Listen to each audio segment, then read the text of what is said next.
we can chant that mantra inside, within our own mind.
We can chant pranava in low voice 3 times and slowly try to be immersed in inside and see that pranava vibrating within our own self.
Shanti, Shanti, Shanti.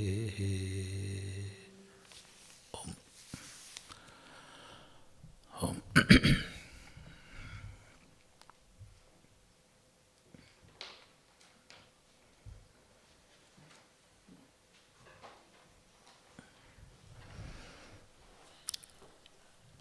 So try to do japa daily. I'm not insisting that you have to do Om Namah Shivaya. No, whichever be that mantra. But repeating one mantra for at least 20-24 minutes then within a period of 6 months, we will feel the difference. After doing 180 days, if you are not seeing any change within ourselves, you can write a mail to me. Swami, don't spread such foolish things in this world. Stop spreading this like nonsense. You can, without any doubt, you can write that. But you will see tremendous change in ourselves. A student, he or she can learn subjects within 1 hour, which others will take 10 hours to learn. 9 hours they can play. Because that much concentration, that power of that concentration we will feel within. There's no doubt in that. The stress and strain, tensions in life, we will feel how they are getting loosened. We will have the courage to face difficult situations in our life. All these changes we will feel for ourselves. Others won't recognize. So do that and try to select a time which is most suitable for you. Because life's pattern and schedule, it is different.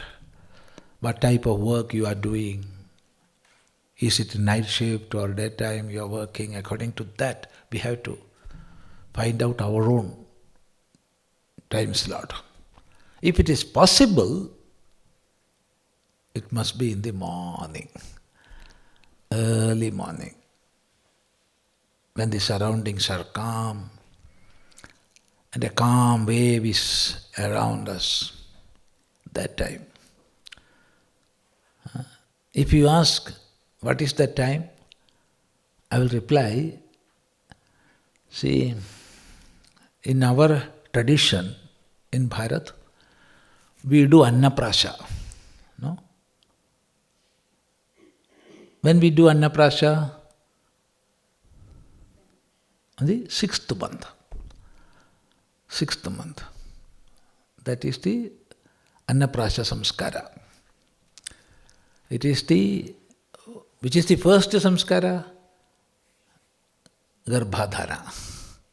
Then comes Pumsavana, then Simanda, then Jatakarma, then Namakarana, then Nishkramana. Then comes Annaprasha. It is the 7th Samskara. So it is in the 6th month. Those kids, babies, before that Annaprasha, at what time they will get up in the morning? Just to watch the life of babies. But mother may not be seeing, or father may not be seeing, just to watch.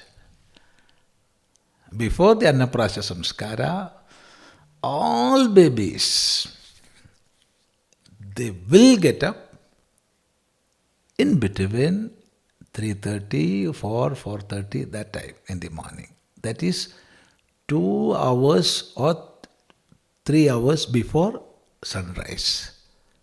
It differs according to the place. But just observe this. So that is the time we have to get up and do our daily routines and do japa. If it is possible. If it is not possible, all right, you find out your own time. But if you can, then you will feel we are having that much strength within, but we are not at all paying attention to that. We are in search of that outside, where I will get power, from where I will get strength. It is there within. No, I don't want.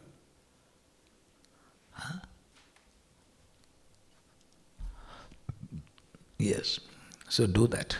Now I think we can go to our Kenopanishad. See,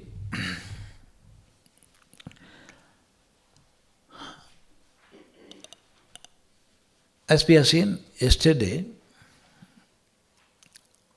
Vedanta is the end of knowledge. Vedanta is the end of Veda.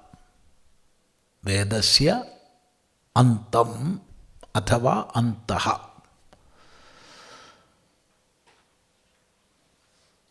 Most popular name for Vedanta is Upanishad. So both are synonyms. But when we use the term Upanishad, it carries a special meaning. When it is Vedanta, it is the end of knowledge. When we say Upanishad, it conveys more deeper meaning. See, the term Upanishad comes from the root Shadla Visharana Gati Avasadhaneshu. Such a root is there, such a dhatu is there. Visharana Gati Avasadhaneshu Shadla. That means the dhatu Shadla means Visharanam Gati Avasadhanam. What is Visharanam? Visharanam is decaying or getting distracted. Gati is moving. To move, that is Gati. To go, to move. Avasadhanam is dying or ending. Now, the prefix upa means near. Upa, near. The prefix ni means fully. Fully. Now join these two prefixes, upa plus ni plus the dhatu shadla. Then it makes Upanishad. There are many prakriyas in that formation. There are many prakriyas. I am not going to the grammatical aspect of that. First of all, the shadla will become sad, and again it will become shad. Some process are there in the Vyakarana. Those who are interested, they can remember if sha comes in the beginning of a dhatu, it will automatically become sa. Dhatu adehe shaha saha. Such a sutra is there. So upa plus ni plus shad will become upa plus ni plus sad. Then again it will be converted to sha. There is a sutra in the Paniniya, sadir aprateh.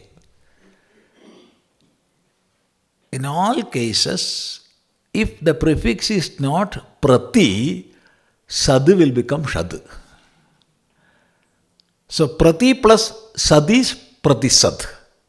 Ni plus sad, not nisad, nishad. Pari plus sad, parishad. Parishad. So when upa plus ni comes in the beginning and sad dhatu follows, then it will become Upanishad. So what will be the meaning?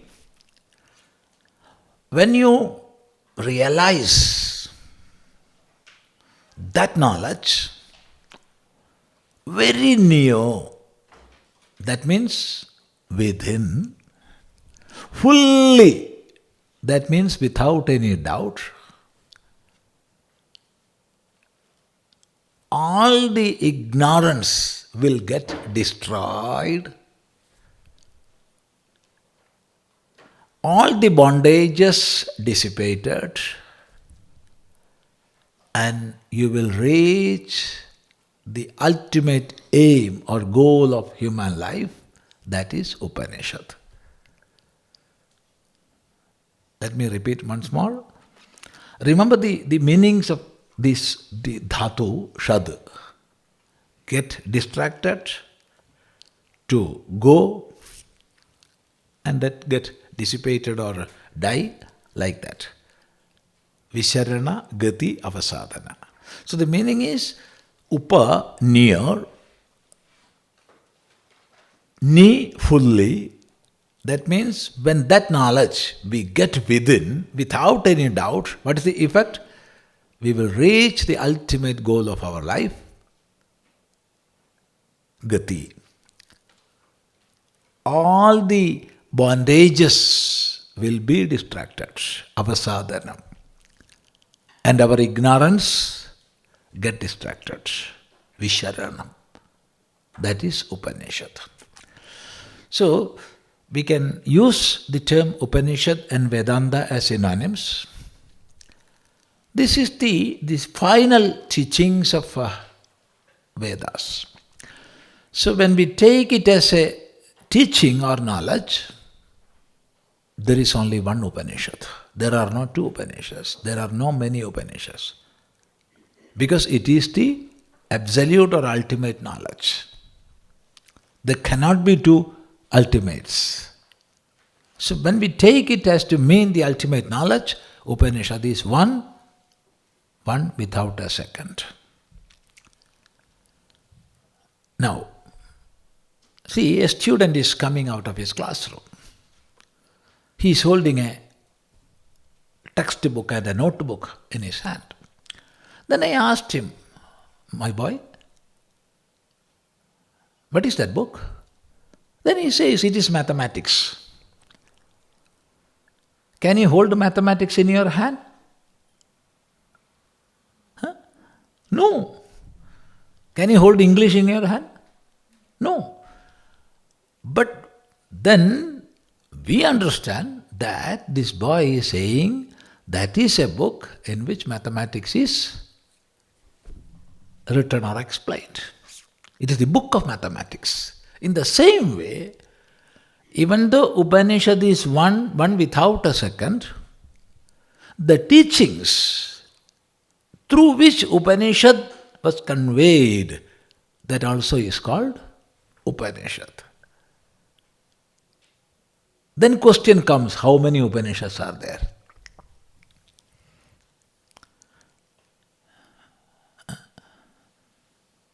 In the highest meaning, there is no two Upanishads. There are no two Upanishads. There is only one Upanishad.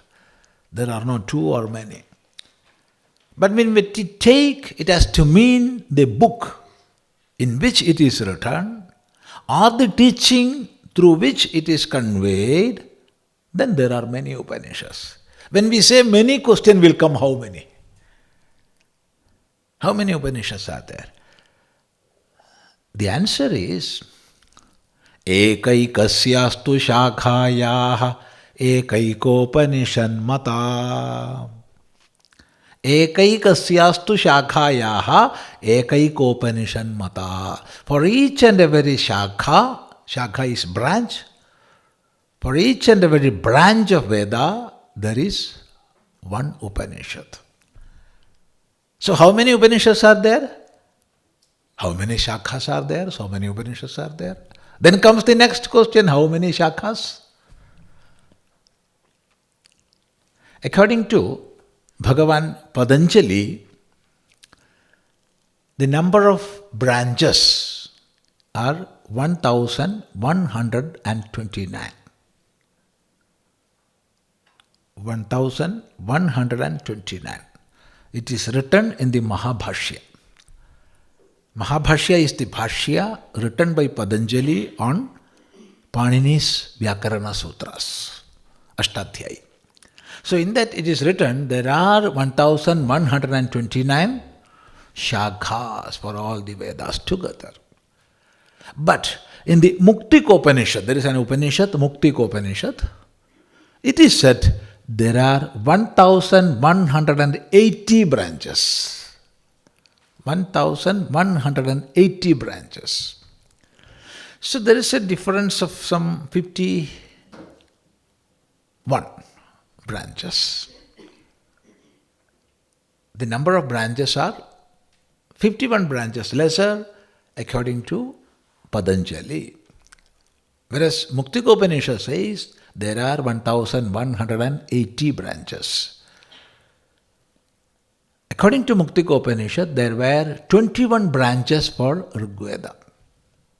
Rigveda itself in 21 forms. See? In the Rigveda Samhita, there are 10,552 mantras. 10,552 mantras in the Samhita alone. Then you just imagine Samhita plus Brahmana plus Aranyaka plus Upanishad all put together.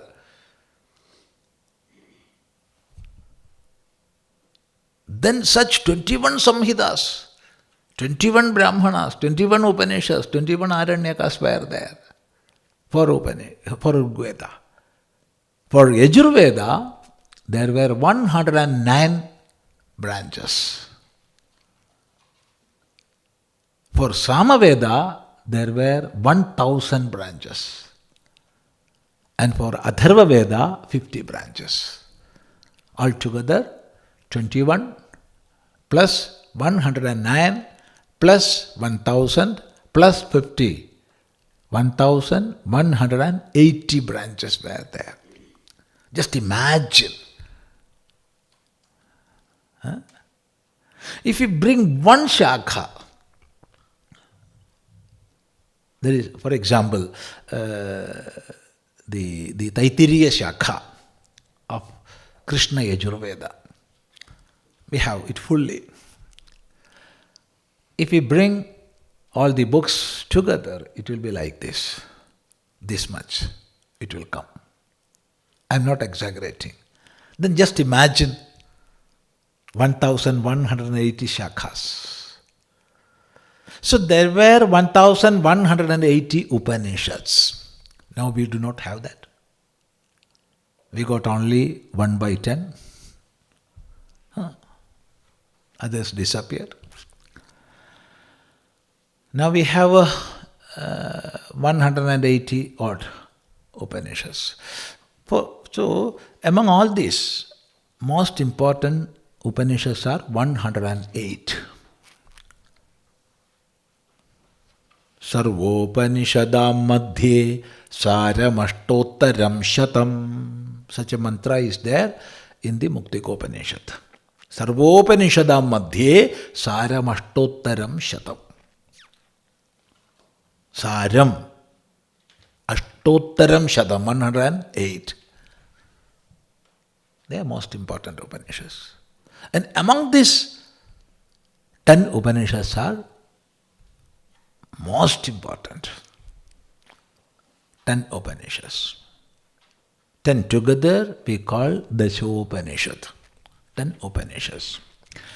Bhagavan Bhashyakara, Shankaracharya wrote Bhashya on these 10 Upanishads.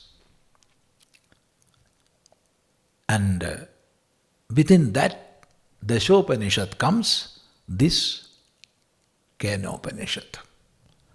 So it is the one of principal Upanishads. And this is a part of Talavakara Brahmana. In the Samaveda, as we have seen earlier, there were 1000 branches. The name of one branch is Talavakara. In that, there was a Samhita, there was a Brahmana, Why we are using was? Now we cannot see that Talavagara Brahmana, Talavagara Samhita all. So within the Talavagara Brahmana, there were 9 chapters. The 9th chapter is called Kenopanishad. Why it is Kenopanishad? It begins with the Shabda Kena.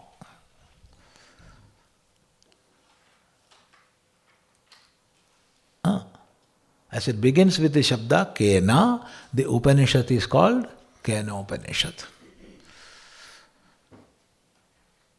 Kenopanishad.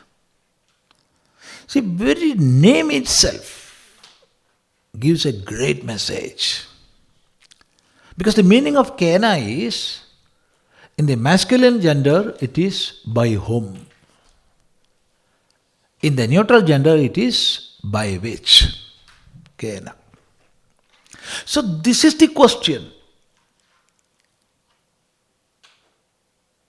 This is the question. This is the very primary question, the very basic question we are having within. By whom all these are being controlled. What is that which is controlling everything? What is the basic cause of all? What is the absolute or ultimate reality? This inquiry is there, and the very term Kena shows that inquiry, that quest. See? It is not something to be believed. No. It is something to be inquired. And our inquiry must be in a scientific way. We must have a logical approach. Then only we can enter into the study of Upanishads. Now the very name itself gives a message, and that message is the quest for truth. See, when we were small kids, we used to play hide and seek. Hide and seek. Earlier, we were doing that. We were playing that. Many of you might have played, no? Huh? Hide and seek. Now our children are not playing that. No physical play at all, only this plays in computers and all. Now, why this play is there? This game, it develops that ability to find out something which is hidden. To develop that. The play is designed, this game is designed. But we children prefer hiding than seeking. So almost all are ready to hide. Nobody will be ready to seek. So there will be a quarrel in between 2 or 3. You go and seek. No, I am not ready. You? No. Then a quarrel will come. Sometimes a small fight will happen. Then one boy or one girl will come forward and say, you touch me. Then the second fellow will touch him. No, you touched my hand, you touch me. Then the second fellow will touch his legs. No, this is my legs. This is not me, you touch me. Then the other fellow touch this part, that part, head. All the time the second fellow will repeat, no, this is not me, This is my hand, this is my head, this is my nose, this is my this part, this is my that part, you touch me. Finally the second fellow will say, no, I cannot. Then you go and count. So in a child play, even in a child play, the message of Upanishad is there. So this is the play of Bharat, not of India. This is the play of Bharat. Even in a child play, the teaching of Vedanta is there. What is the teaching? Neti neti.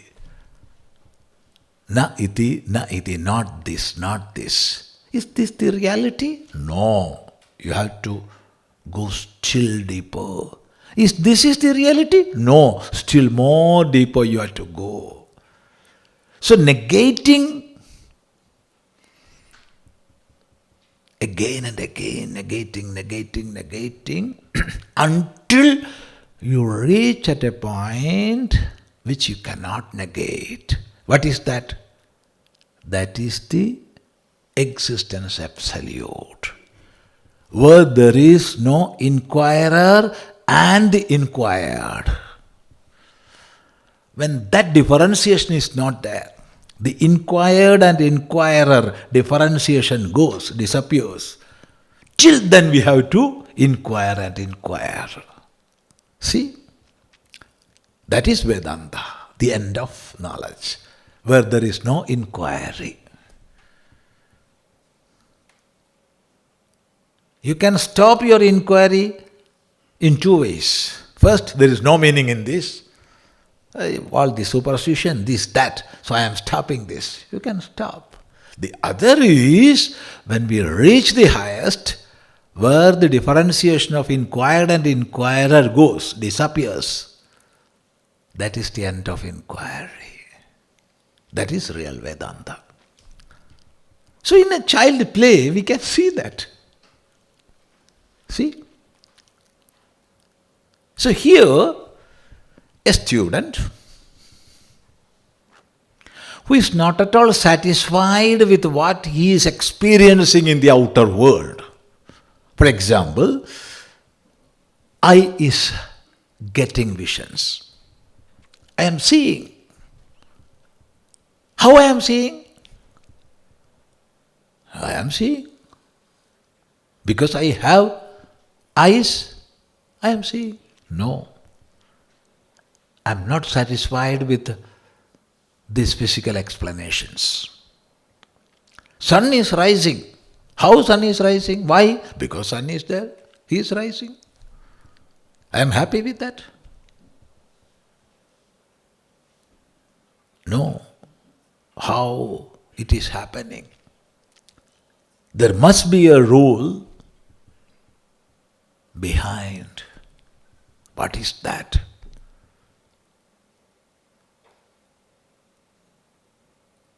A student having this quest within approaches a guru and asks directly the question, how all this, all the phenomena I am experiencing around are happening. So with that quest, he approaches a guru and asks the question directly, and out of love and compassion, the guru answers. This question and answer we can have in this Upanishad named Kenopanishad. I think we can enter still more into the Upanishad. See, how the tradition of this Upanishad, or we can use a more better language, how the tradition of this teaching, it sustained thousands and thousands of years. It was there and still it is there. How all these are sustaining? There are many, many replies. One most important answer is, there is a tradition, there is a method adopted by the tradition in the study of Upanishad. There is the Guru, there is the Shishya, and there is a relation between the Guru and Shishya. That is one thing. And the second is, in transferring this great knowledge from one generation to another, so many formalities also were there. We are not for formalities. Knowledge must pour out from the heart, then only it will enter into the heart. That is true. But there are some formalities also. Our tradition teaches that. For what? For preserving Upanishads and the system of studies. And that is, when we are ready to learn, we will chant together Shanti mantras. In each and every session, before beginning and before closing, the Guru and Shishya will together, they will sing Shanti mantras. That is the tradition.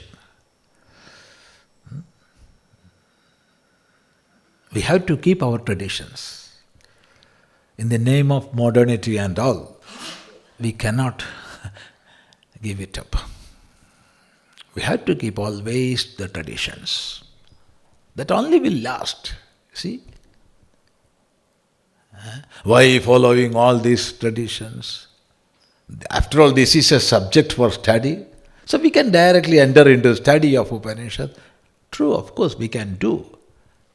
But when we are following the tradition, we have to follow each and every step prescribed by Acharyas. So, we have to chant Shanti mantras before our Upanishadic studies. So, there were many Upanishads, 1180 Upanishads as we have seen earlier, but all these are divided into 5 branches, Earlier you said 4 branches, 4 Vedas. No. Within 4 Vedas, there are 5 Vedas. How it is? Rig Veda, Krishna Yajurveda, Shukla Yajurveda, Sama Veda and Atharva Veda. So Vedas are divided into 4, then again into 5. That is Yajurveda itself. There are 2 versions. One Krishna Yajurveda and the other Shukla Yajurveda. English people translate as black Yajurveda and white Yajurveda. Because Krishna is black and Shukla is white. So the Shanti mantra of Rigveda is that which begins with Om Vang me manasi pratisthida mano me vachi pratisthidam aviravirmayedhi vedasya ma anistaha shrutam me ma prahasihi anenadhitena ahoratran sandadhami ritam vadishyami satyam vadishyami tanmam avatu tadvaktaram avatu avatu mam avatu vaktaram. That is the Rigvediya Shanti mantra. So for all the Rigvedic Upanishads, we will have to chant this mantra in the beginning and end.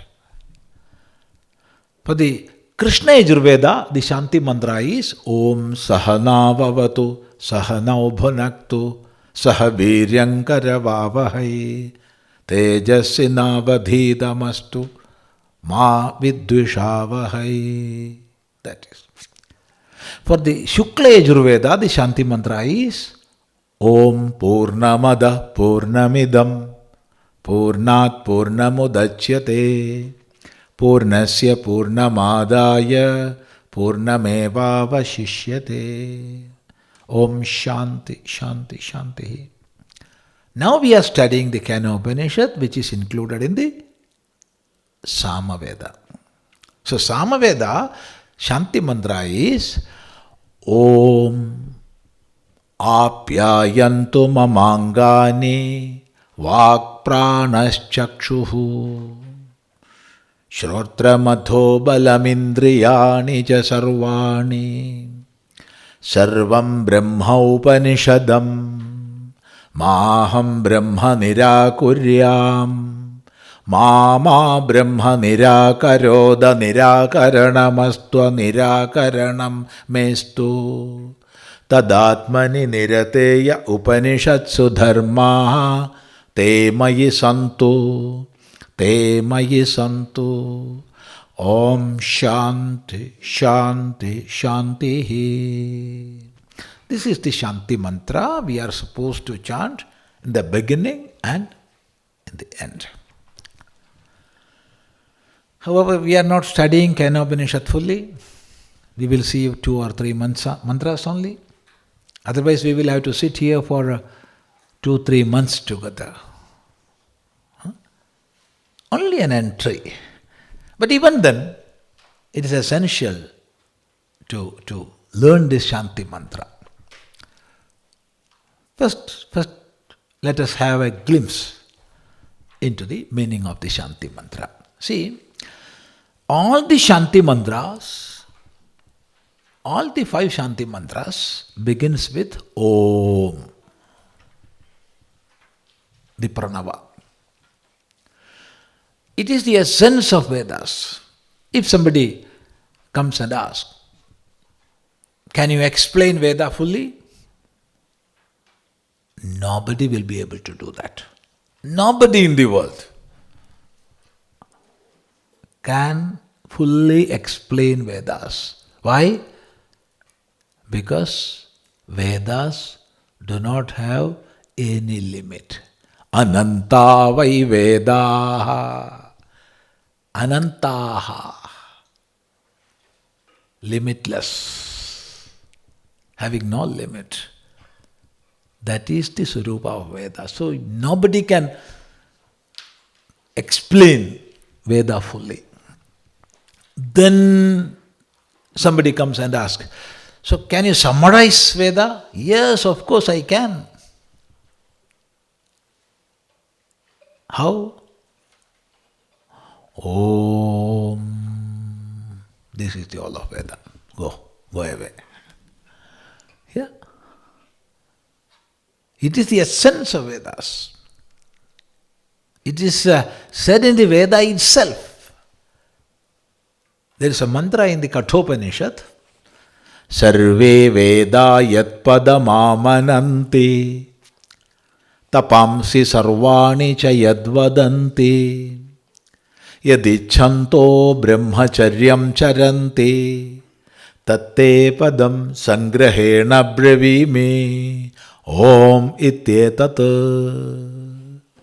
There Kenopanishad says, Sarve Vedaha yat padamamanandi. What is being explained by all the Vedas? Rigveda, Yajurveda, Samaveda and Atharva Veda, with all the branches and all the parts, that is Samhita, Brahmana, Aranyaka, Upanishad, and all Angas. Angas means Shiksha, Kalpam, Vyakaranam, Niruktam, Chandas and Jyotisham. So with all these parts, what is being explained by Vedas? Sarve Veda yat padamamananti Tapamsi sarvani cha yadvadanti. All the tapasyas. We cannot translate the Shabda tapas into any other language. We may translate penance or how we will translate tapas? Austerity? No. Then all the practices put together? Yes, of course. But still more. Heating? Tapas? Tapa is heat. Yes, all this will come within that. But you cannot translate that Shabda. So we can use tapas as tapas. So all the tapas we are performing. Why we are doing all the tapas in life? For getting what? Tapamsi sarvani cha yadvadanti yadichanto brahmacharyam charanti. Attaining what brahmacharis are doing, brahmacharya, or practicing brahmacharya. What is the goal? That I shall tell you in brief. That is pranava, Omkara. So says the Upanishad. So it is the essence of Vedas. It is the essence of Vedas. And the utterance of pranava is considered most auspicious. Most auspicious. There is a saying, Omkarascha dha shabdascha dvavetau brahmana pura kandham bhitva viniryatau tasman mangalikavubhau. The sounds Om and Atha, these are the first pronunciation of Veda. They jumped out of the throat of Brahma. And therefore, these two words are considered most auspicious. So, in the beginning of almost all yajñas, we will utter Om, Atha, either of these two. See, and this Shabda, Om, is it is the representative of all the Shabdas we can pronounce. See how it is? See, we are pronouncing Shabdas from Shabdasthanas. Shabdasthanas. From where it begins? From here, Kantha. Of course, sound emanates from even stomach also, but it is not pronunciation. We pronounce sound from Shabdasthanas, and the lowest sthana is this, Kantha. We cannot pronounce. This is the first. Then the highest sthana,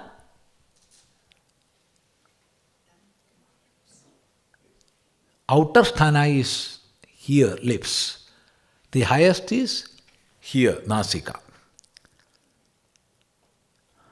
So, Kandha, Oshtha, Nasika.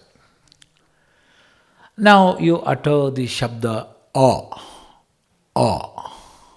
from Kantha. U from our lips. Ma from where? Lips plus Nasika. Ma.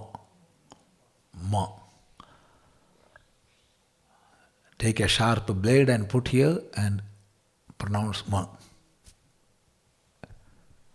It will be cut to 2 pieces. So, A, U, Ma. There is no higher sthana than this. There is no lower sthana this. There is no outer sthana than this. So the pronunciation of Omkara, it comes from these three sthanas. A plus U equals O plus M, Om. So it is the best representative of all the Shabdas we can utter, whichever be the language. There is no other Shabda.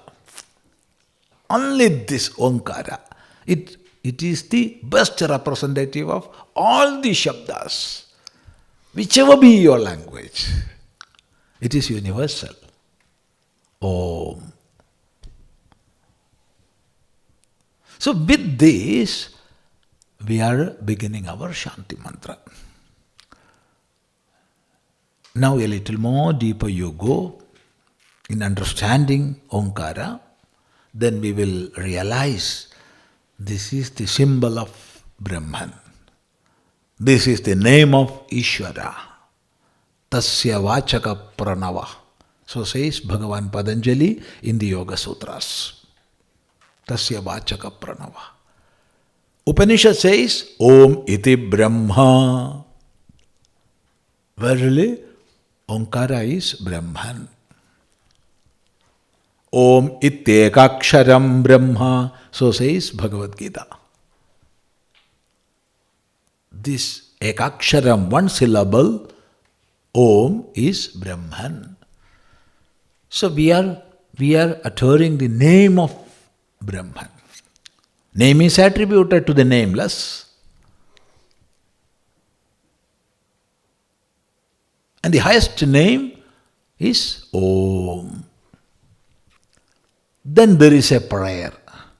Apyayantu mamangani. See, for studying, we must have a strong body, strong sense organs, a strong mind, strong intellect. All our instruments must be strong enough for the study of Upanishads. It is not a simple thing. Nayamatma balahinena labhya. A weak person cannot realize the absolute truth. So says the Upanishad. So we must have strength within. We must have strength of body, strength of mind, strength of intellect, strength of senses, strength of prana. A strong person we must have within. Within our own. We must have a strong body, strong intellect, strong mind, all these things. So it is prayed here. Apyayantu mamangani. Let all limbs be protected. Apyayantu mamangani. Vak, my words. Pranaha, my prana. Again, you cannot translate prana into English. Not only to English, you cannot translate Shabda prana. It is the vital energy, the vital force that is responsible for all the activities, whether internal or external. Yeah. Chakshuhu, eyes. Shrotriyam, ear. Adho, then balam, the overall strength. Overall strength. Intriyani cha sarvani, all the senses of cognition and all organs of action. Let all these be protected. This is the first prayer. Why? Because I am starting my study. I am starting my study. So for that, I must have strength within. So, please, O Upanishad, please protect me. Apyayandu mamangani, all limbs be protected. Vak, my words, it must come at the right time, in the right direction, conveying the right meaning. It must enter into my ear in the right perspective. Yeah. Like that, you join all these things. Vak, pranaha, chakshuhu, shrodram, atho balam, indriyani cha sarvani. All these limbs be protected. For what? For a healthy study of Upanishad. Then, after this prayer, now it is 10:15. So we can stop for some 10 minutes or 15 minutes. Then we can continue. Or can we continue for 5 more minutes? Then we can, yeah. So after the Shanti mantra, we can stop and then we can go to the first mantra.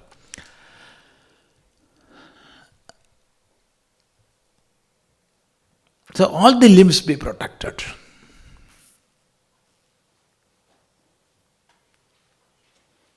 Let the power within, the strength within, let it be protected.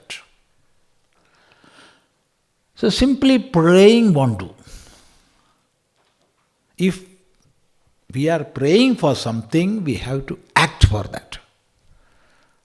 The prayer will give more courage and self-confidence in us. With that confidence, we have to work. Oh God, please give me food. I am sitting here and praying. Please give me water. Please give me food. Nobody is going to give you food or water. Because God has given you 2 legs, 2 hands. You have to walk, you have to get. But when we pray, that makes you fit to go further. So after this prayer, the Upanishadic truth, the ultimate teaching of the Upanishad is, see, Sarvam Brahma-upanishadam. We can get the ultimate teaching of the Upanishad here in this Shanti mantra. After this prayer, it is exhorted. Sarvam Brahma-upanishadam. Sarvam, everything. Brahma, the ultimate reality, the absolute reality. Everything is that absolute reality. See, I am saying I am here. And you are saying I am. And we are saying this building is. There are trees. This world, this earth is. Sun is. Moon is. What is that isness? What is that which gives existence to all? What is that? I have no doubt I am existing. But this body, it is always decaying. Trillions of organic cells are dying all the day. And they are getting replenished, so we are living here. Daily this activity is going on. It is said within a span of 12 years, all the organic cells will be renewed. 12 years. That is why in our temples, in course of 12 years, every 12 years you have to do Punapratishtha.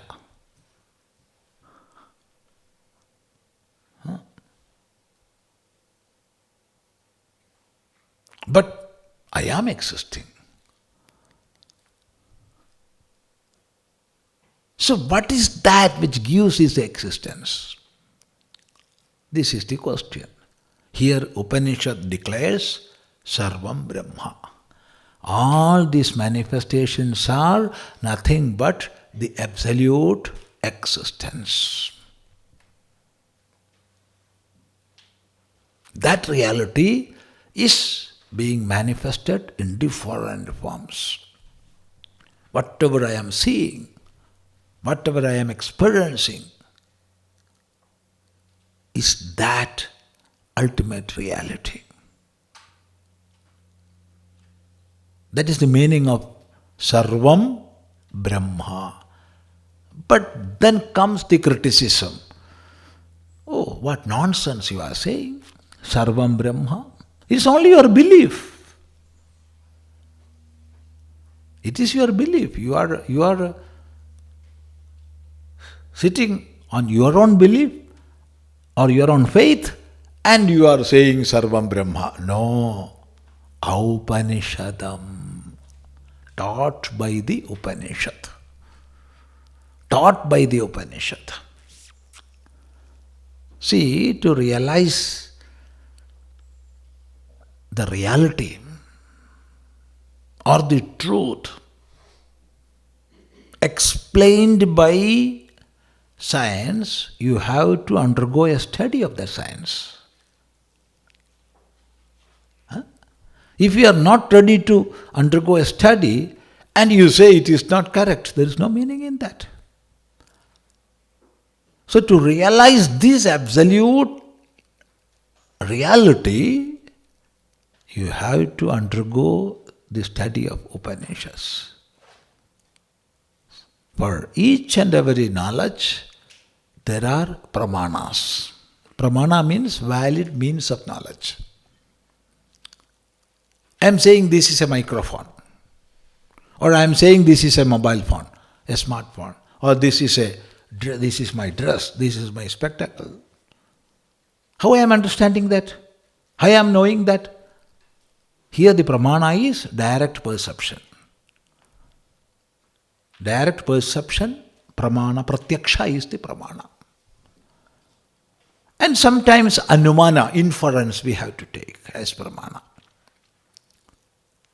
Where pratyaksha and anumana, that is direct perception and inference, won't work. There is the ultimate pramana, which is Shastra. Through Shastra alone, we will be able to realize the highest. And therefore, it is said here, Sarvam Brahma Aupanishadam.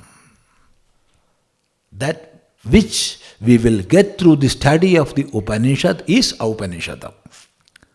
That which is proclaimed by the Upanishad is Aupanishadam. So, Sarvam Brahma. What Brahma? Aupanishadam Brahma. Taught in the Upanishads. See? That shows we have to know through valid means of knowledge. Valid means of knowledge means pramana. If we are not ready to accept the valid means of pramana, we will not get knowledge. If somebody is saying, there is a flower, then I am saying I am not ready to open my eyes. With closed eye, I am saying, no, I am not seeing that. Oh man, you open your eyes, then only you will see. If you are not ready to open, how you will see that? Because the knowledge of that flower comes through pratyaksha pramana, that is direct perception. You cannot infer that. That which is there in front of me may be a flower, How? I am inferring that. No, you cannot infer that.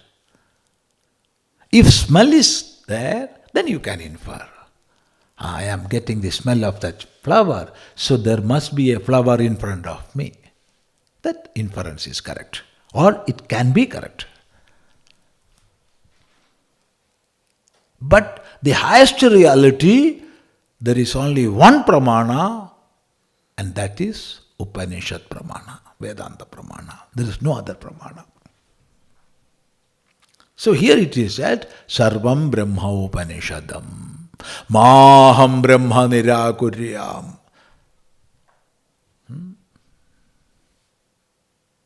Maham Brahma Nirakuryam. Ma Brahma Nirakarod.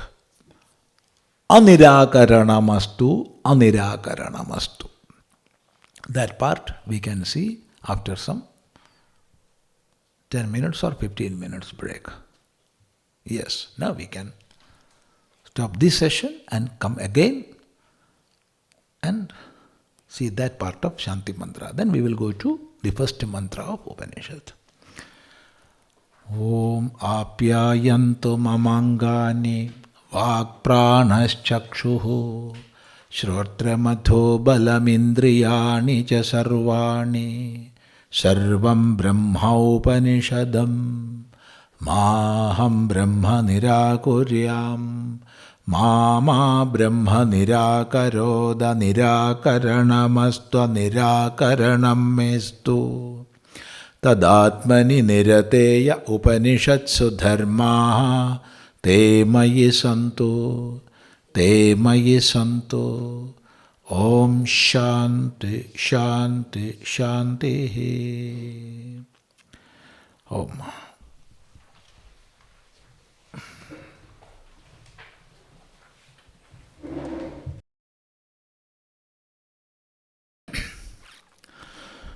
Om Apyayantu Mamangani Vakpranaschakshuhu Shrotramadho Balamindriyani Cha Sarvani Sarvam Brahma Upanishadam Maham Brahma Nirakuryam Mama Brahma Nirakaroda Nirakaranamastua Nirakaranam Mestu Tadatmani Nirateya Upanishatsu Dharma Te Mayi Santu Te Mayi Santu Om Shanti Shanti Shanti Om. So after going a little into the meanings of this Shanti mantra, we can have an interactive session, a question and answer based on this. Then we will go to the next mantra or the first mantra. So here, first we can see a prayer to have a strong body, mind, intellect complex. Let all the senses and the mind, prana and all other limbs be protected,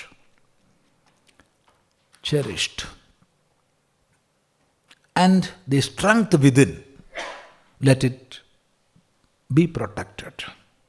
Apyayantu mamangani vakpranaschakshu shrotram atho balam indriyani cha sarvani.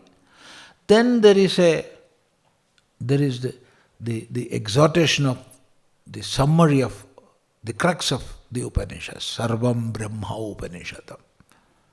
Everything is Brahman. That is explained in the Upanishads. That gives a clear message that we have to understand through valid means of knowledge. Upanishad is the valid means of knowledge to know the highest.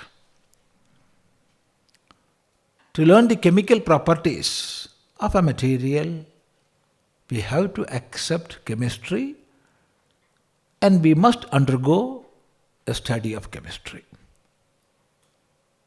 If somebody is saying, I am not ready to learn chemistry, that is up to you. But to know the chemical properties, you have to learn chemistry. In the same way, to know physical properties, you have to go to physics. There are different shastras. See? And there is a tradition in all the teachings. Don't say in our ancient teachings there is a tradition. No.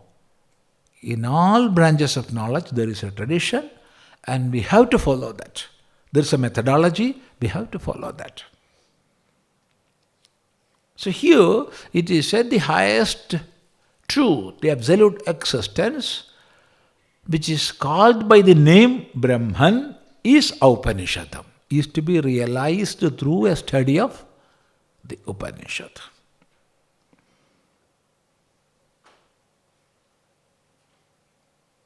Then the Shanti mantra says, Maham Brahma Nirakuryam. Maham Brahma Nirakuryam. Let me not deny Brahman. Let me not deny Brahman.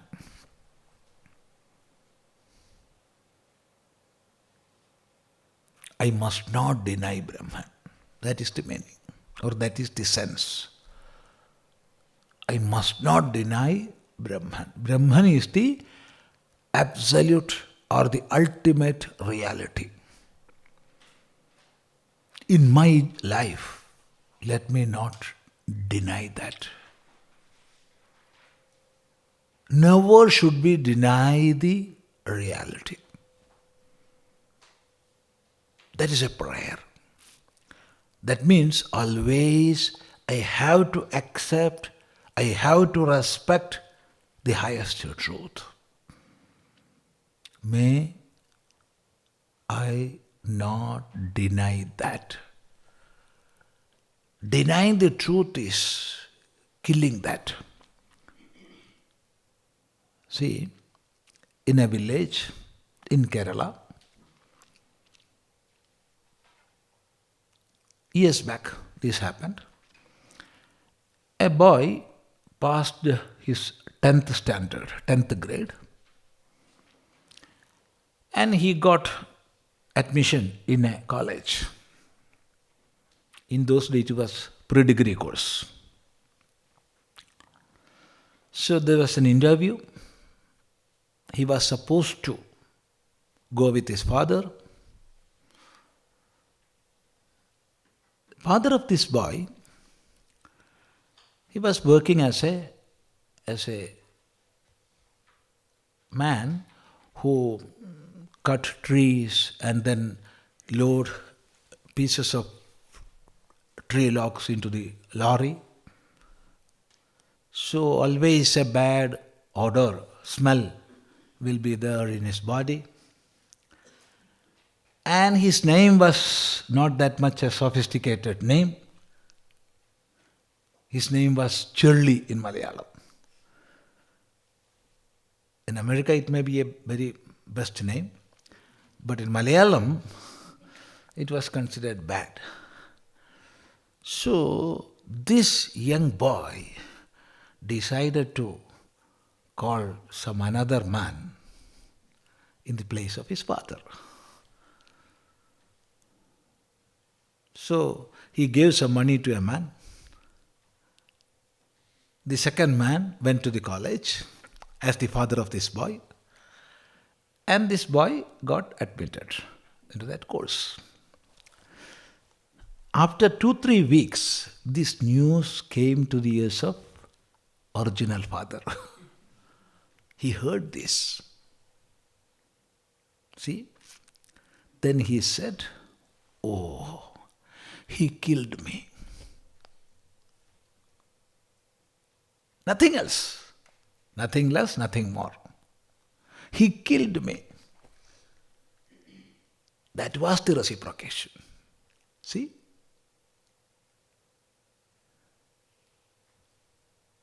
Only one sentence. He killed me. And there was tears flowing.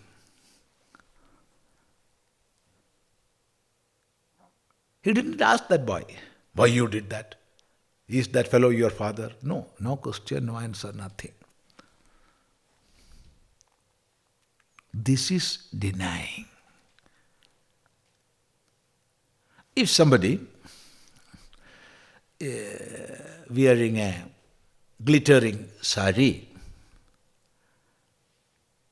or with so many chains and ornaments come, then, oh, your sari is very beautiful, I am saying.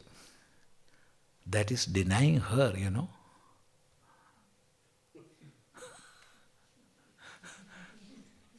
Is it not? You look very good wearing that sari. That's all right. You look very good in that sari. That's a good comment. But if I'm saying, oh, your sari is very good, what's the meaning of that? You are not that much good. No? Your sari is good, not you. In the same way, we are seeing we are experiencing this world. We are seeing so many objects of this world. And fascinated by this, if we are denying the truth behind, the reality behind, don't do that. I can enjoy the world, I can experience the world, I can see all the objects of the world, but at the same time, I have to be aware of the reality behind.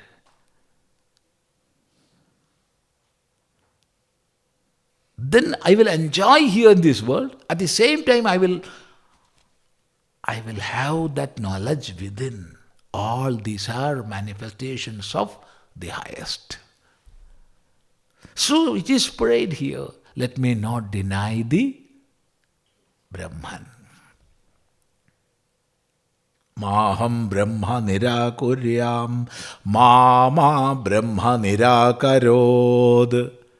Let that Brahman not deny me. Let me not deny that. Let that Brahman not deny me. What's the meaning of that? That knowledge must always be within myself. I must think about that from my side, and that much be there within always. Let that knowledge be there within me, shining always.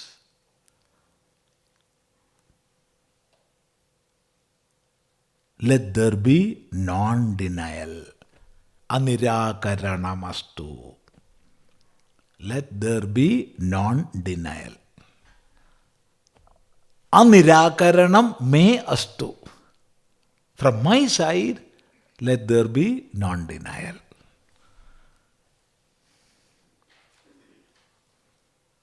See? If we can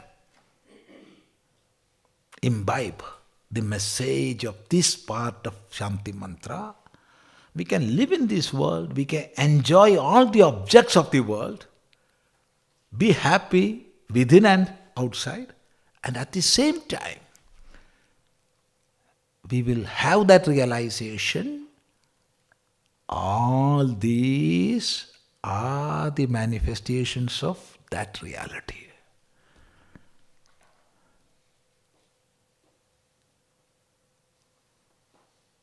See? Then we will have that joy within. And around us, always that happiness will be there. Those who come in contact with us, they also will have happiness and joy. Why? Because we have that within. What we have within, that we will be giving outside. See?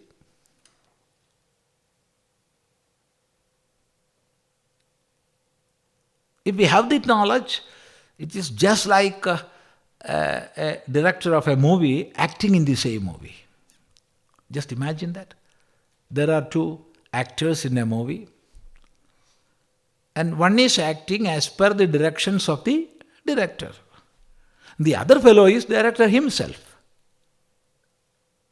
Both are actors in the movie, but there is a vast difference between two. One is knowing the past, the present, and the future, and living. With that knowledge, knowingly he is living. The other fellow, he is living, but unknowingly. He knows only some parts. That is why Swami Vivekananda, Swamiji once said, by studying Vedanta, you will become a good teacher. No, the best teacher. By studying Vedanta, you will become a good doctor. No, the best doctor. You will bring out the best of you when you live knowingly. See? This is the mantra. For that, let me not deny that. Let that not deny me. Let non-denial be there in me. Tadatmani nirateya upanishatsu dharmaha te mayi santu. Te mayi santu.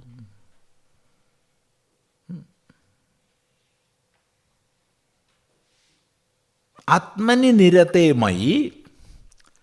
Mayi means in me. In me, who is always engaged in Atma, in the thoughts of Atma, in the studies of Atma, ruminating what I have heard about Atma, always meditating on Atma, contemplating that. So I am leading a life here in this world, always thinking the Supreme, contemplating the Supreme. I am leading such a life. In me, who is leading such a life, let the virtues explained in the Upanishads, Upanishadsu ye dharmaha te mayi santu, let them be there within me. What are the virtues explained in the Upanishads? Knowledge, wisdom, realization of the Absolute. All these virtues explained in the Upanishads, let them be within me. That means I will then become knowledge personified.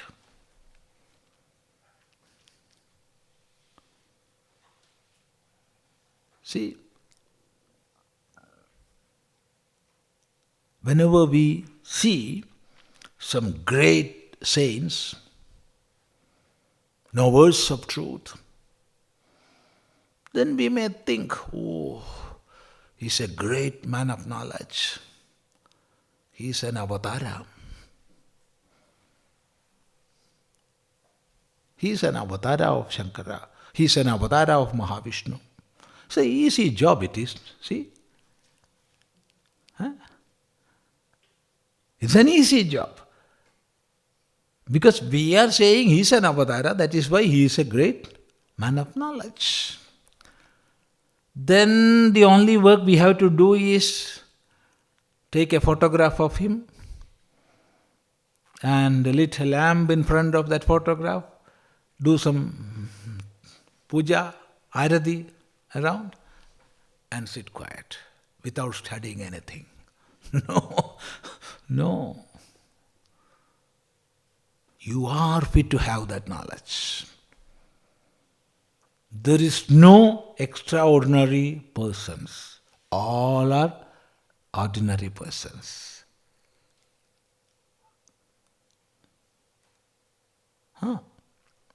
See, if you see somebody sitting on the top of a mountain, some may think, oh, he has fallen from heaven. But I will not be with that person. I will think he climbed all the way to the top. From bottom, he walked and reached the zenith of that. I will not infer, oh, he has fallen from heaven. No. But many a time we will attribute such things. Oh, he is a man of knowledge, so he is an avatara of Mahavishnu, or he is an avatara of Shiva. Then it is easy for us, you see. Very easy. We need not study, we need not do any sadhana. So here it is said, the virtues extolled in the Upanishads, let them come to me.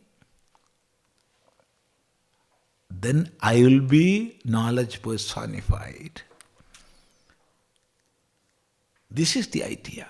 So each and every person, all the individuals, have the right to knowledge. It is our birthright to know. There is no any limitation, no differentiation.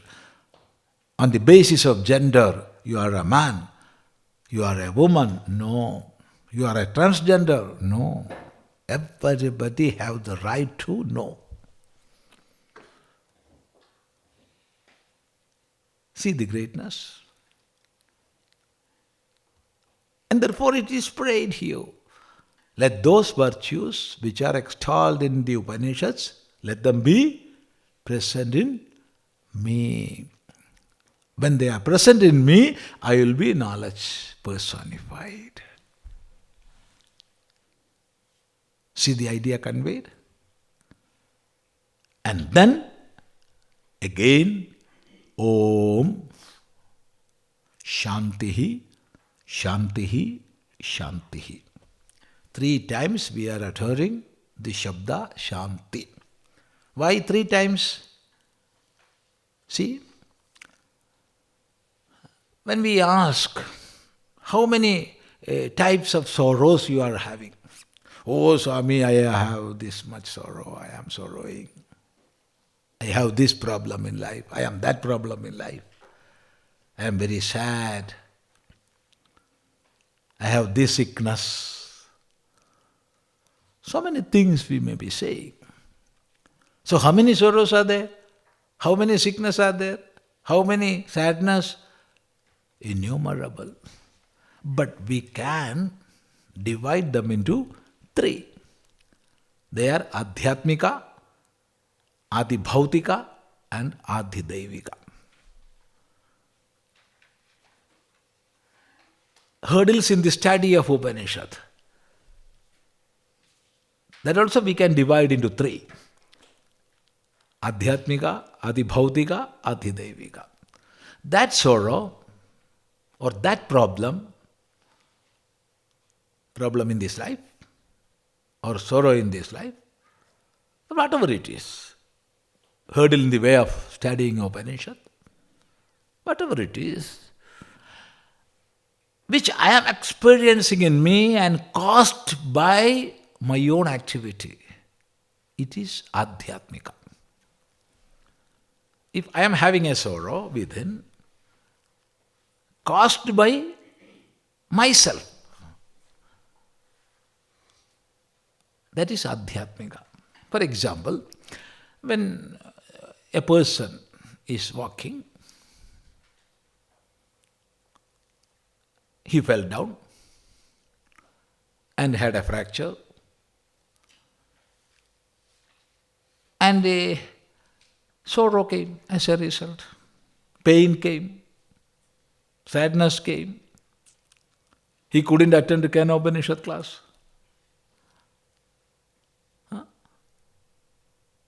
So that is Adhyatmika. It happened because he fell down.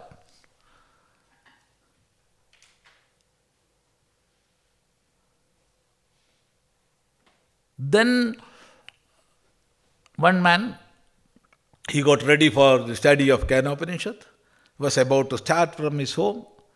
Then immediately a dog came and pounced on him and gave a bite. He was admitted in the hospital. So sorrow, sadness, hurdle in the way of studying Upanishad. How it happened? Because of that dog bite. So it is Adi Bhautika. It is because of that Bhuta. Which is the Bhuta there? The dog. Now think some landslide happened, or a hurricane happened, or a volcanic eruption. Such things which are beyond our control. The sorrow or sadness, that is Adi Daivika. We don't have control over them. So 3 types of sorrows are there in the world. 1, Adhyatmika, 2, Adi Bhautika, and the 3rd is Adi Daivika. So with those in the mind, we are uttering 3 times Shantihi, Shantihi, Shantihi. Let all this go away. Let these 3 types of sorrows don't come in my life.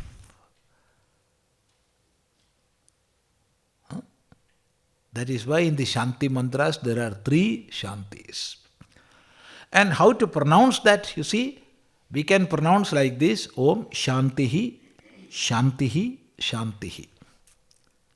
Or if we are joining these 3 together, then the first Visarga will join with this first Shanti and will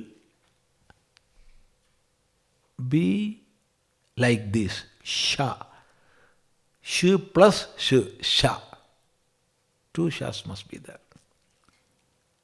Because Visarga will become Sakaram and Sa will become Shakaram. There are 2-3 sutras there.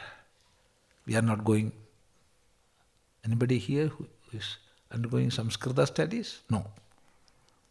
Then we can leave that. Visarga will become Sakaram, Visarjaniyasya Sa. Then there is some other 2-3 sutras are there. Then the Visarga will become Shu. When it is followed by Shu, then Shu plus Shu, Shu. Om Shanti Shanti Shanti. First it is Shanti. Then the Visarga of the first Shanti will join with the Shakara of the second Shanti. Visarga of the second Shanti will join with the Shakara of the third Shanti, and it will be pronounced like this, Om Shanti Shanti Shanti. Or otherwise, Om Shanti Shanti Shanti. Both are correct. So this is the Shanti mantra of Samaveda, of Kenopanishad. So there is a prayer and there is a exhortation of the absolute reality, and it shows the attitude we must have within while living in this world. doing all our duties, enjoying the world, but at the same time knowing this is the manifestation of that. If we have that knowledge, our life will be joyful. See, just like a director acting, we will be untouched by the petty things of the world.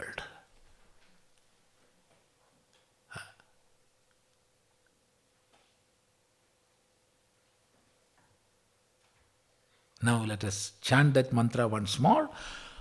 Om apyayanto mamangani vakpranaschakshuhu shrotramadho balamindriyani cha sarvani sarvam brahma upanishadam maham brahma nirakuryam Mama Brahma Nirakaroda Nirakaranamastva Nirakaranam Mestu Tadatmani Nirateya Upanishatsu Dharmaha Te Mayi Santu Te Mayi Santu Om Shanti Shanti Shanti. So this is the Shanti mantra. If you have any doubt about this, you can ask.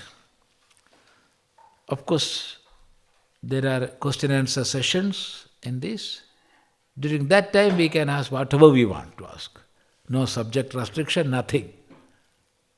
Whatever you want to ask, you can ask.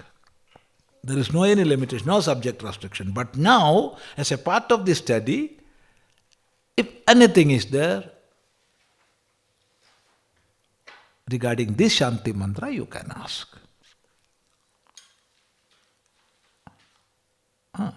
Don't hesitate.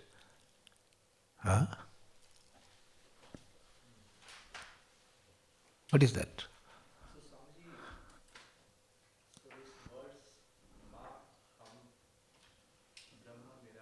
Kuryam ma brahma nirakarot.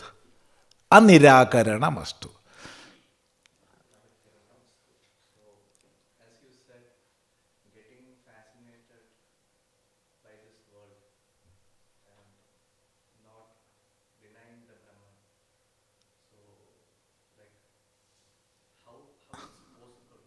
It is possible.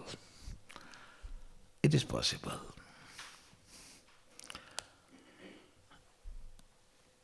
That is why I said an actor acting in the film and a director acting in the same film as an actor. Knowingly he is living. When our mother or our daughter or our wife or whoever she be, come with a beautiful sari, I can enjoy the beauty of the sari and I can at the same time see, oh, you are looking very good with this sari.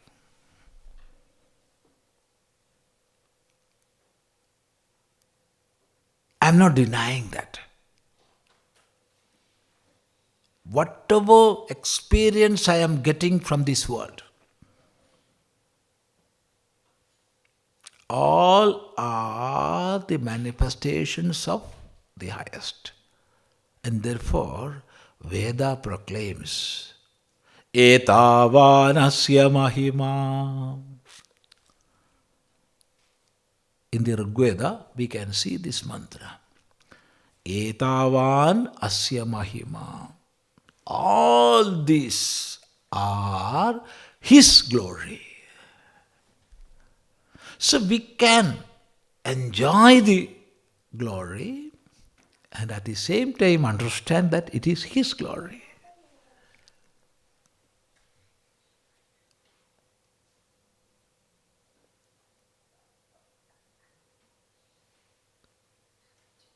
We can love everybody, but that possessiveness will not be there. We can enjoy all the manifestations without getting ourselves caught into limitation. That is the effect of this knowledge. You got the idea? It's a little difficult it is.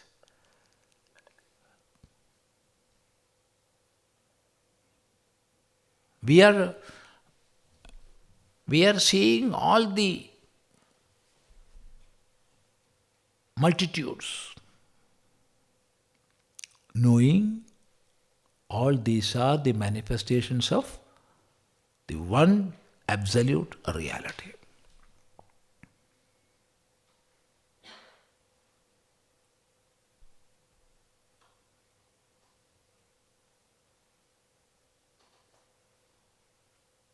In the Veda there is a mantra, Ekoham Bahusyam. I am one, I am going to be many. Then that manifestation happened. One manifested as many. So I can see the many, I can enjoy the many, and at the same time I will have this knowledge within. All these are nothing but the manifestations of one reality.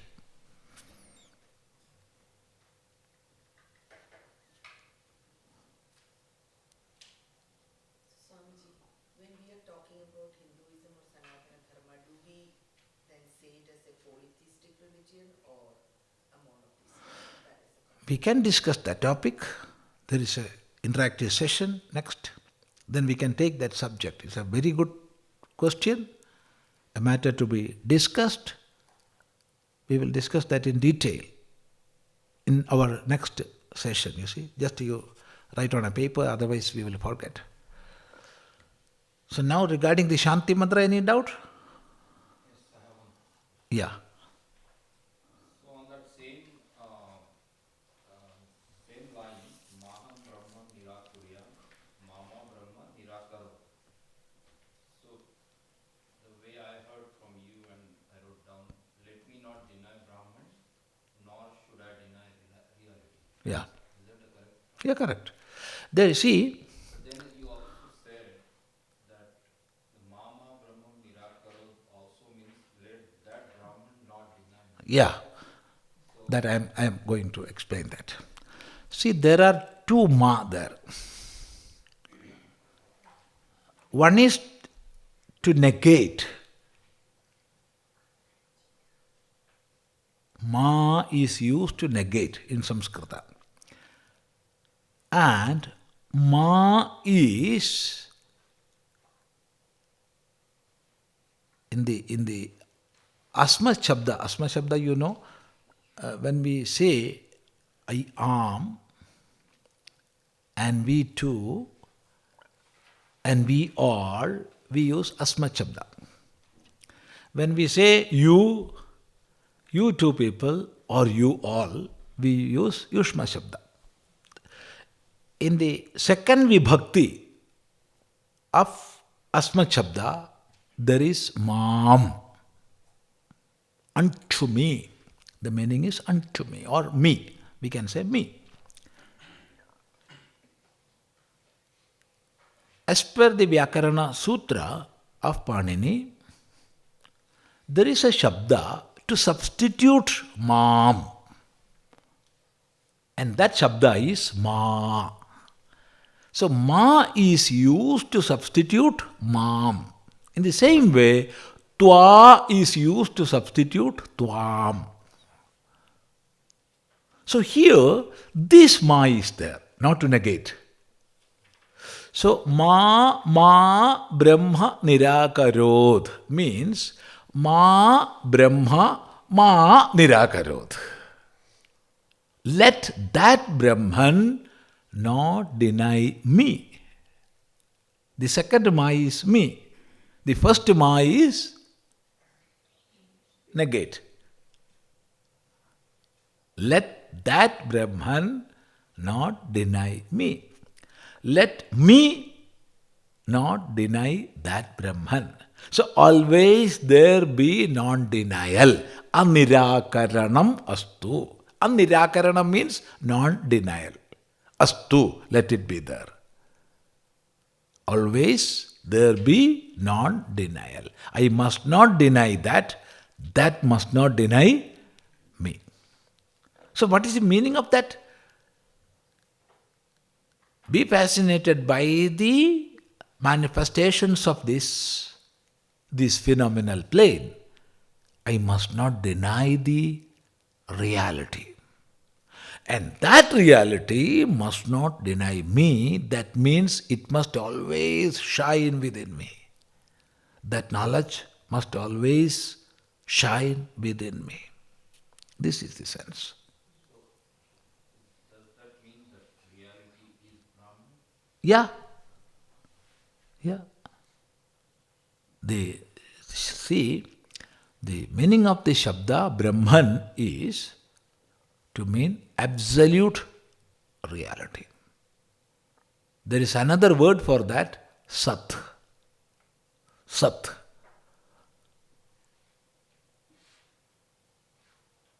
And Sat is invariably Chit.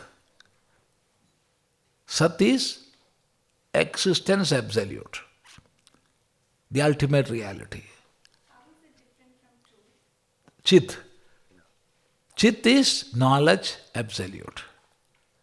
Then Ananda, bliss absolute. Sat, Chit, Anandam. Sat plus Chit plus Anandam, Satchidanandam. Satchidanandam Brahma. That is, Brahman is existence absolute, knowledge absolute, bliss absolute. How we can think about that? That we will slowly go to that topic. Now anything more? Yeah. Just Upanishadsu dharma, the relevance of dharma, Upanishad. See, Upanishadsu, it is the seventh vibhakti, plural, Upanishadsu. Singular is Upanishadi, in the Upanishad. When it is plural, Upanishadsu, in the Upanishads. In the Upanishads, not the Upanishads, in the Upanishads. Ye dharmaha. Ye dharmaha. There, the meaning of dharma is what are explained in Upanishads, what are there in Upanishads. So, in a lucid language, we can translate as the virtues extolled in the Upanishads. What are there in the Upanishads? There are only teachings of one existence absolute is there. That be within me. The virtues extolled in the Upanishads, let them be within me. That is Upanishadsu dharmaha ye te mayi santu. Let them be within me. Mayi means in me. Got it? Yeah. Regarding the Rishi Devata Chandas, who is the Devata of this? To be frank, we do not know. There are three types of mantras. When we take the whole Vedic lore, three types of mantras are there. One, japartha. Two, homartha. Three, vicharartha. Japartha means for chanting. For chanting. Homartha means for homa purpose. That is to be used in yajnas and yagas, agnihotras. And third type of mantras are vicharartha, for contemplating. These are the three types of mantras in the Vedas. No more. Only we can divide all the mantras into three categories. Take the case of Japartha mantra. While doing mantra japa, we have to know who is the Rishi, what is the Chandas, and what is the Devata. Or simply speaking, who is the Devata. With that knowledge, we will chant. But vicharartha, for contemplating, we don't go for such details. There are many mantras. Some we know, not all.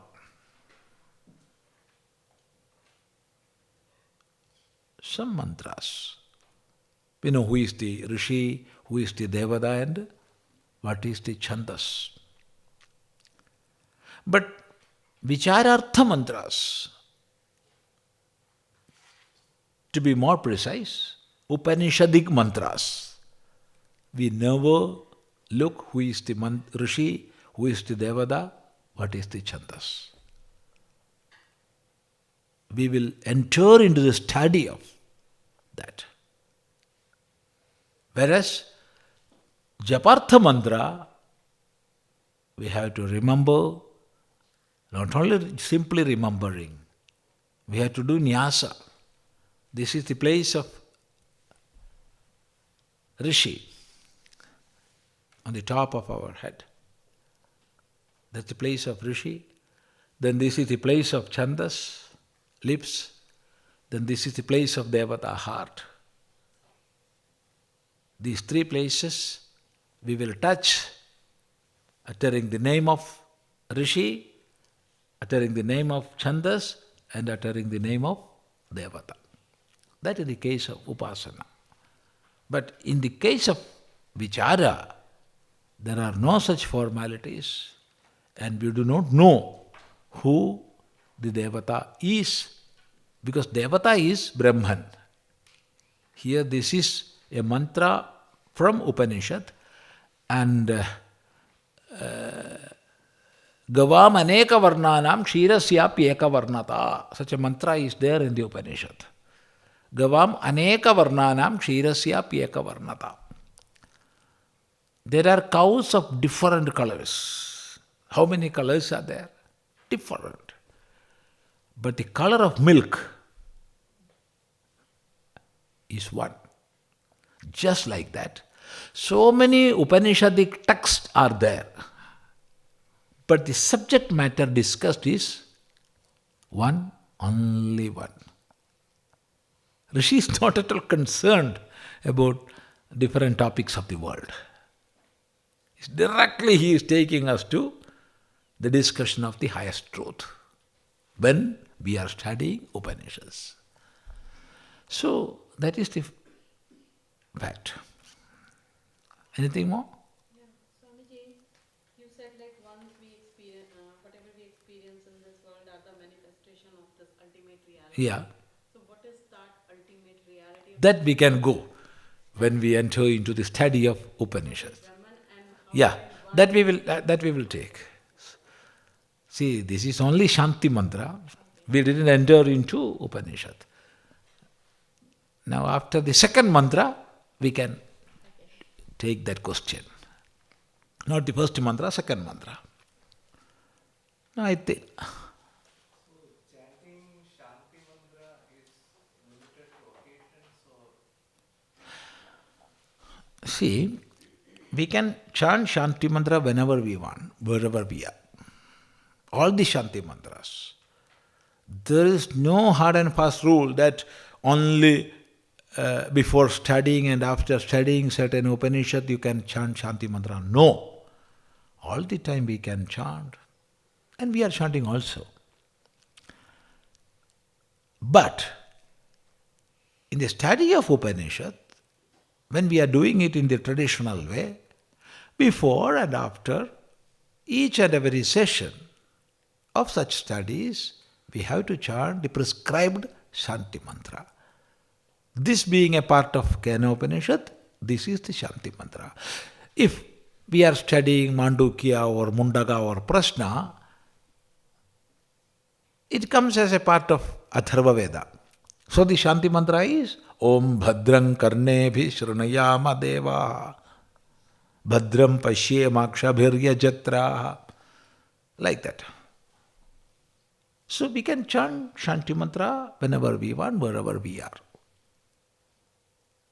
There is no any rule. But while studying Upanishad, that too in the traditional way, we have to follow that. Got it? Yeah. So, with this Chanti mantra, we will go to the Upanishads.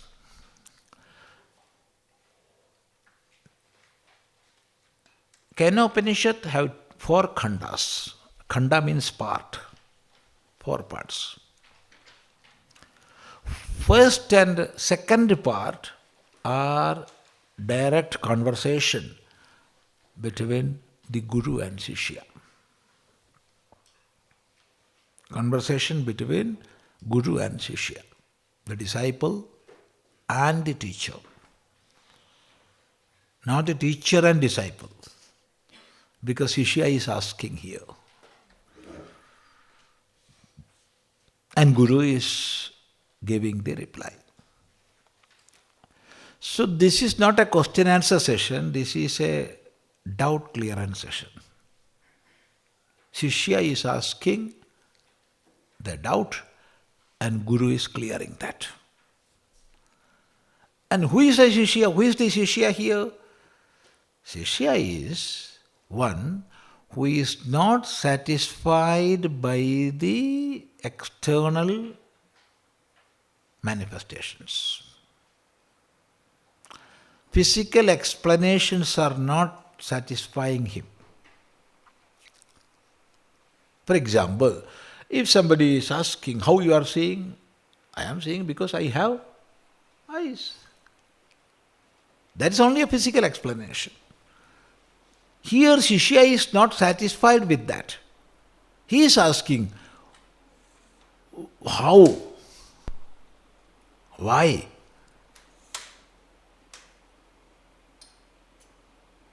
Who is making these eyes seeing?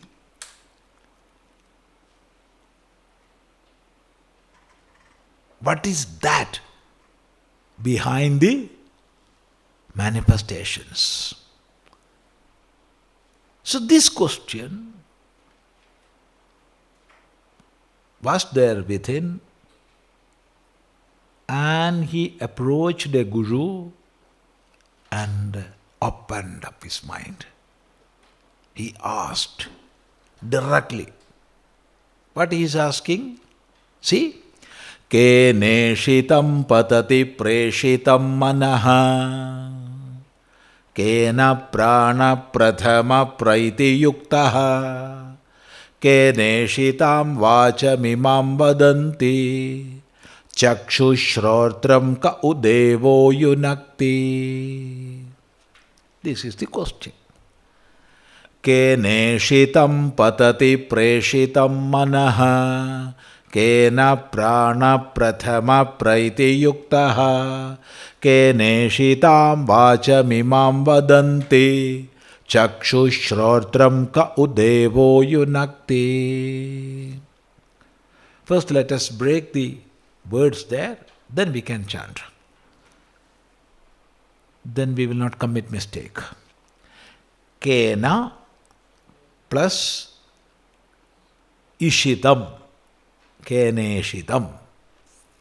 Kena plus ishitam, keneshitam. A plus I, E. Patati. Preshitam. Manaha. Kena. Pranaha. Prathamaha. Praiti. Yuktaha. Kena. Ishitam. Imam. Vacham. Vadanti. Chakshuhu. Shrotram. Kaha. U. Devaha. Yunakti. This is the question. Now we can chant together. Keneshitam patati preshitam manaha.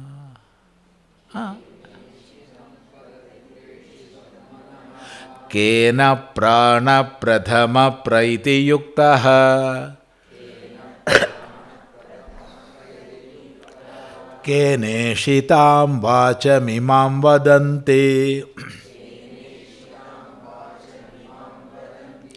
Chakshushrotram ka udevo yunakti.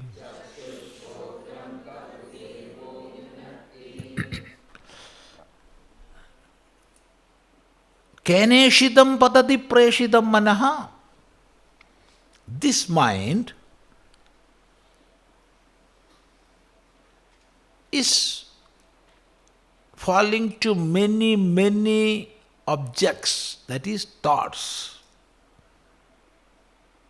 We are thinking, always we are thinking about many, many, many things. Mind being an instrument, it will not work by itself.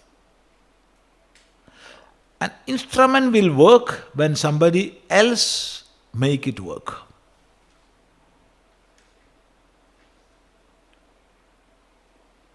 A stick won't move.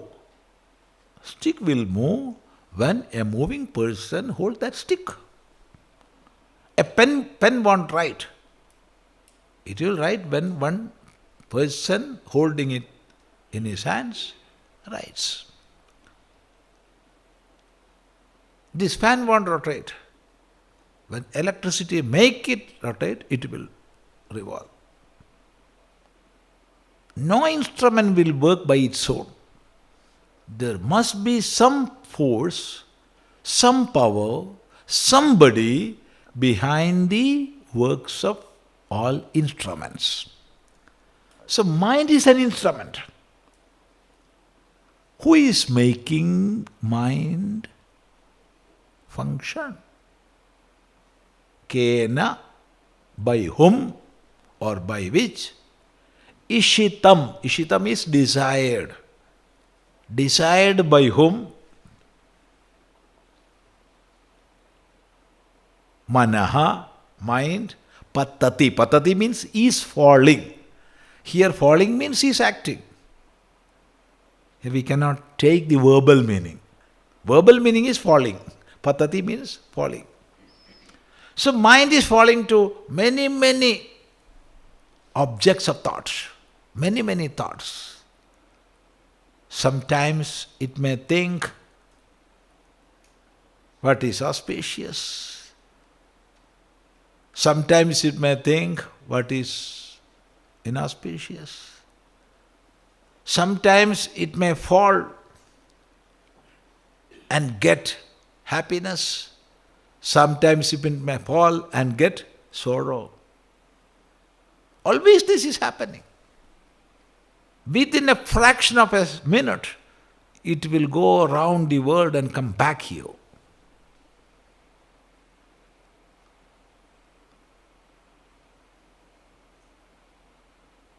That's the power of the mind. But it is an instrument. So it is functioning means somebody, something, some power, some force, some energy is behind that is making it function. What is that? So a common man who is satisfied with the physical explanation, he won't ask this question. He is satisfied with what he is seeing, what he is eating, what he is having. But here, the disciple here, he is not satisfied. He is inquiring.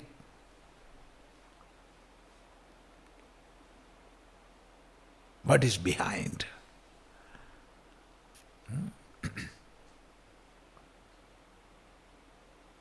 Always, when the flow of water is there, we can call it a river or a stream. an object fallen in that stream, or a person in a powerful river, he will flow. Flow to where? Where that river will take him. That is the way of the world. Where mind takes us, we will go there. We will reach there. But there are a few, only a few microscopic minority who will go against the flow, inquiring from where this flow is coming, the source, just like the shamans.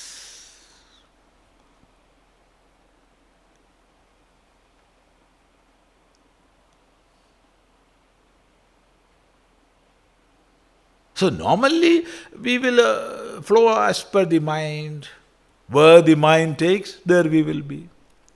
We may be sitting here and we may be thinking something else. Huh? Once a mother called me and asked, Swami, where are you now? Then I said, within you. The question was, where are you, Swami? Where are you now? Within you. Why? Because she was dialing me, see? Not dialing, now touching. Taking her phone and touching the number. Whose number? Swamiji Chidananda Puri's phone number. Then who will be within her mind? Swamiji Chidananda Puri. Then where I am? Within you.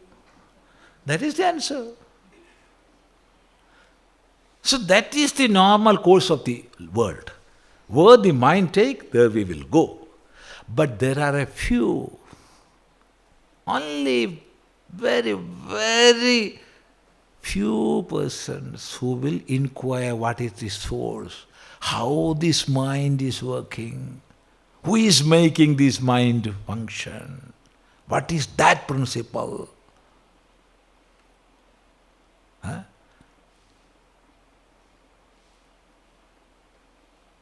And therefore, this question is there. Keneshitam patati preshitam manaha. Desired by whom the mind is working. Mind is working, there ends the matter. For him there is no Upanishad, there is no science.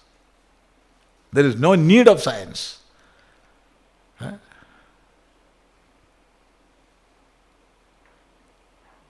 But where there are the questions why, or how, for them science is required. Philosophy is there.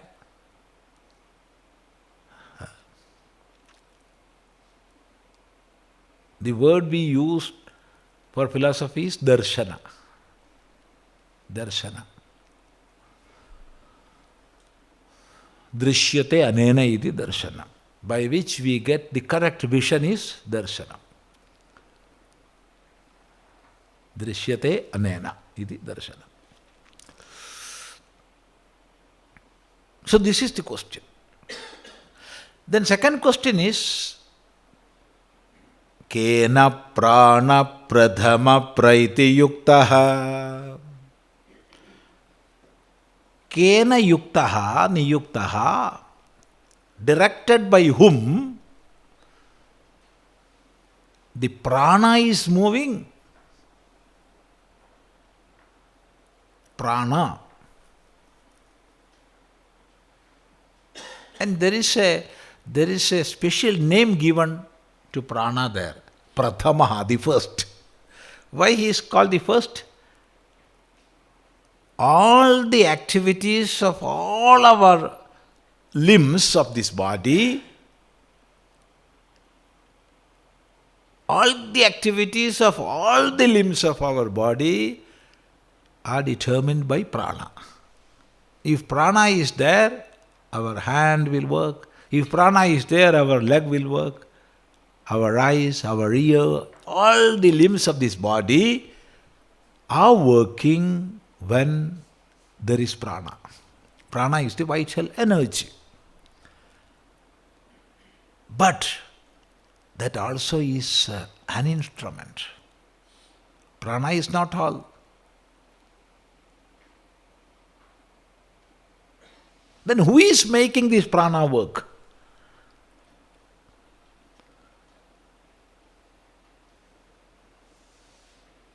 Some may say when prana stops, we will die.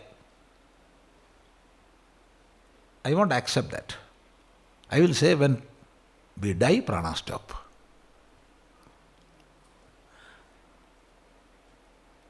You know, got the difference? When prana stop, we will die. No. At the time of death, prana will stop. We are dying not because of the stoppage of prana. Prana is stopping because the prarabdha is over and we are dying. It is time for our death. Both are different. In the Veda it is said, na pranena na panena martyo jivati kaschana itarena tu jivanti yasmin neta upashritau. By prana or apana alone, no human being is living here. By somebody else, itarena, by somebody else, we are living here. Who is that somebody else? That is asked here. By whom? Or by the kena yuktaha, niyuktaha, directed. By whom this prana is working. See, we are working. In different fields we are working. But always we are having some holidays, no? Weekly, how many holidays? I don't know. 1? 2? 2 holidays are there. According to the Abrahamic concept, even God had a holiday. That is the day of Sabbath. 1 day. So Sunday is holiday for them. So there is a question. Was there Sunday before God? Who made Sunday?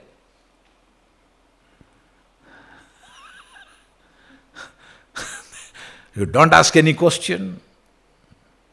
Have faith in my words because this is God given. So you must not question. But here in the Upanishad studies we can question. So question is this. Who made Sunday? So within 6 days God created everything. So was there a week consisting 7 days before God? If it was there, who created that? He is the original God and this is the duplicate God. No? Huh? What's your opinion? I am not criticizing any religion. It is just a scientific thinking.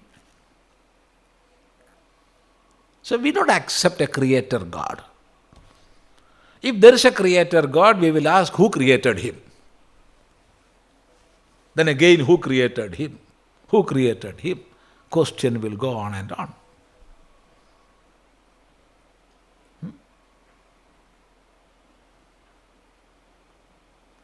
So, everybody want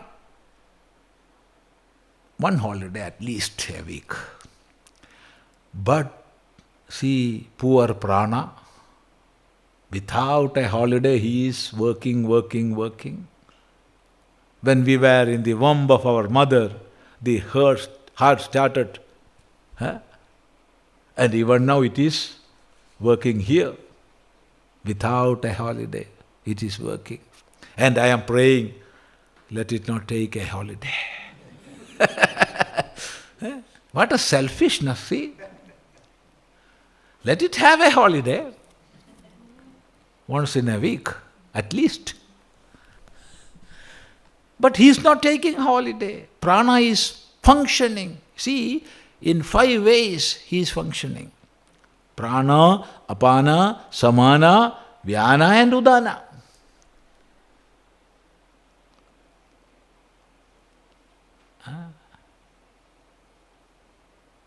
In the upper side of the body, above this neck, in the head, prana is situated. He is controlling all other parts.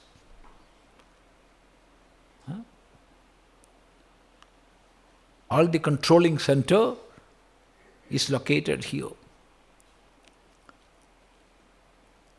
And there is the apana. Apana is lower abdomen. There, apana is situated, and because of him, all excretions are happening. Not only that, he is responsible for the balancing mechanism of the body. Apana. Bhagavan Bhashyakara Shankaracharya writes, the force of gravitation blesses apana, and therefore we are standing. Otherwise we will fly. Bhashyakara writes this in the Bhashya. Maybe after Isaac Newton? I don't know. Post Isaac Newton writings or pre-Isaac Newton writings? I don't know. What's your opinion? Bhagavan Bhashyakara writes this. Bhumi Abhimani Devata. Bhumi Abhimani Devata means force of gravitation. It is blessing this apana, and therefore we are standing. Otherwise we will fall down or fly. So writes Shankaracharya. And in between this apana and prana, there is samana. He is responsible for all digestion and all inner movements.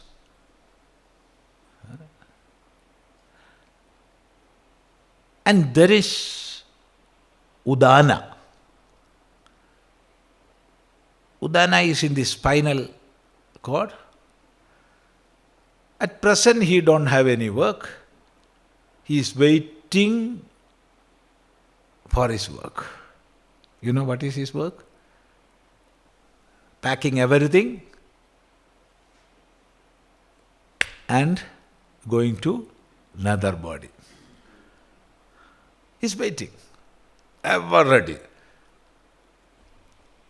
Then there is vyana. There are many nadis in our body. Mainly there are 101 nadis. And for each nadi, there is a shakha nadi. 100 shakha nadis are there. For each and every nadi. Then how many shakha nadis? 101 into 100. 10,100. Then for each shakha nadi, there are 72,000 prati shakha nadi. So number of prati shakha nadis are 72 crore, 72 lakh. So total number of nadis in human body as per the Upanishad is 72 crore, 72 lakh, 10,201. You add all together. 72 crore, 72,000 lakh, 10,201. Through all these nadis, vyana is permeated everywhere in the body. There is not a single place where vyana is not there. Everywhere vyana is working. So all these 5 pranas are always working without a holiday. So who is making that? Fearing whom all these fellows are working?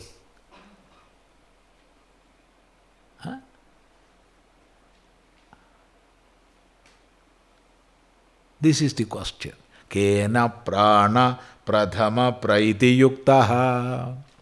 Then the third question, Kene shitam vacham imam vadanti. These words always coming out. Speaking good, speaking bad, speaking what is auspicious, speaking what is inauspicious. So who is making this talk? A very complex mechanism, you see. There are different stages of this manifestation. First there is para, then there is pashyanti, then there is madhyama, then there is vaikhari. We are hearing vaikhari only. Before the formation of vaikhari, there are 3 steps. Para, pashyanti, madhyama and vaikhari. So who is making all this? On whose behest? The words are coming out. Who is controlling the faculty of speech?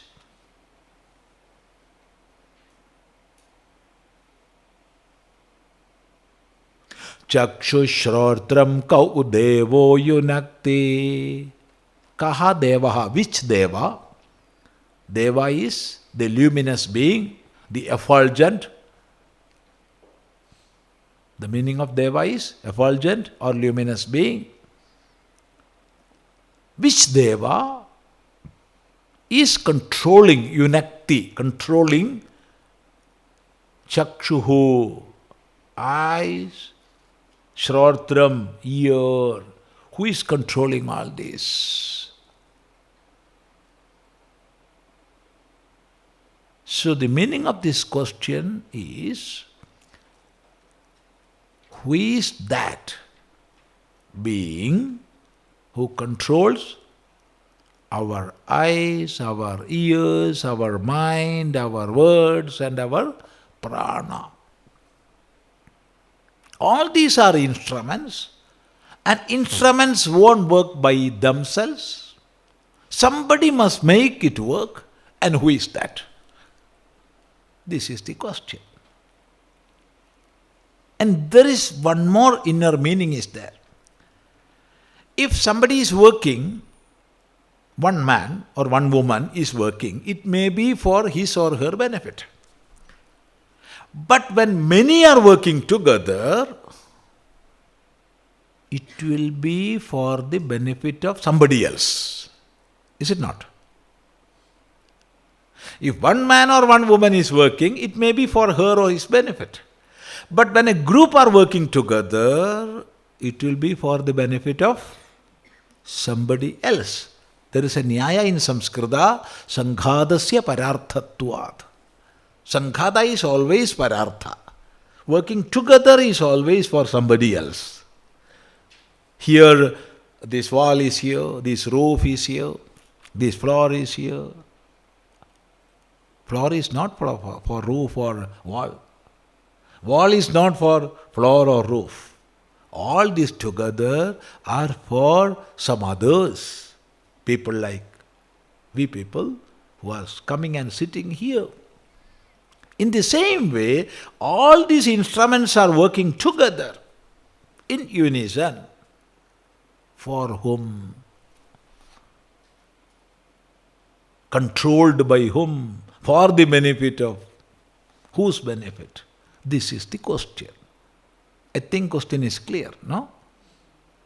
That means one who is satisfied with the manifested world, for him there is no need of Upanishad, there is no need of science, there is no need of any inquiry.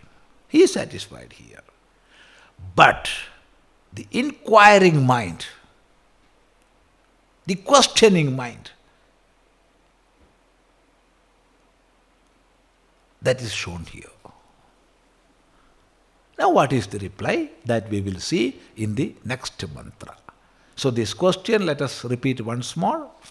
Keneshitam patati preshitam manaha. Kena prana pradhama praiti yuktaha. Keneshitam vachamimam vadanti. Chakshushrotram ka udevo yunakti. I think the meaning is clear, eh? So now, what is time now? 12. We will take a break, and at what time we will meet again? Do you need a break? Huh? No need of a break? Then we can go. If you want to ask any question, any doubt, without any hesitation, you can ask. I didn't quite understand the use of the Prathama Prana. See, ear is seeing, eye is seeing, or ear is hearing, hand is taking, leg is walking or jumping. All these are doing their work. Somebody is behind that, of course, there is no doubt. But even then, they are doing their work. I cannot hear, nor ear can see. Hand cannot jump, leg cannot take. So they are doing their own work. They have their greatness, of course, but take the case of prana. If prana is not there, no limb will work. So, among all the instruments, prana occupies the first position. Because of prana, all others are working. So, prana is common. See? If prana is not there, words will not come out. If prana is not there, eyes will not see. Therefore, prana has a special status to show that pradhamaha, first, foremost, is given there. Pradhamaha pranaha. Prana, who is the first, who is most important. Even though he is most important, he is not the final. He also is acting on the behest of somebody else. What is that? Who is that? That we will see in our next mantra. It is clear? Yeah. Anything more? Prana same as Atma. No. Prana is not Atma. We are inquiring here who is Atma. Prana is acting as per the directions of Atma. That is why I said earlier, at the time of death, prana will go. Not that when prana goes, we will die. No. So prana, you have mentioned it is a location for it, right? No. See, it is the vital energy. Where is the vital energy? All over the body. What does See, we have here in America the case is different. In India, we have a parliamentary system of ruling. Here it is the presidential system. Now, for some time we can go to India, parliamentary system. There, Prime Minister or Chief Minister, in the case of state, they will divide all portfolios. all together make one ministry. How many ministries are there in central government? Only one ministry. President will invite only one person to form government. Not all.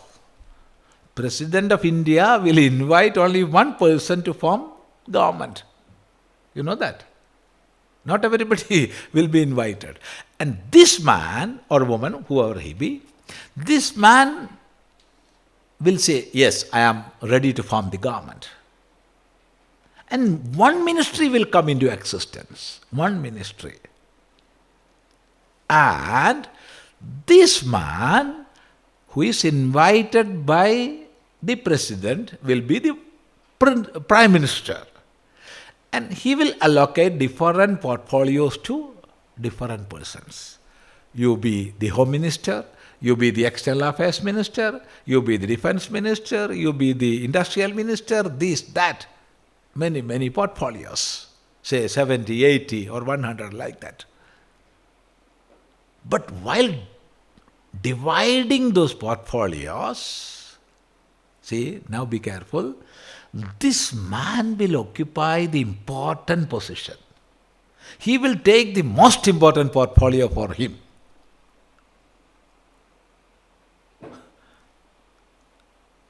There is no doubt in that.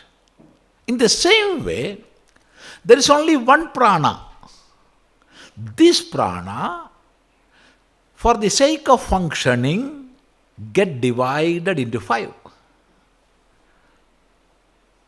Prana, apana, samana, vyana and udana. See those names? The same dhatu is there in all these shabdas. Ana. Pra plus a plus ana, prana. Apa plus a plus ana, apana. Sam plus a plus ana, samana. Ud plus a plus ana, udana. Vi plus a plus ana, vyana. The same dhatu, anacheshtayam, to activate. The meaning of ana is to activate. So one who is activating the whole system is called prana. So while dividing the portfolios, he occupied the main position. Above the neck, I will occupy, and you people be at different places. So it is one. There are no 5 pranas. For the purpose of functioning, he himself divided into 5. 5 formations. Not 5 parts. 5 formations. Never take these as parts. It is one prana, one prana. The 5 are 5 formations of the same prana. So prana that occupied above the neck in the head, then apana in the lower part, samana in between that, then vyana all over the body, udana in the spinal cord.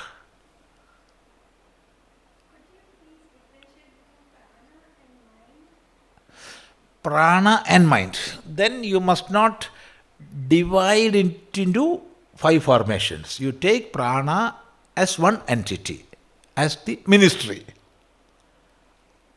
As the ministry, not as the home minister, finance minister, external affairs minister, no. As the ministry. Ministry is responsible for one thing.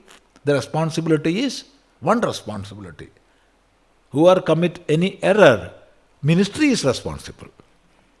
In the same way, you don't take the 5 formations. Take prana as one. Then, prana and mind are connected, interconnected. How they are interconnected? To know that, we must see from where this prana and mind comes. See, some more deeper we have to go. Brahman, or the ultimate reality,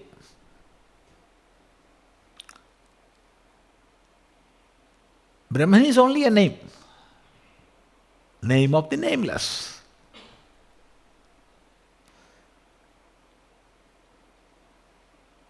So the innate power,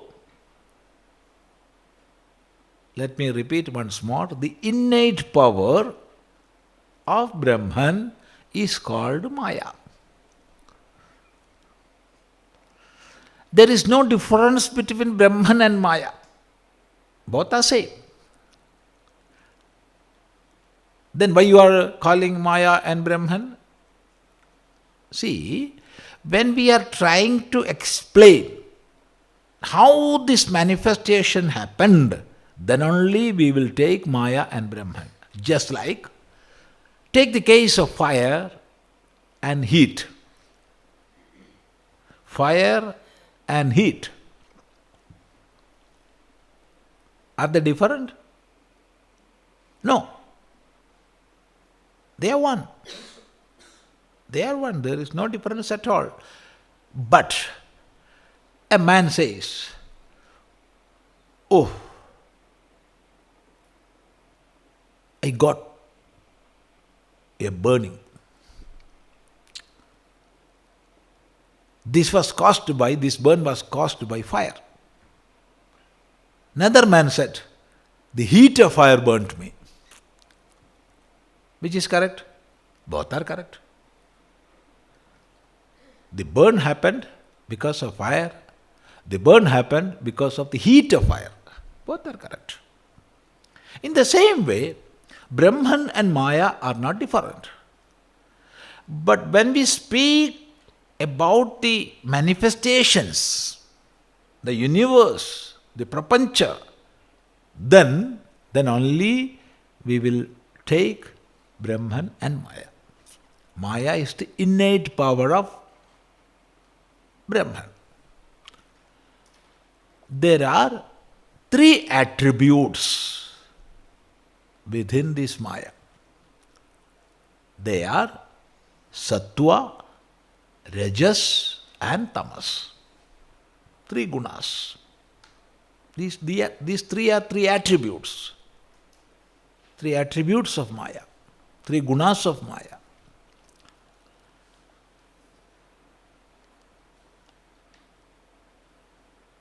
The Maya with pure Sattva attribute is called Vidya. The Maya with a little impurity. That is, of course, the major part is Sattva, but a little impure by Rajas and Tamas is called Avidya. And the part of Maya, that Maya which is having the dominance of Tamas is called Prakriti. So Maya is of three types: Vidya, Avidya and Prakriti. Sattva dominant, mixed Sattva and Tamas dominant. These are subjects we have to learn in a systematic way through Prakarana Granthas. But as an answer to your question, I have to reply. No. To reach at the answer, we have to go that way, you see. What is the connection between prana and mind? How they are related? That was the question. Yeah. To get at the answer, we have to analyze like this. Otherwise, simply when I say both are like two branches of the same tree, oh, very good. How it is? That we have to understand. So now, See, this Prakriti, which is tamas dominant, when the Chaitanya of Brahman is reflected in that Prakriti, then all sorts of bhutas are manifesting. 5 bhutas, that is Akasha, Vayu, Agni, Jalam and Bhumi. These are the 5 elements. 5 elements in the subtle form, not in the grosser form. See, 5 elements have 2 levels, the subtle and the grosser. Now, take the subtle elements. Take the subtle elements. 5 elements are there. Even though they are having the dominance of tamas, there is sattva, no? There is rajas. There is sattva and there is rajas. But dominance of tamas is there. Why? Because they emanated from Prakriti. Prakriti is tamas dominated. Now, from the rajas of these 5 elements comes prana.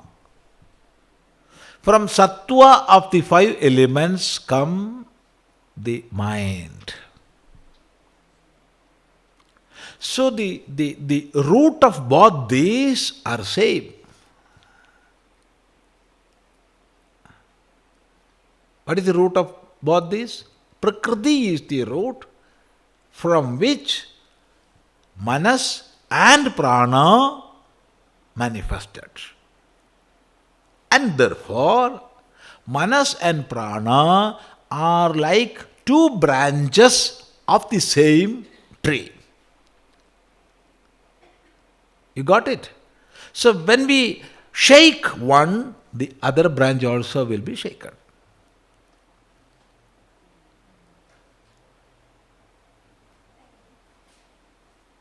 So, by controlling prana, how? Through pranayama and all, you can control your mind. We are not doing pranayama to control prana. We are doing pranayama to control mind. And mind is perfectly controlled means your prana will naturally be in a state of balance. That's the experiential thing. Ah, The definition you give. yeah, yeah. See? So when pranayama, we are doing pranayama, through pranayama we can control our mind. When mind is under perfect control, there is no need for doing any pranayama because prana will be controlled.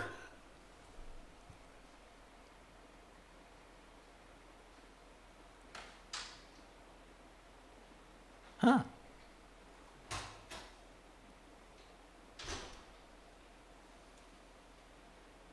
You got the idea? Yeah. I just want to say this. I don't know whether anybody else has the same issue. Every time I come across the word prana, I equate that to breath. So when in the word here, prathama prana, I was thinking first breath. Who gave me my first breath? That kind of thought. And when I think about it as vital force, vital energy, that gives me an entirely different picture. So prana is not just breath, it is the vital energy. Yes. See, in our Shastras,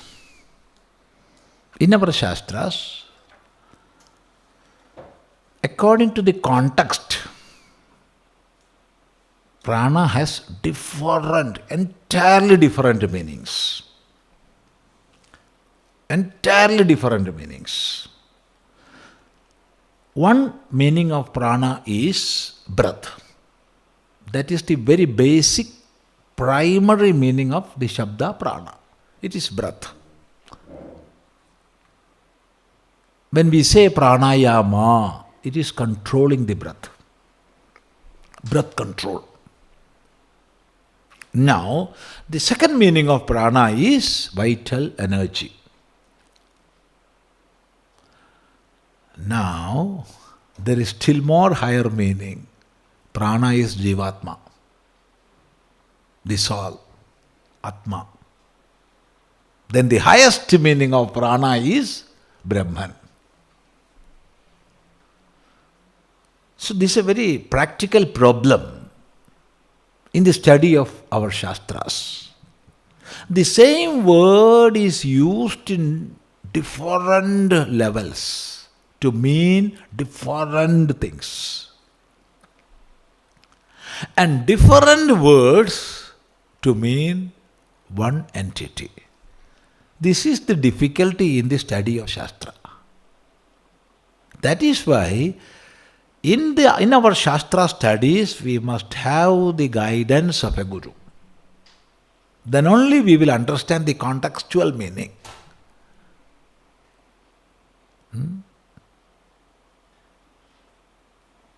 There is a mantra in the Veda.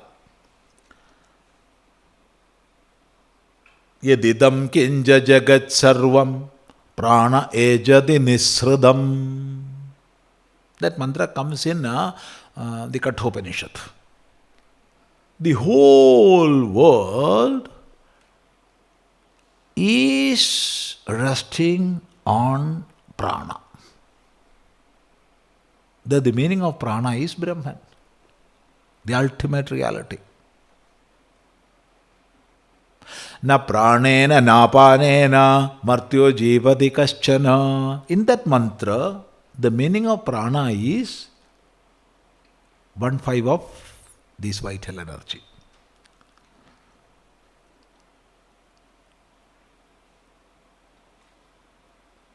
Prane juhuyadapanam. You offer apana in prana. Then prana means this breath. That. So different contextual meanings are there for prana. So first meaning is, there is no doubt at all, it is breath. In the next plane, it is vital energy. In the higher level, it is Jivatma. In the highest level, it is Brahman. You got it?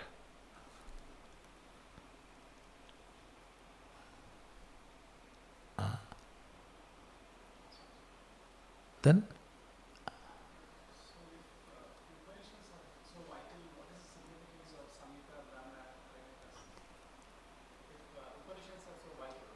So?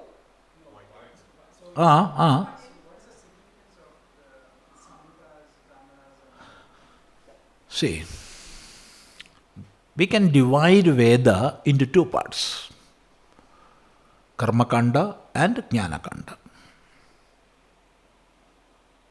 The first being Karmakanda, the final Jnanakanda. In the Jnanakanda,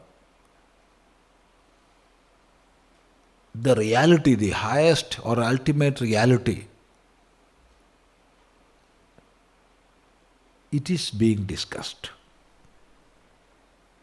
It is being taught. That is in the Upanishad. But see, for the study of the Upanishad or for realizing the message taught in the Upanishad, we have to prepare ourselves. We must have the required purity of mind, sharpness of intellect.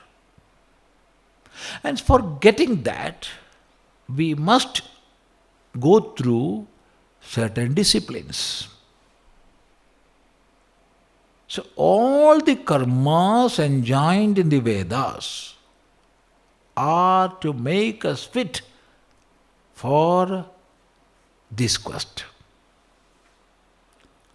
Therefore, Bhagavan Bhashyakara, Shankaracharya says, Sattvasya shuddhaye karma nato vastopalabdhaye. For making our mind pure, all the karmas are enjoined in the Vedas. So there is karma kanda. To make human being disciplined one. Through that discipline, our mind will be purified, our intellect sharpened. Then, one more thing is there. For a man always means man, woman, no gender differences are there. There is a man in woman, no? No? Huh? WOMAN. There is a man and a woman. So, men and women.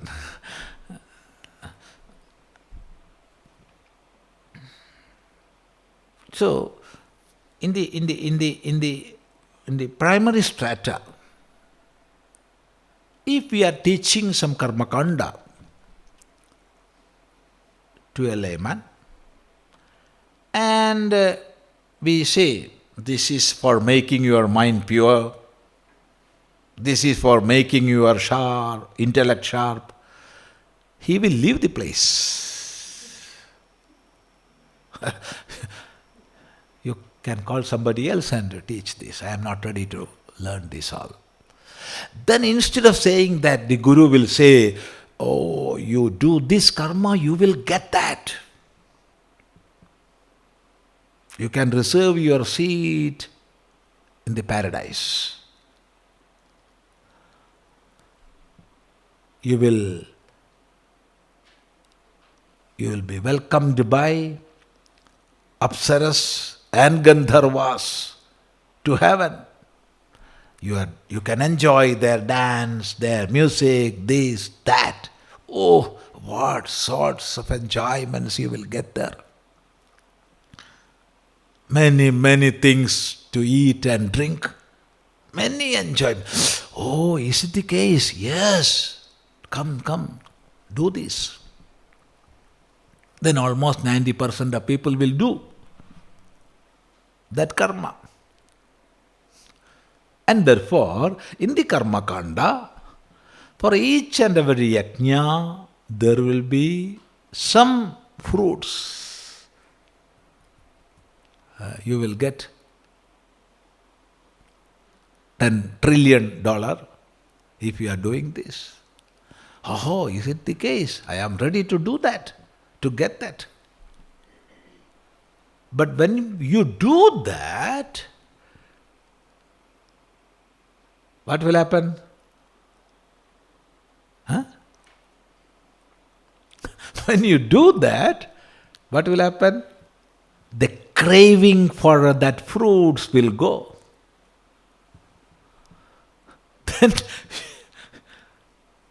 Then you are not for such fruits. See, there was a man in Kerala. So he started a what you call, not a poultry farm, where chickens were sold. So he was moving with no profit, no loss. Slowly profit started coming, but not much. Then he went to a tantrika and asked, is there any way to develop my business? Please tell me. Then this tantrika asked him to chant Lalita Sahasranama daily. This is not a story. I am not telling a story. So this man started chanting Lalita Sahasranama daily. For what? For making his business flourish. That means for selling more and more chicken, killing more and more beings. Now his business flourished. Within 2-3 years, he started goat shop, this beef shop, all sorts of meat. He used to kill or make to kill hundreds of goats and bulls.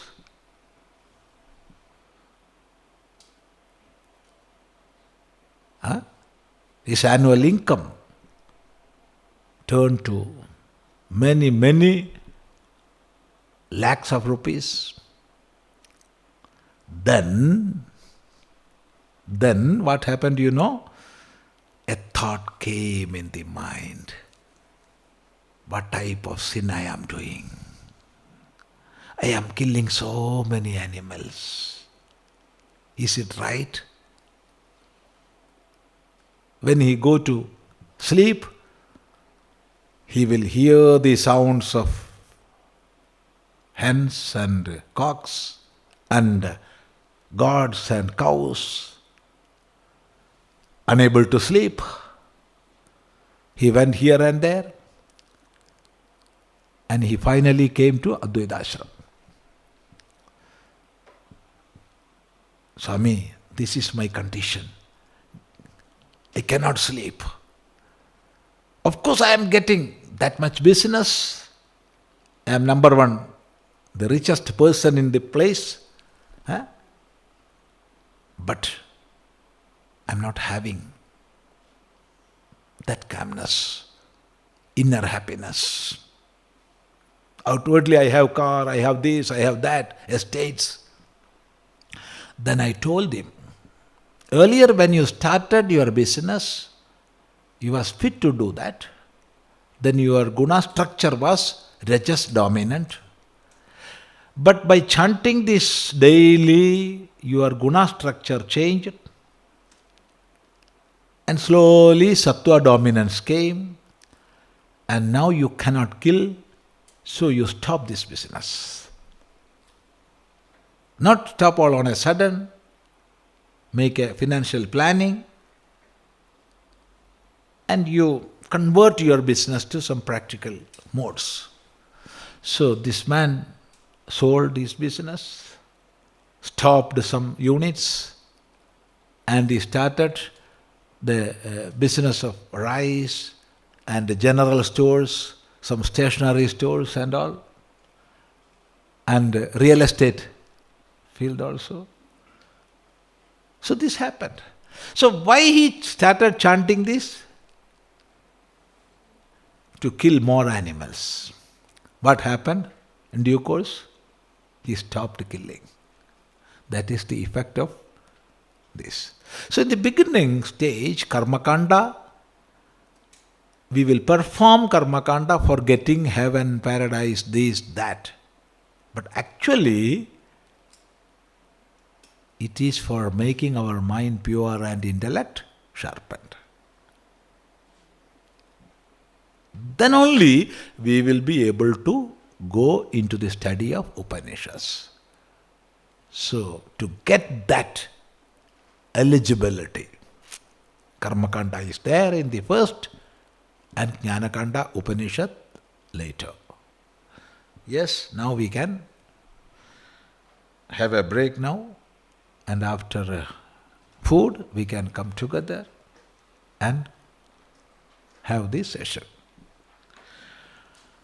Om apyayantu mamangani vakpranaschakshuhu shrotramatho balamindriyani cha sarvani sarvam brahma upanishadam maham brahma nirakuryam mama brahma nirakaroda nirakaranamastva nirakaranam mestu tadatmani nirateya upanishatsu dharmaha te mayi santo om shanti shanti shanti. So we are going to have our food now. How we will eat? Hey, what type of question you are asking, Swami? We will eat with our hands. No. Normally we will sit and eat, stand and eat, walk and eat, talk and eat. But this is a retreat. So we must have some disciplines. We must teach ourselves. So I think one person going and taking food and eating, the other also going another time and eating. Instead of that, we can wait for all together, sit together, and by that time we can chant some, say, 15th chapter of Bhagavad Gita, preferably. And then before starting our food, we can make ourselves ready to take the food. For that, take a little water in the hand. Then we are doing a yajna, see? Because we are offering food to the Devata who is inside. Vaishwanara Agni. The fire is here and he is there and we are offering havis. Food items are havis. So there is Ishvara in the form of Vaishwanara sitting in the stomach. We are offering. So this is a yajna. So there will be a yajna kunda and we will put 4 sides. That is, outside the kunda, we will put 1 or 2 leaves of darbha, and that is the limit. That is the limit. In the same way, take water in the hands and put a limit around and think we are starting the yajna. And first offer, what is the food item you are going to eat? A small piece of grain or a piece of chapati or a piece of roti, whatever it is. Offer with the mantra Om Pranaya Swaha, then Apanaya Swaha, then Samanaya Swaha, then Udanaya Swaha, then Vyanaya Swaha. Then our system will get ready to receive all the food. Then eat. Is it acceptable? Huh? Then we can do. If not, we need not do. Freedom is with us. Then after going to your home, you can do that.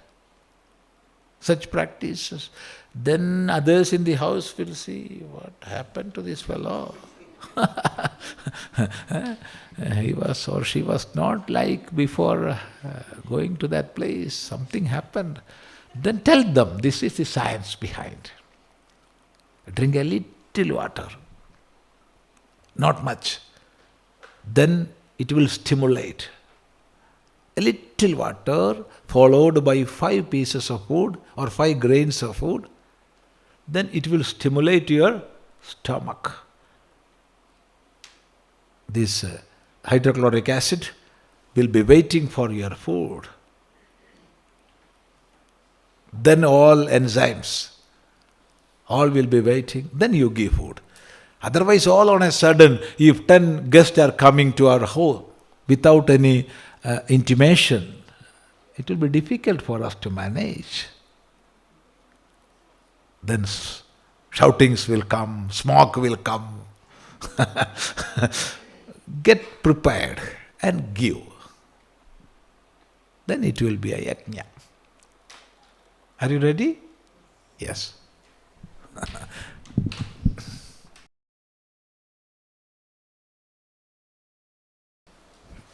In our earlier session, there was a question whether Hinduism or Sanatana Dharma is monotheistic or polytheistic. We who are living in USA must know this, because our children are going to schools, they are getting educated from there, and along with that, what sort of inputs they are getting, we have to be aware of that.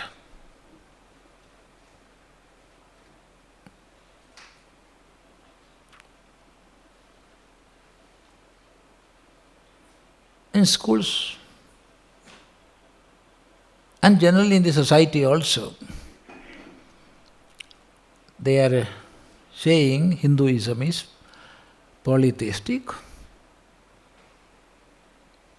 and Abrahamic religions are more or less monotheistic. See,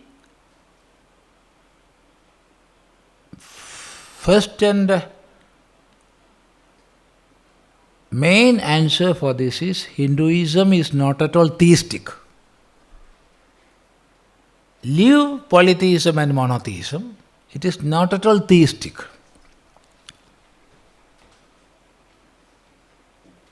The base of Abrahamic religions is theology.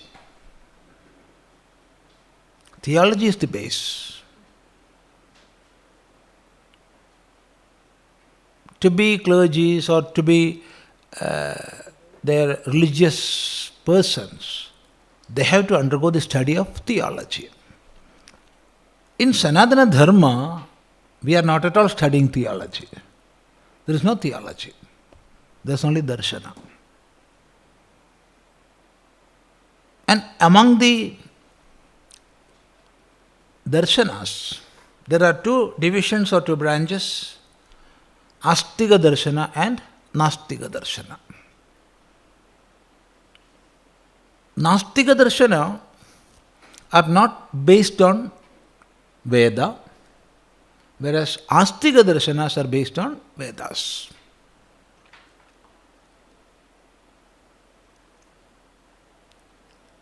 We never call him a Nastika who deny God. We call him a Nastika if he deny Veda. And among the Astika Darshana, there is Sankhya Darshana. Sankhya Darshana, it was propounded by Maharshi Kapila. There, in that Darshana, they are not at all thinking about Ishvara. No Ishvara is there. There are two aspects, one Purusha and the other Prakriti.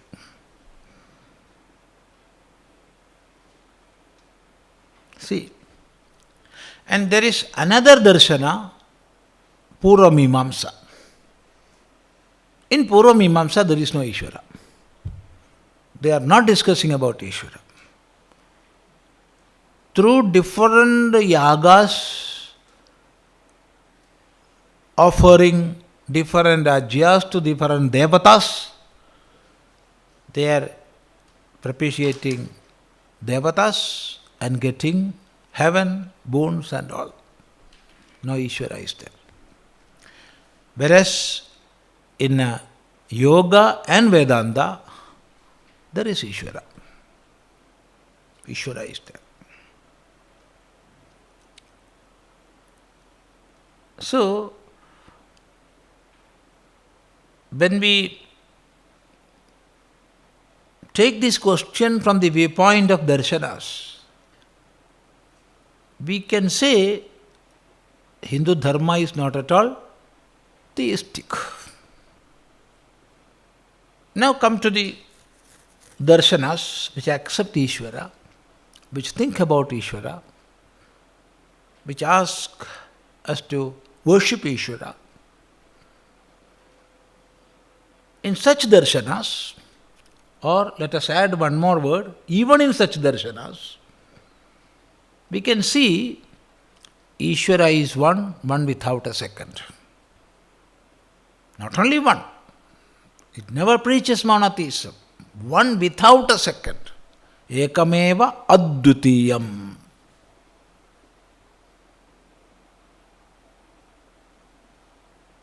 And at the same time, devatas are many. You cannot limit the number of devatas to 3 or 33 or 33 crores.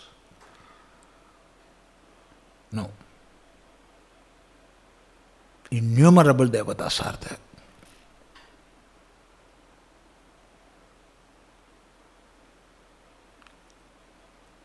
How many phenomena are there? Innumerable. So behind each and every phenomenon, there will be one devata. If wind is blowing, there is a devata behind that. It is Vayu devata.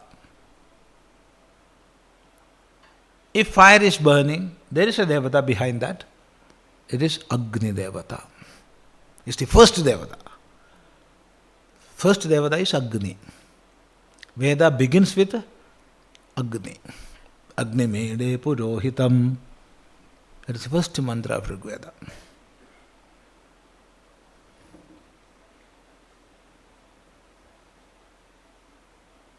If water is flowing, there is a devata behind that.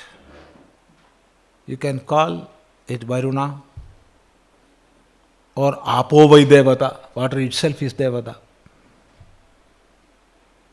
Devatas are innumerable. Countless devatas are there. But Ishvara is one without a second. And through all these devatas, one single Ishvara is being worshipped. Yaska Maharshi in his Nirukta says, Ekasya atmano anye devaha pratyangani bhavanti. In the Devata Kandam of Niruktam, there is this saying, Ekasya atmano anye devaha pratyangani bhavanti. All the devatas are pratyangani, parts of one single Paramatma. So, innumerable devatas, at the same time, one Ishvara. That is the teaching of Veda.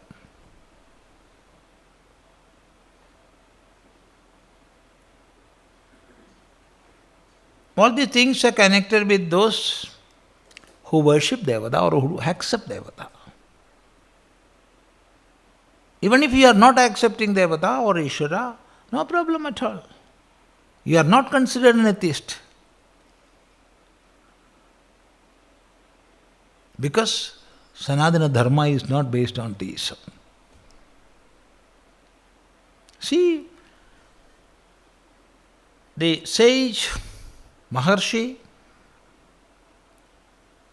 who analyzed in detail the concept of Ishvara and Brahman, Badarayana. We call him Badarayana Maharshi. At the same time, we call that scholar who negated the very existence of Ishvara, Charvaka Maharshi. Not that he is an atheist. He is not accepting Ishvara. Let him accept or not accept.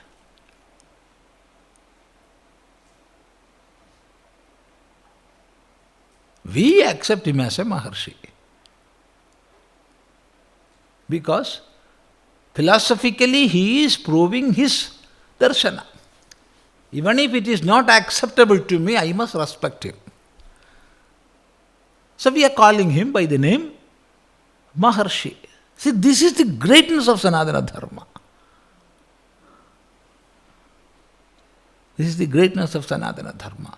So we must be able to understand for ourselves and show to others that Sanatana Dharma or Hindu Dharma is not at all based on the concept of theism. This being the fact, according to the Upanishadic vision,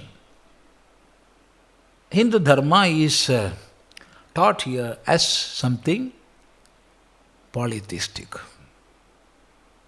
Yes, there is no problem at all because we are everything. If you call it is polytheistic, all right. If it is monotheistic, it's all right.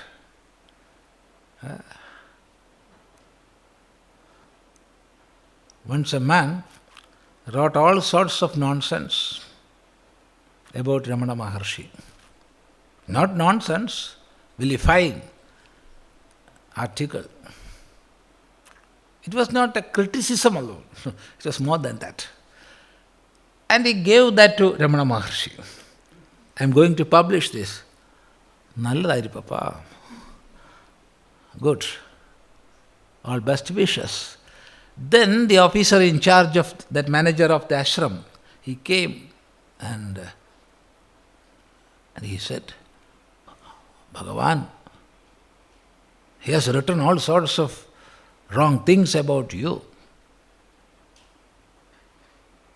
Then Maharshi said, what for that? Ellam poyyallava.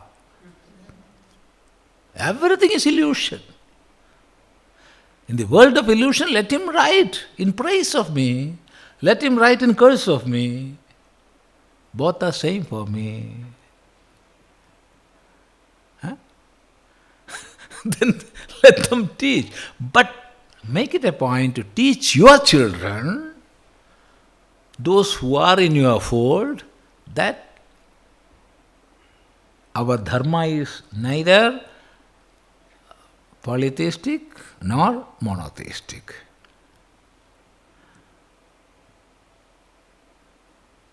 It recognizes the single Ishvara and the multitude of devatas simultaneously.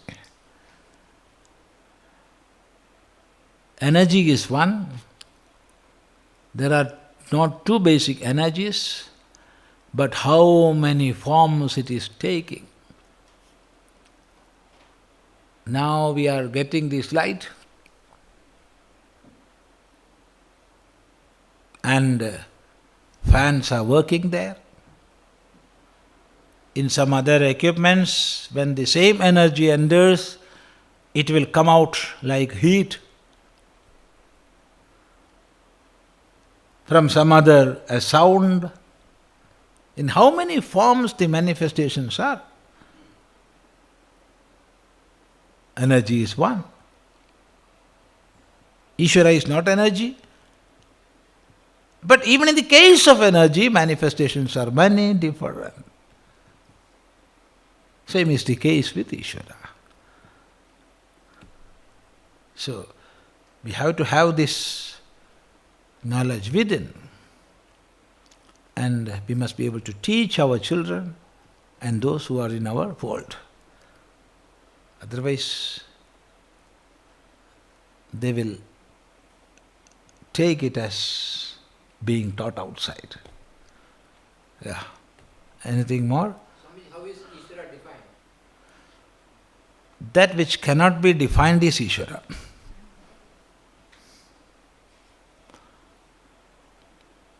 Because from one point, from one angle you can define, then it will transcend that. From another level you can define, then it will transcend that. And finally, there is a point where there is no Ishwara at all. I am remembering one instance.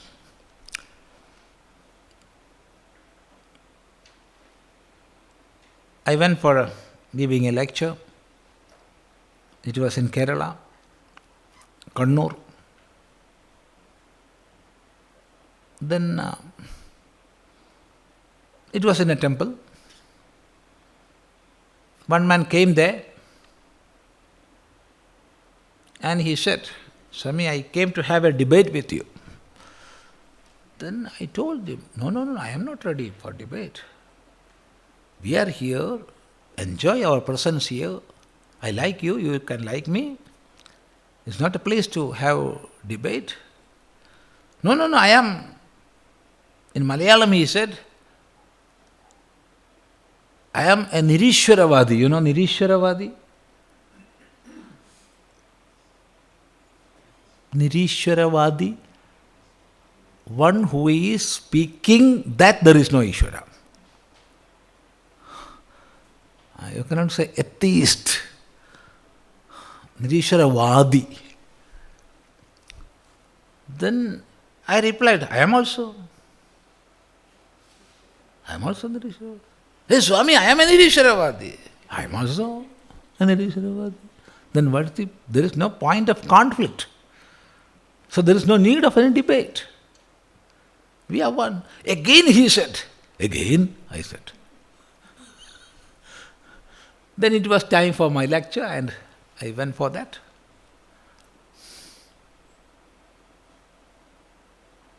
How he took that, I don't know. But what I said was correct and is correct.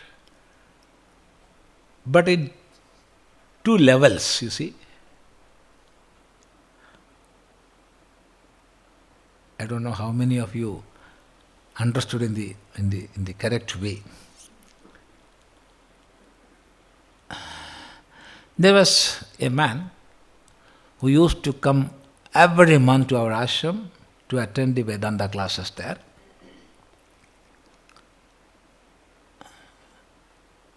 We used to call him Madiyan. Of course, his name was something else. His name was Sri Kumaran Nair. But we called him Madiyan. So once he invited me to his house. Yes, I will come. Why he invited, his mother, very old mother, she accepted sannyasa from one guru, and even after accepting sannyasa, she was living in the house. Of course, in this Garuva cloth. And this man, he was a Vedantin, and he used to read Upanishads and Brahma Sutra for mother. So she was that much happy to be with him. Daily this man would sit near her and read Upanishad, Brahma Sutra and Prakarana Granthas for her. So I went to their home. Then the mother was that much happy.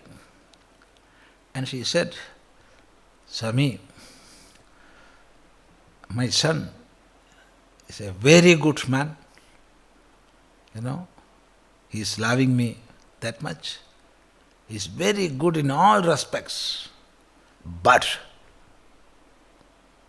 he is having some bad things about him. Then I asked, what? What, mother? He don't have that much respect for me. He loved me, there's no doubt, but he don't have that much respect. After all, I am his mother. After all, I am his mother. Then immediately this man shouted, I made you mother. How you became mother? Because I am here as your son, that is why you are a mother. So I made you mother. See? You got the point? The meaning of Ishvara is one who is controlling. Ishyanam karoti iti Ishvara. One who is controlling is Ishvara. To control something, there must be something, no? There must be a Jagat to be controlled. In presence of such a world, such a Jagat to be controlled, Ishvara will be Ishvara. And Jagat is Mithya. Jagat is not having absolute existence. In that level, is there Ishvara? No. In the level of the world, in the level of the Jagat, there is Ishvara to control that. If there is no Jagat, who is Ishvara? There is no Ishvara. Ishvara is not the ultimate reality.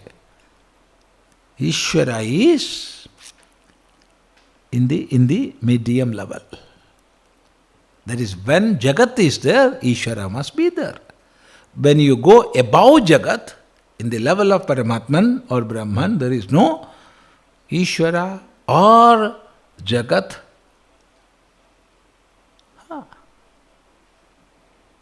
So, in two levels we can say Nirishvara. One, the lower level, without knowing what the concept of Ishvara is, simply they are saying, I don't accept Ishvara. And in the higher level, there is no Ishvara. There is no father without a child. One man is not a father if he don't have a child. Child makes the father. Jagat makes the Ishvara. Then got the point.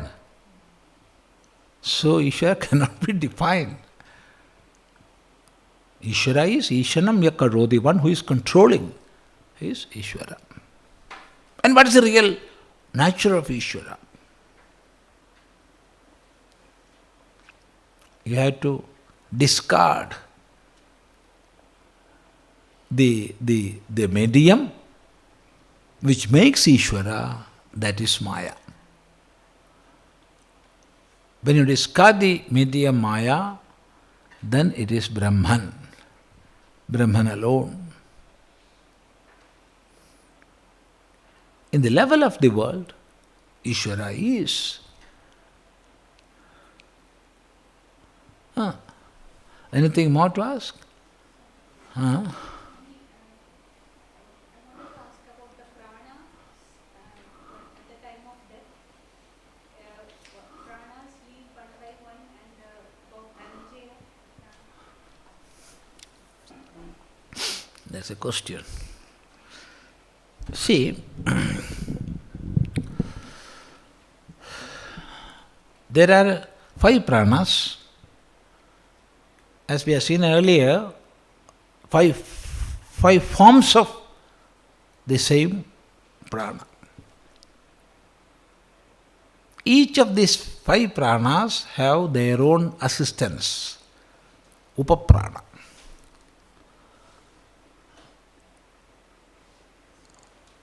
Naga, Devadatta, Dhananjaya, Kurma and Krikara. Now, in olden days, there were not that much hospitals or clinics. So, olden days means not some hundreds or 200 years back, no. Some 40, 50 years back. In those days, in villages, when some persons get some sickness, then immediately somebody will run to the nearest town and call a taxi car, and the doctor will come to that house. Along with the doctor, one compounder will be there. He'll be following the doctor, no? Compounder. not the nurse of the present day. He was called compounder.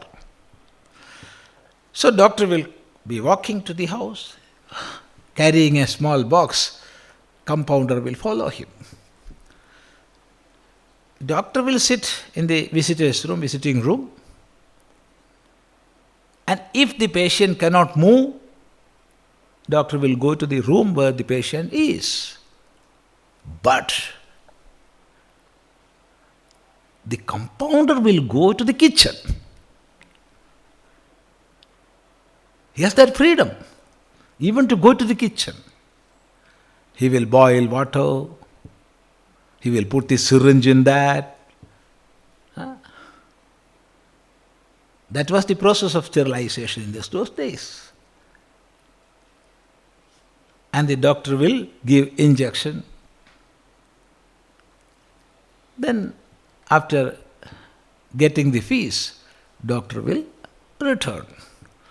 But sometimes it may happen that the compounder went inside the home, he was acquainted with everybody there, he went to kitchen, he liked the kitchen, so he may have some hesitation to go back. He may stay there. Because loving people, very good kitchen, In the same way, the upaprana of Udana, his name is Dhananjaya. Dhananjaya may be loving this body that much, so some reluctance to move from this body may be there in Dhananjaya. So he may revolve around the body without going. Even after doctor went back, the compounder will be walking here and there. In the same way, this Dhananjaya may be staying around the body for some days. So, it is asked by elders, you must give the body to fire. Once you burn it, Dhananjaya will have to move immediately. If you bury the body inside the earth, then Dhananjaya may not return. So, it is better that as soon as possible, after death, you burn the body. And if something is remaining, some bones or some body parts are remaining here and there, collect them and throw them away. Throw in a river so that they will be segregated. They will not stay at a single place. So there's a chance for that. Dhananjaya is not going. All other pranas will go. All other pranas will go immediately. Because when Udana goes, no other prana can stay in this. So, the Dhananjaya not going means, the meaning? There's a chance for getting Predayoni.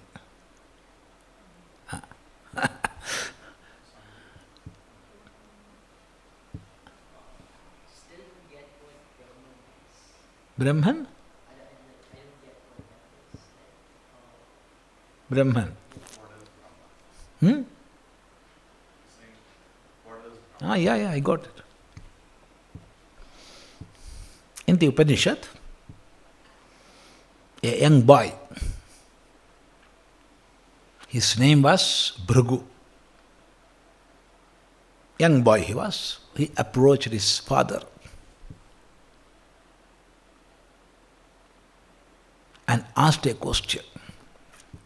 Athehi bhagavo brahmedi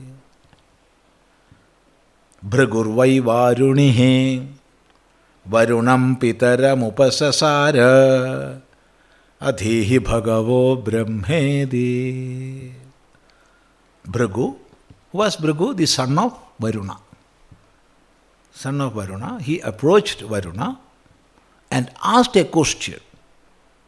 Oh, Bhagavan, the all-knowing one, please teach me what is Brahman. Please teach me what is Brahman. Adhihi bhagavo brahmeti. Adhihi means please teach me. Then Varuna, he replied, Yato va imani bhutani jayante yena jatani jivanti yat prayandi abhisamvishanti tad vijignyasasva tad brahmeti. Yato va imani bhutani jayante. From where all these beings are coming into existence or manifesting. See, for an effect, there must be a cause. Without a cause, effect will not be there. If we are not accepting this cause-effect relationship, there is no science, there is no darshana, nothing. Whatever be the branch of science, for science to exist, we must accept cause-effect relationship. There is no such a thing as accident. Nothing happens accidentally. If there is an effect, there is a cause.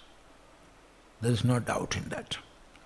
So, the father teaches, oh my boy, look around. Innumerable beings you are seeing. You are cognizing. So there must be a cause for all this. What is that? The basic level we may see physical things, because physical body comes from physical things. But the gross level of such physical bodies, it must come from subtle level. And the subtle bodies must come from the causal state. So three states are there: the causal state, the subtle state, and the grosser state. So from where all these manifestations are coming? This is the first question. Then, yena jatani jivanti, by which all these beings are existing, from which all these are coming, and by which or in which they are existing. And finally, yat prayandi abhisambhishanti, unto which all are going back, or the souls going back. Father never taught it is Brahman. Instead of that, he asked Bhrigu to have the real thirst to know. Tat vijignyasasva. You have the thirst to know. Then he said, Tat brahmedi, that is Brahman. See, if it teaches from where all beings are manifesting, in which all are existing, unto which all are going, that is Brahman, then the child will learn that is Brahman, without understanding. Therefore, Father asked him to have thirst for that knowledge. So it is the absolute existence from which all the manifestations are happening. That is the basic cause. That is the ultimate reality. The name given is Brahman. It is only a name attributed to the nameless existence absolute. Therefore, in the Bhashya of Brahma Sutra, Bhagavan Bhashyakara writes, Brahma Shabdasya api Lakshyarthaha. Brahma Shabdasya api Lakshyarthaha, the implied meaning of the term Brahman. What is Brahman? Brahman is the implied or indicated meaning of the term Brahman. See that? Otherwise, we will cling to the name. So, it is the principle, it is the reality, it is the existence absolute behind all the manifestations. We can simply say the absolute reality, the ultimate reality. What it is. We have to go deeper and deeper. In the beginning state, we can learn this with the help of so many physical sciences, because all branches of science are looking into that. All branches of science, whichever be that. Slowly, slowly we have to transcend the grosser plane. Still to subtler we have to go. That also we have to transcend. So the meaning of Brahman is ultimate reality. Then can you explain that? No, we cannot explain. Even the Vedas cannot verbally say this is Brahman. So Veda indicates Lakshyarthaha. That is Brahman. There is a mantra in this Upanishad, Kenopanishad. Na vijanimo yathaida danushishyad. I do not know how to teach this. I do not know how to teach this. Why? Because of the ignorance of the teacher? No. Because the ultimate reality is above the realm of words, thought. So I cannot teach.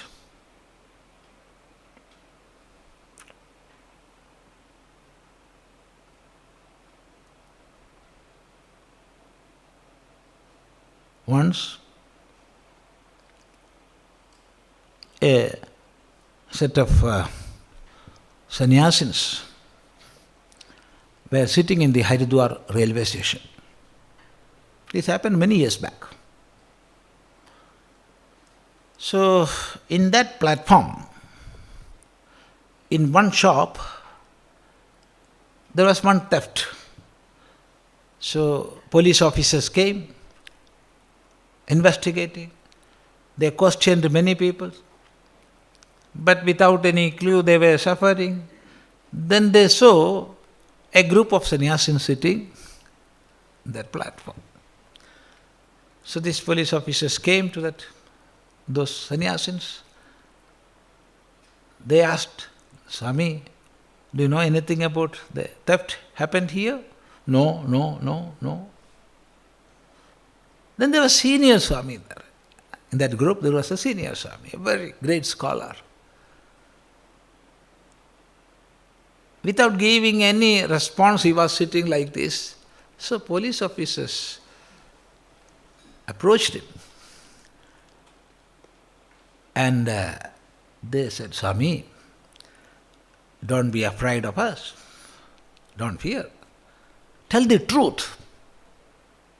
Then Swami replied, no. It is above words. We cannot speak the truth, you see. We cannot speak the truth. What we are speaking, all tits and bits of untruth. The real truth, it is above words.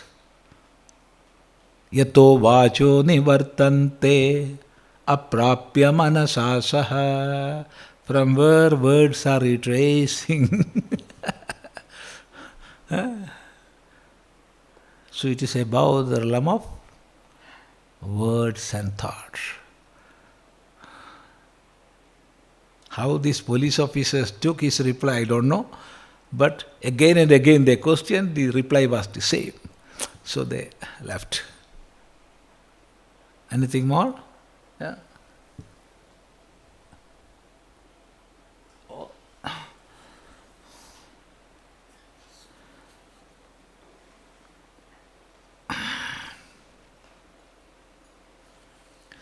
What you mean by karma bhala?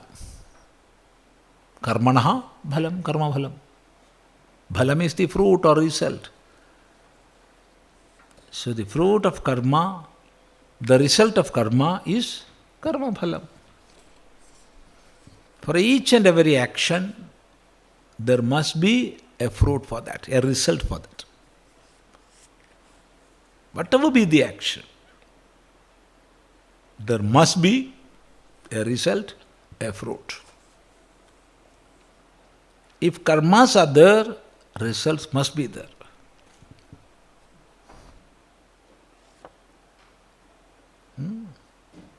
Is it possible to change your karma bhala?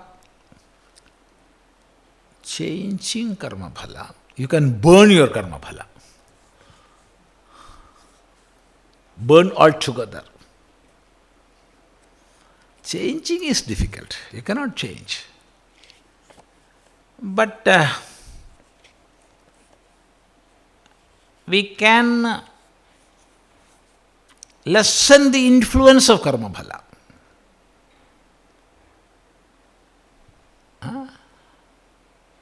First answer is you can burn the karma bhala altogether. How? Yadhaidhamsi samidhognihi bhasmasat kurute Arjuna jnanagni sarva karmani bhasmasat kurute tatha. O Arjuna, just like the fire burns the firewood, jnana, the fire of jnana, burns all the karma bhalas. So, for a man of realization, there is no karma bhala at all burnt. Upanishad also says the same thing. Bhidyade hridaya grandhi chidyande sarva samshayaha kshiyande chasya karmani tasmin drishte paravare. So says the Upanishad. Bhidyade hridaya grandhi. Knots of the heart get broken.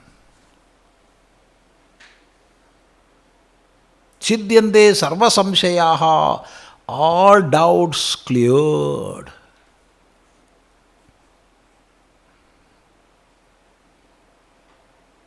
Kshiyante chasya karmani, all karmas and karma bhalas disappears. When that realization of the highest supreme happens. So says the Upanishad. So it is burning karmas and karma bhalas altogether. That is possible. But changing karma is not possible. But you can lessen the effect of karma phala. How it is possible? Just imagine a mother is giving some medicines to her child.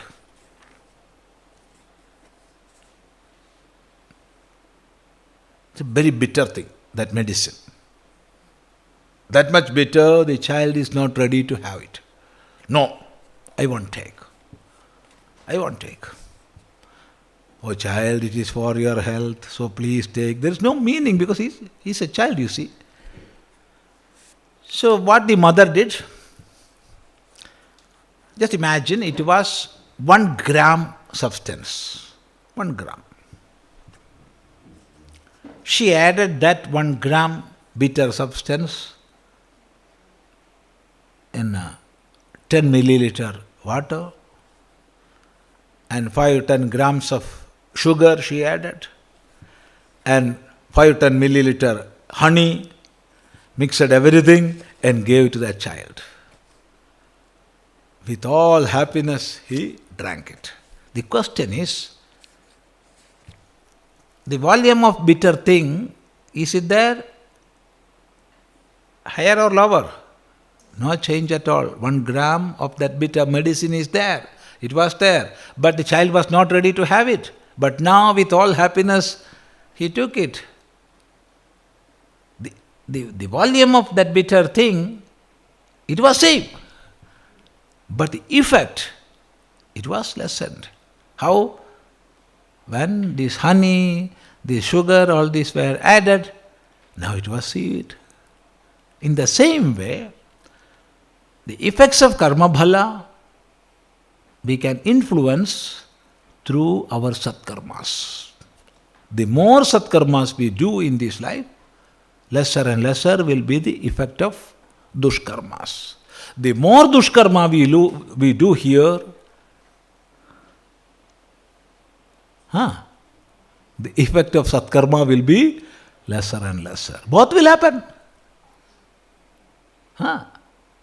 I had so many virtues earlier, there is no meaning in saying so. What you are doing now?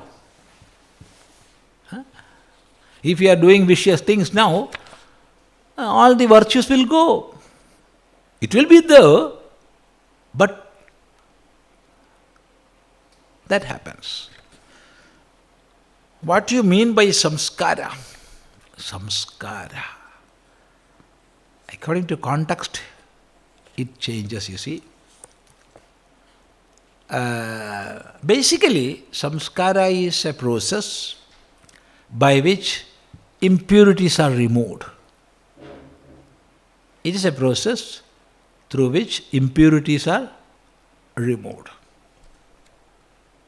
When all the impurities are removed, it is samskritam. What is the meaning of samskritam? Samskritam is the pure substance from where all impurities are removed. That is samskritam.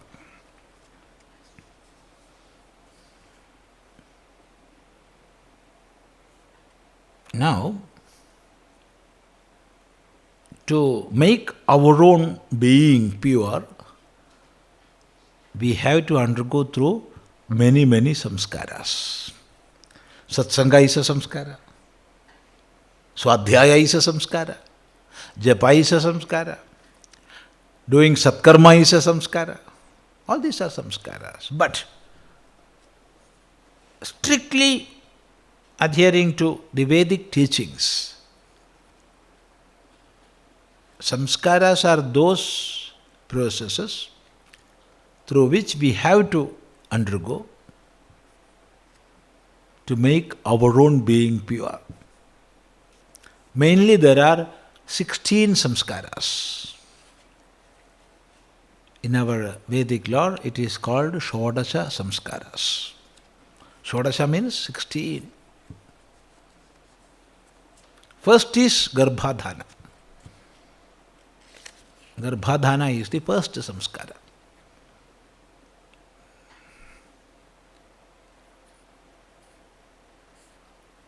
Another name for Garbhadhana is Virya Sthapana.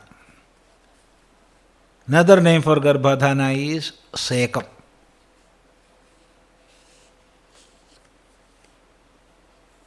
That is, after proper wedding. Proper means so many types of marriages are there. After getting blessings from our parents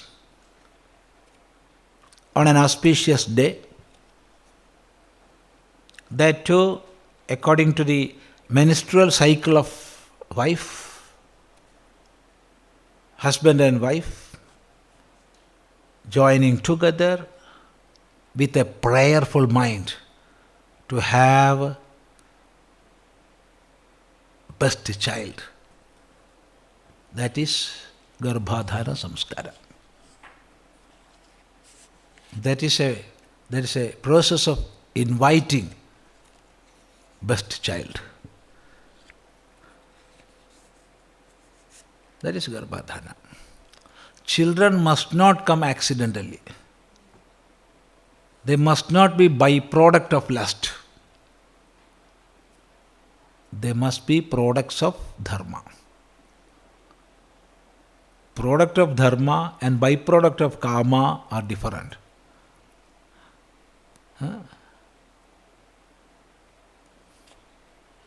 We may be repeatedly complaining about our own children. But before complaining, just sit and think whether they are the product of dharma or byproduct of kama. Then we will never criticize our children. Am I correct? Yes, that is the first samskara, Garbhadhana. Then comes the second samskara, Pumsavana. So, when the woman got pregnant,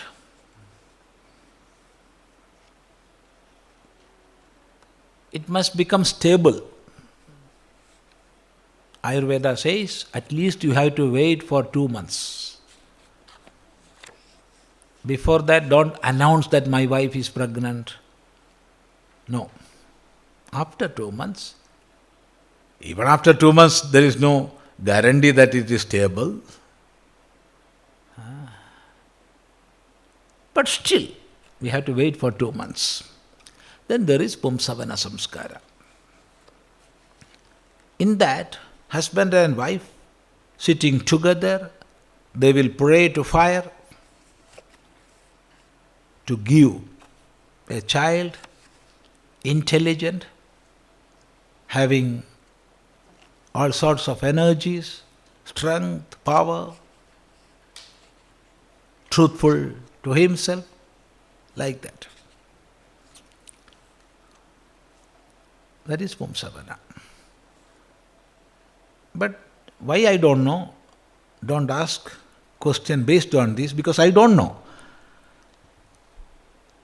The first child, in the case of first child, there is a prayer, let it be a boy, baby. Don't say, it is against what? Don't shout, feminists, please don't shout on this. There is a prayer. In the case of first child, let it be a boy, baby. Why I don't know? Because I am not doing that. You got the point? We accepted sannyasa even before that. Yes. Now, the third samskara comes. It's on the 4th month. Some acharya says, the 6th month and 8th month, you have to repeat that. Again, husband and wife must sit together in the same asana, and do the Havana, Agnihotra. And prayers are there. Husband will touch the womb. He cannot touch the womb. Therefore, he will touch the belly and he will say, we are carrying, I am carrying. How it is possible? See, the psychological effect is much more. During pregnancy, so many types of tensions may come. So he is giving assurance that I am with you. We are sharing. It is not you alone who is carrying. I am with you. See what type of confidence it will give. And there are common prayers also. And along with that, some medicines will be given. Medicine made of specially prepared ghee with some sap of not people, banyan, sap of banyan tree, and some other things, and some gold, all this melts together. A special type of medicines will be given for easy childbirth. These three samskaras are there even before our coming. See? Then fourth samskara is jata karma. Jata karma is performed on the very day of childbirth. When all the signs of childbirth happens, then this samskara will be performed. And of course, there is Agnihotra, and many types of medicines are offered in that fire. So the whole house will have antiseptic, antibacterial effect with that medicinal smoke. And in a pure vessel, some medicines will be kept apart. And just after childbirth,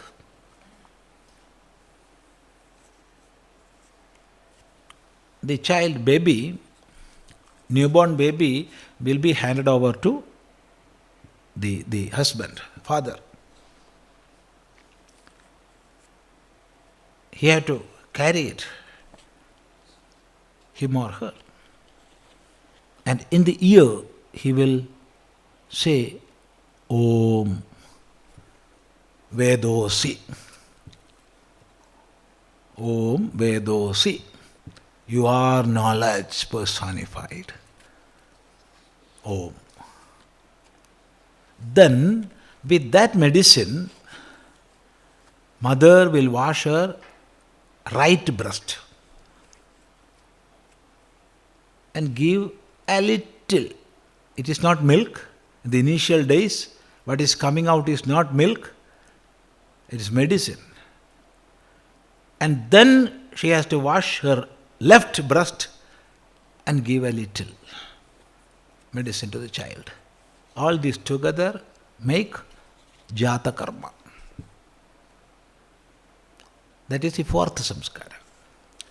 Then fifth samskara is, I cannot say for certain which is the fifth samskara. Why? It depends on which day you are naming the child. If it is on the 11th day, or if it is on the 28th day, fifth samskara will be giving name, that samskara, namakarana. If you are naming the child after 6th month, fifth samskara will be nishkramana. This because nishkramana has a specified day. You cannot change the day of nishkramana. Whereas naming ceremony you can change. you can name the child on 11th day. Not the same day of birth.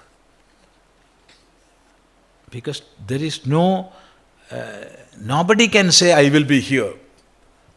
We will continue this class tomorrow. Nobody can say. Can you? Now itself gone. Where is our Swami? Gone. He died. Nobody can say. So, anytime we can go. There is no guarantee. But still, there are some worldly ways. And for prana to become stable inside the body, it takes 10 days. In the same way, prana to finish going, that also takes 10 days.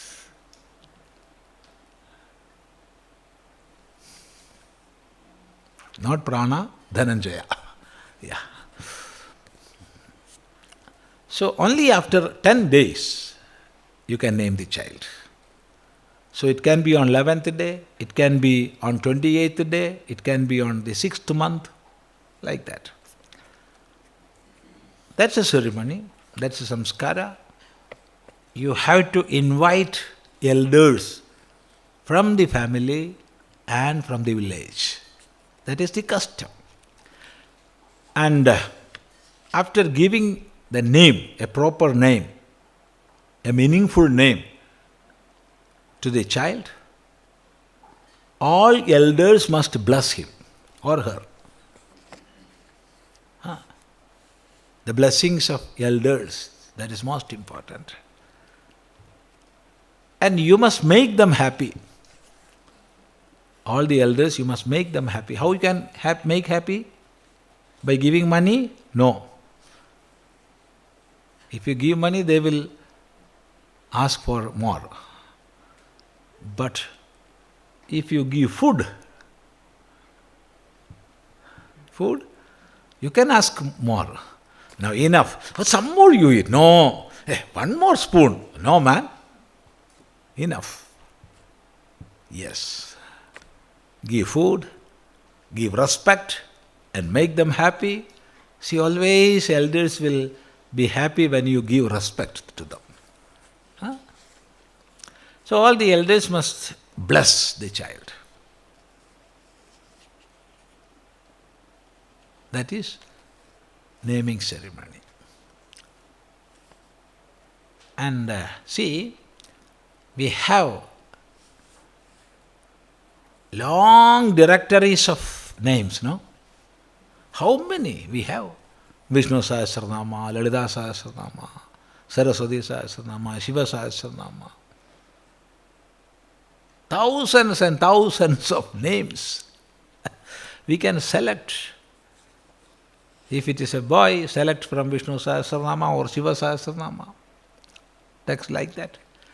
If it's a girl, select from Lalita Sahasranama or Saraswati Sahasranama. So many are there. But select, You cannot give all the names. Oh girl, what's your name? My name is Panjapredasanasina. No, don't put such names. Panjapredasanasina. No. So put some good names. Meaningful names. Now this is the fifth samskara. And if you are not giving name before the third month, then fifth samskara will be Nishkramana. Nishkramana is to be performed on the third Krishna Paksha Tritiya. What is the importance of that day? Krishna Paksha Tritiya. What is the importance? In the morning, you will see sun and moon in the sky. One side there will be sun, the other side there will be moon on the Krishna Paksha Tritiya. So in the morning after Agnihotra, father and mother must carry the child together, not in one's hand. Together they have to carry the child outside and show the sun, show the moon, show trees, creepers, crows, birds, this, that. You are bringing the child to the world. Introducing the child to sun, moon, this, that. Before that, you must not bring the child to sunlight, because it cannot live in the sunlight. Here you can, in America, because that much ultraviolet rays are not there here. But in Bharata, wait for 3 months. Let the child be inside. And Africa also.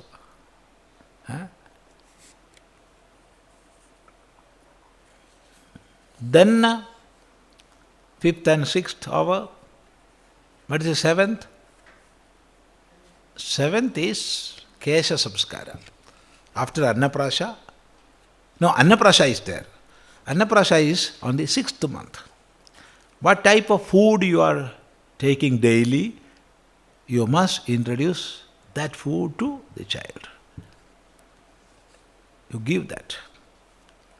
That day also you must invite as many elders as possible. And all these elders must bless the child. On 2 occasions this must happen. On the day of Namakarana, on the day of Annaprasha. You give some dakshinas to elders and feast, and all must bless the child. You live for 100 years. Pashyema sharadashadam, prabravama sharadashadam, jivema sharadashadam. Such mantras they have to chant as blessing. Then after 1 year, before 3rd year, that after the 1st year, before the 3rd year, Kesha Samskara comes. You have to shave all the hair. Kesha Samskara. Never before 1st year. And it should be done before 3rd year, in between that period. Then comes Upanayana. Upanayana is giving Gayatri mantra to the child. And Upanayana Samskara, the holy thread will be given, and the child must chant Gayatri mantra and thereby get the focus required for studying.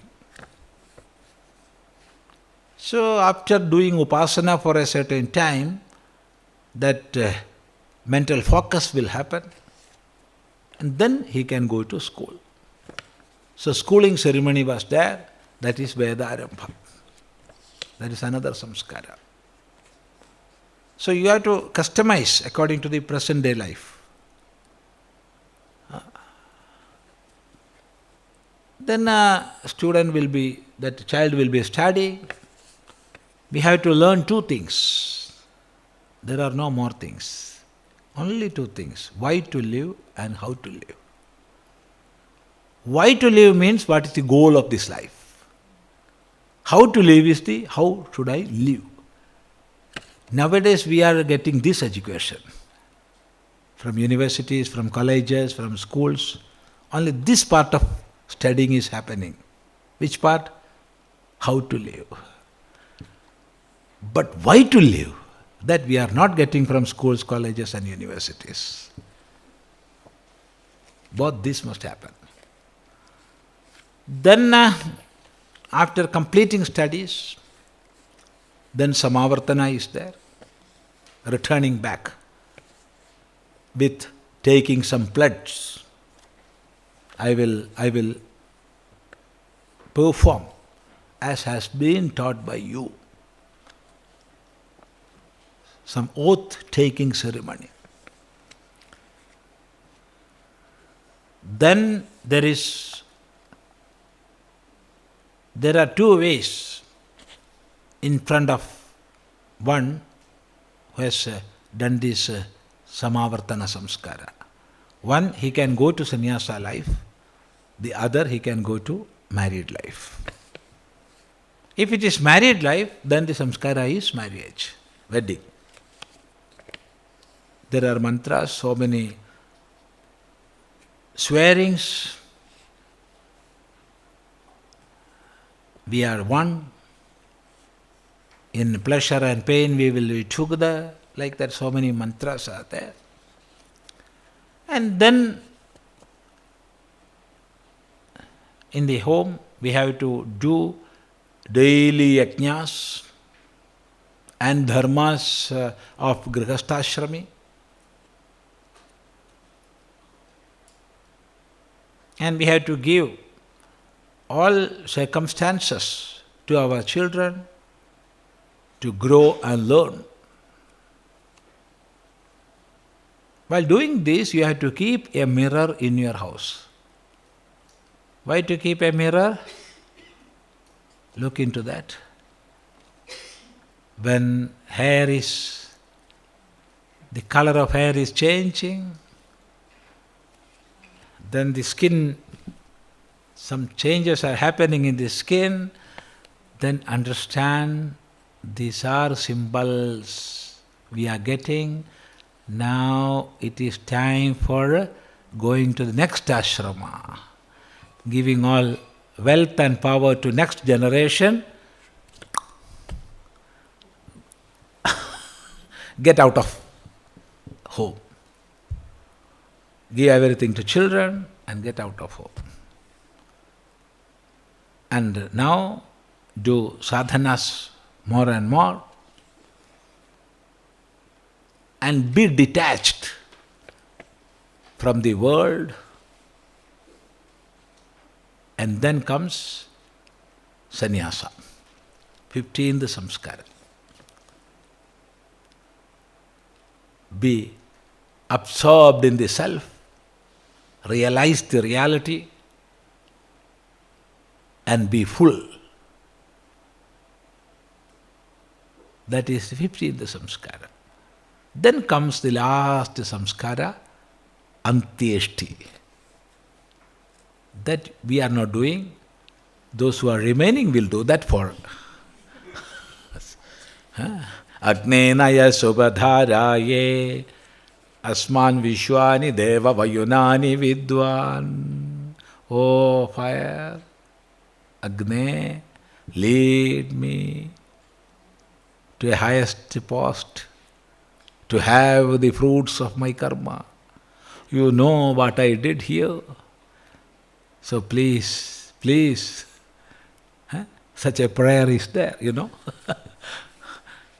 That is the last 16th samskara. So, Shodasha samskaras are there. All these samskaras, one by one, makes us purer and purer. That's it, right. Difference between karma bhala and samskara. For karma, there is samskara. That is the inscriptions we are getting inside as the result of our karma. The inscriptions we are getting inside. Inside means in the chittam as a result of our karma. That is samskara. From samskara comes vasana. Vasana is tendency, you see. Tendency. Tendency will make you work. Then again karma. Then again samskara. Then again vasana.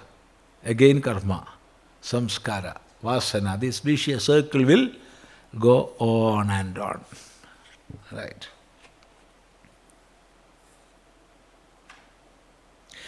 Why are we not born with the knowledge of the Vedas?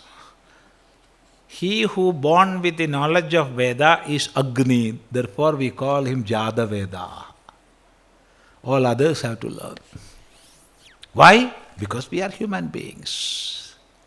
See, you take a small being, say an ant, and put it in a lake and observe what will happen. What will happen? It will swim and escape. Then bring a small baby elephant and put it in the same lake. What will happen? It will swim and get out of the lake. Now bring a small human baby and put it in the lake. What will happen? Will it swim and escape? No. It will drown to death. Why? Because human beings, everything we have to learn. To walk, we must have a guru. To run, we must have a guru. To cut vegetable to pieces, we must have a guru. To swim, we must have a guru. For everything in human life, we must have guru. Without guru, human being cannot learn anything. Tell me one thing you can learn without guru? Nothing is there. Even walking. Huh? So that is the speciality of human being. Everything we have to learn. Then what to speak of Vedas?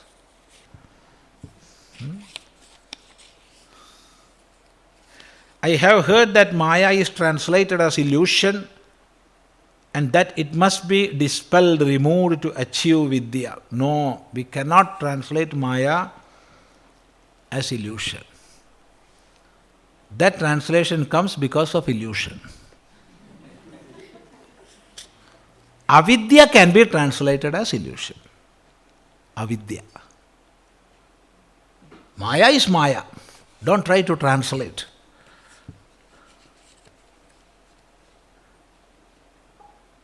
Maya is a term which cannot be translated to English. Can you translate Atma? No. Many people will ask, Swami, speak something on spirituality. I will say, I don't know. I know nothing about spirituality. Fact I am saying. What is spirituality? In the 16th century and early 17th centuries, so many techniques connected with the ghost, taming them, making use of them for boon and to make others suffering. They were studying and doing some trickeries. That is connected with the spirits and spiritualism, and from that spirituality came. It has nothing to do with Atma or Adhyatmikata. But for lack of an apt word, even we use the term spirituality, knowingly. So please don't try to translate such words into other languages. Use that word as it is. Maya is Maya. Vidya is Vidya. Avidya is Avidya. When you speak to some others who do not know, you can explain what it is. Don't try to translate in a single word. They are non-translatable. Dharma. Can you translate? Cannot. Nobody can translate dharma. Some may translate righteousness. It's a part of dharma. Dharma is dharma. So it is not illusion. And you cannot remove Maya. Maya is the innate power of Brahman. How does this work if Vidya is sattvic aspect of Maya and Maya is power of the Brahman? Yes, this is correct. You cannot remove that. How does an aware observer verify their own awareness?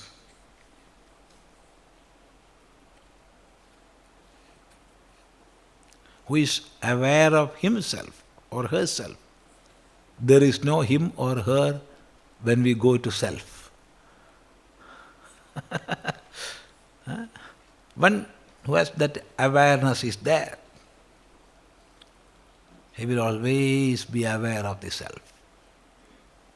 Always. Whatever be the activity he is undertaking outwardly, he will be aware of the self.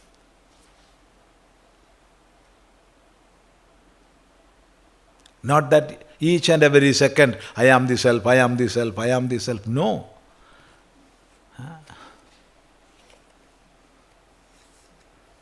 If somebody is coming here and calling you by some other names, names of some other beings, dog or bitch or donkey or monkey, like that, do you think that I am a dog?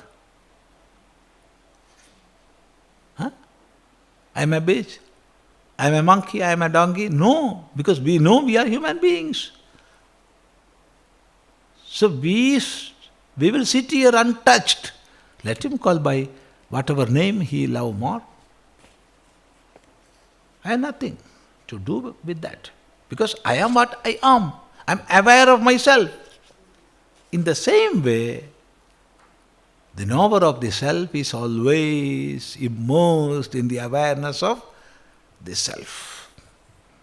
If an aware observer knows the past and the future, have they seen their own realization or awareness? They are aware of that, not seen. It is above seeing. Because there is no seer-seen differentiation. There is no seer-seen differentiation. Awareness is there. I am what I am.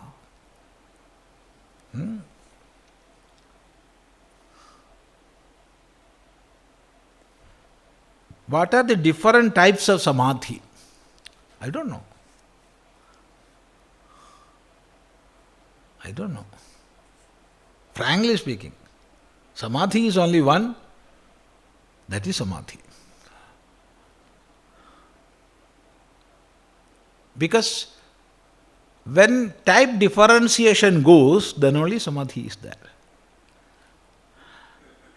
If savikalpa, nirvikalpa, sabija, nirbija, all these differentiations are there, it is not samadhi. Then Swami, in our Shastras, such terms are there. Yes, I know that.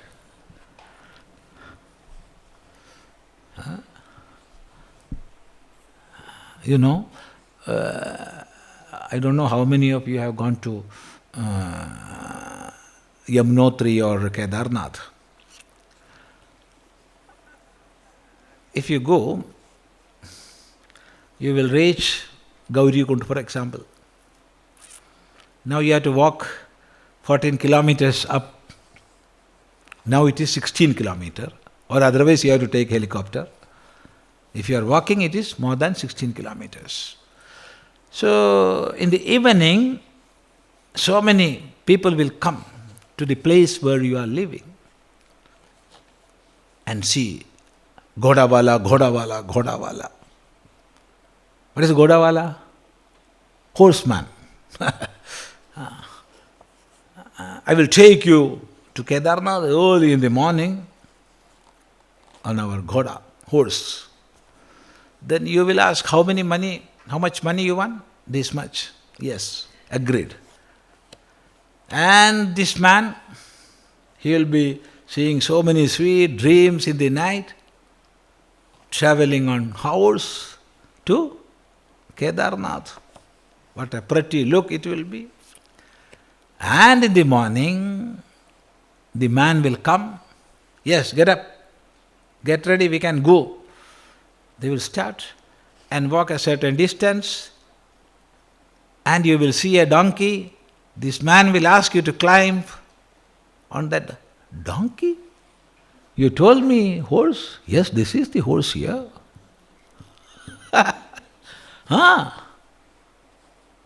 Why don't you tell Poniwala or Gaddawala? No. When we speak, it is Godawala. When come to effect, it is. After all, in mountains, donkey and mule are better than horse. in plain roads, horses are better than mule and this donkey.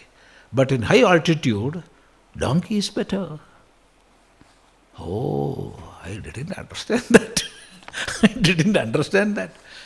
See, this is the case. Samadhi is only one. But people are saying this samadhi, that samadhi, the other samadhi, mule, donkey, this, that. No, horse is horse. Samadhi is samadhi. Huh? When the seer-seen differentiation goes, and you are established in yourself, that is samadhi. Dhyadra dhyane parityajya kramadhyeyaika gocharam nivata dipavachittam samadhirabhidheyate. So says Swami Vidyaranya. Dhyadra dhyane parityajya. When you transcend the differentiation of meditator and meditation, established in the self that is meditated upon, that state is samadhi. It is like a lamp in a place where perfectly no movement of air is, no breeze, no wind, nothing. Then it will burn like a focused, one-pointed flame. That is samadhi. It is only one. There are not two samadhis. But in Yoga Shastra, so many samadhis are described. Savikalpa, Nirvikalpa, Sabija, Nirbija, this, that. Let it be there. We are not for academic studies. If you are going for academic studies, go to some scholars and get that knowledge from them. We are not scholars. We cannot speak from brain.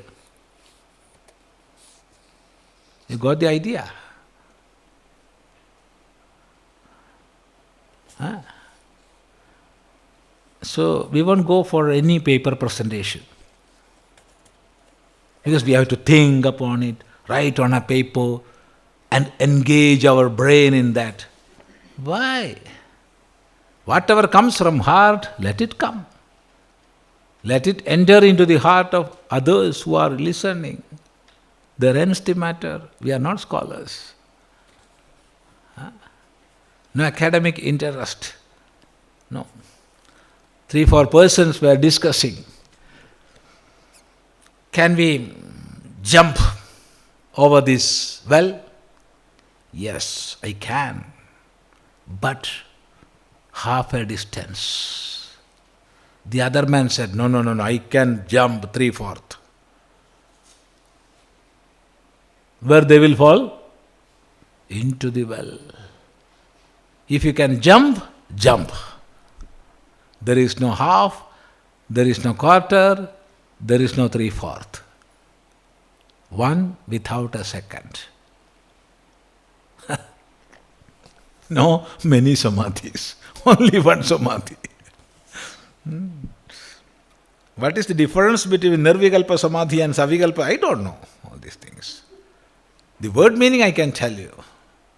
When there is Vikalpa, Vikalpa is a sort of doubt, it is Savikalpa, whether this or that. Where there is no doubt, it is Nirvikalpa. It is the only Samadhi. Because where there is doubt, it cannot be Samadhi. It is Vishamadhi. There is no Sama. It is Vishama. We know that mind exists and mind is subtle. Can we say any location for mind inside our body? No, it is not inside or outside.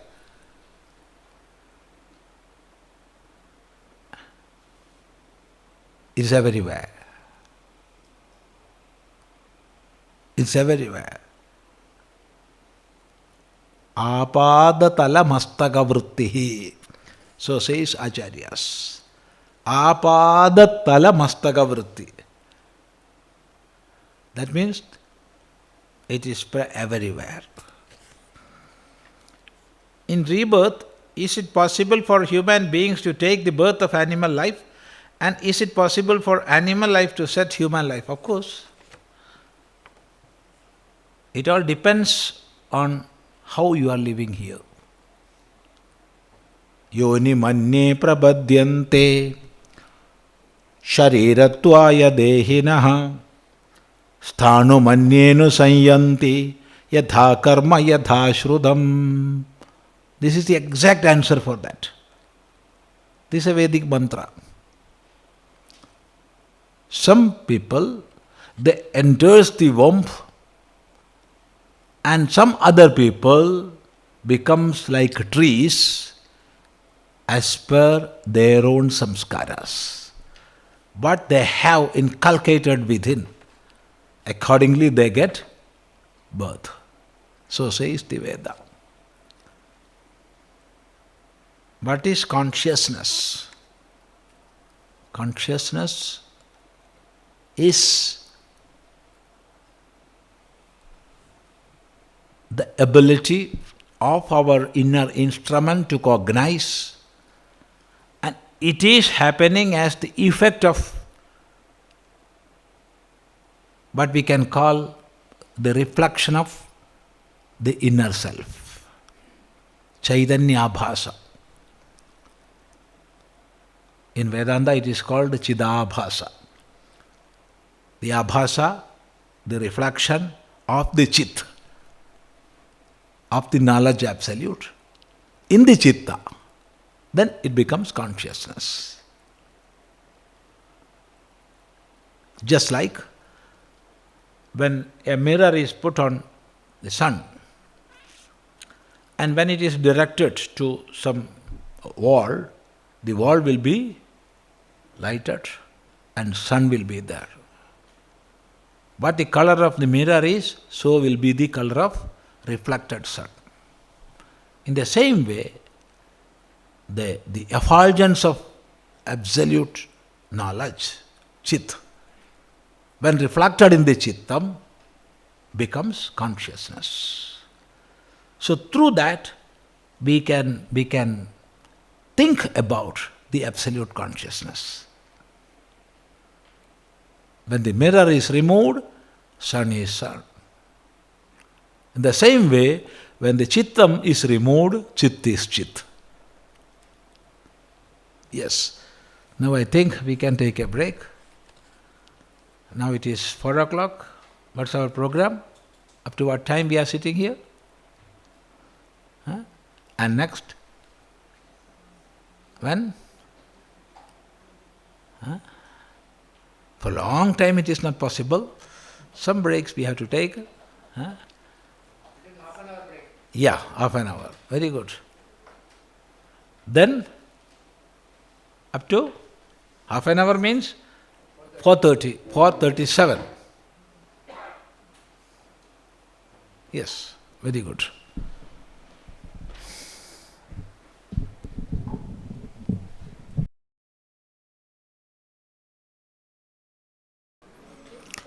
Om.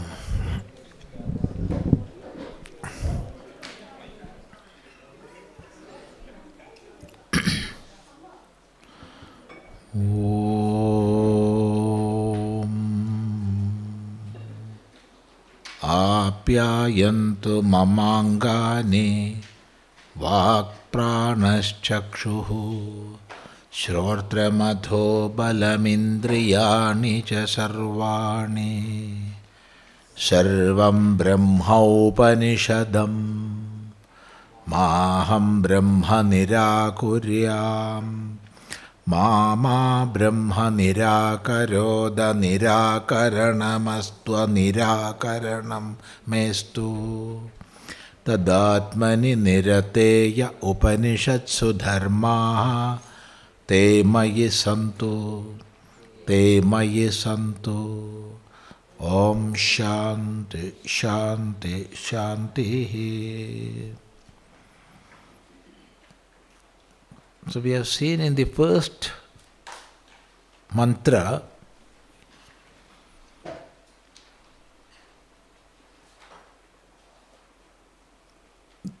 the disciple asked the teacher,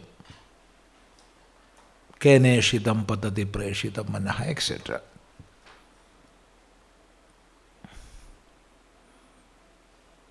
Decided by whom or directed by whom all these instruments are working? This was the question.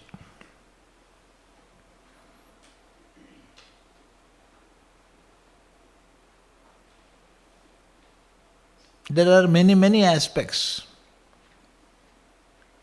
We are not going to all. If we are going to that much detail, we cannot even go to the second mantra. So, after getting a basic introduction, we can go to the second mantra. There the Acharya is answering. See, Shrotrasya Shrotriyam Manaso Mano Yat Vachoha Vacham Sau Pranasya Pranaha Chakshusha Chakshurati Muchya Dhiraha Pretyasma Lokat Amrita Bhavanti Shrotrasya Shrotram Manaso Mano Yat Vachoha Vacham Sau Pranasya Pranaha Chakshusha Chakshurati Muchya Dhiraha Pretyasma Lokat Amrita Bhavanti. Let us see how we can break the words. Shrotrasya Shrotram Manasaha Manaha Yad Vachaha Ha Vacham Sa U Pranasya Pranaha Chakshushaha Chakshuhu Atimuchya Dhiraha Pretya Asmad Lokat Amritaha Bhavanti. See,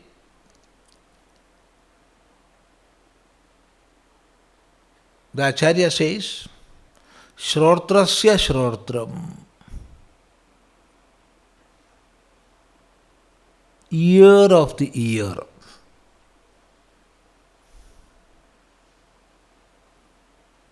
Manasaha Manaha, mind of the mind. Yad, that. Vachaha Vacham, speech of the speech. Sa'u, that is.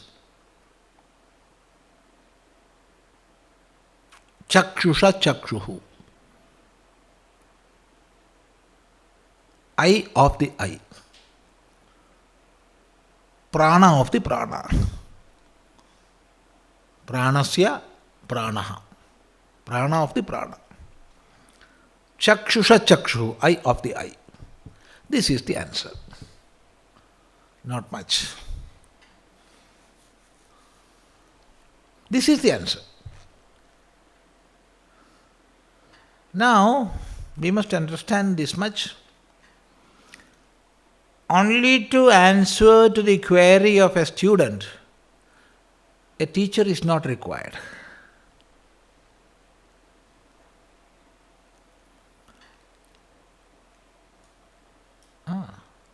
Only to answer the query of the student, an acharya is not required for that.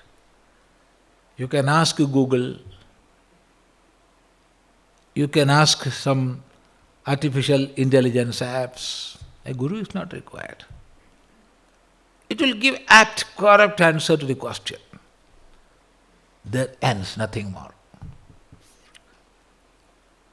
Guru is required to take you from that point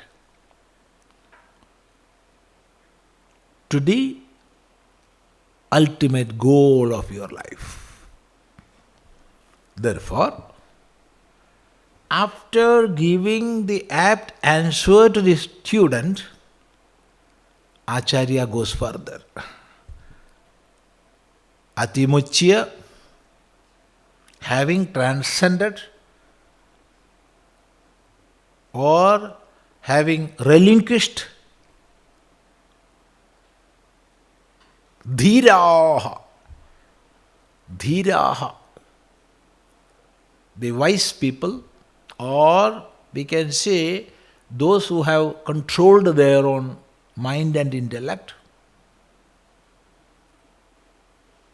asmal lokat pritya, having transcended this world,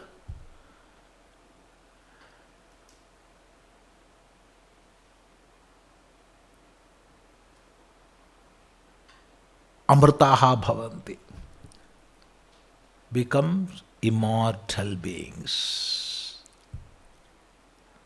So in simple language, it would mean, what is your question? You asked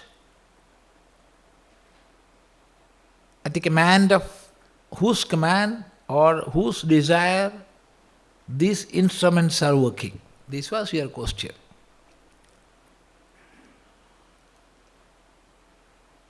Then I am saying you, Shrotra, the ear, is working as per the direction of the ear of the ear.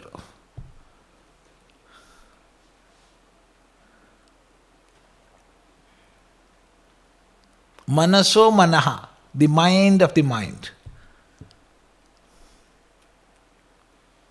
Vachoha vacham, speech of the speech. What is that? See, this is Upanishad. So we have to go with the Acharya, walk with the Acharya.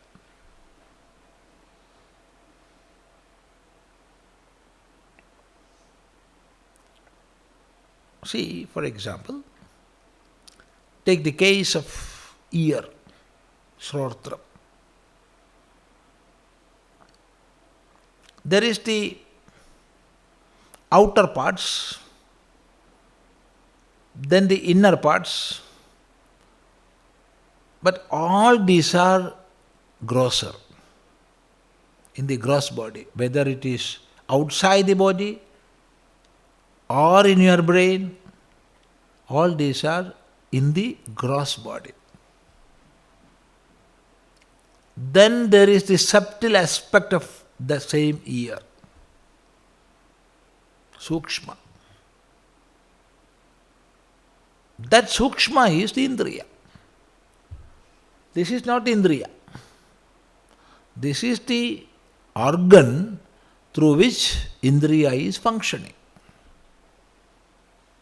Indriya is something subtle, you cannot see the Indriya. And even for that, even for the Shrotra Indriya, there is Shrotra. That means your inquiry into the reality, it is not going outside. Your inquiry, your quest is directed inward. Because we know Indriya is something subtle and inner. So if the Indriya itself is inner and subtle, what to speak about the Indriya of Indriya? The sense of the sense, mind of the mind, eye of the eye, prana of the prana. Year of the year. So your quest is blocked from going outside and it is diverted inward. And Acharya is making us inquire, what is that? Instead of giving an answer, he is making us inquire. Then we will realize there is an entity on the behest of which all these instruments are functioning. What it is in words we cannot say. Relating to that entity, everybody, all of us are speaking, I am, I am, I am. We know I am not this body.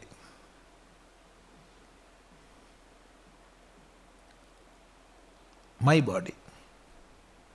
There is a master, there is an honor, there is a seer to this body, of this body.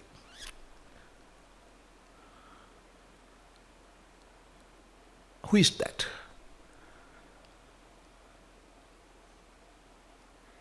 So here the teacher is taking the student to that subtle inquiry. This is the way of Upanishadic teaching. Guru will not give spoon feeding. No spoon feeding. No by hurting, nothing. Guru will make you inquire. Guru will make your inquiry more and more subtler. So first of all, he blocked your inquiry from going outside and it is diverted inward. There is some faculty and that is the same. The eye of I is the same as the ear of the ear. It is the same as the prana of prana. What is that? Don't say all on a sudden Atma or Brahman. No. Guru is making us inquire. He is preparing us fit to have subtle inquiry. This much is the answer to the question. Now, Guru is taking to some more height. Atimuchya dhiraha pretya asma lokat amrita bhavanti. Why a student is asking a question? A student is asking a question to know, to understand, to get an answer. If somebody is asking, we can assume for many purposes question can be asked. To understand, to make him understand that I must know this much. To measure how much he knows. For time pass. For all this we can ask questions. But a student asking means it is to know. So, you have to add knowing this. Knowing what? Shrotrasya shrotram, manaso manaha, vachoha vacham, pranasya pranaha, chakshusha chakshuhu, that. Understanding that.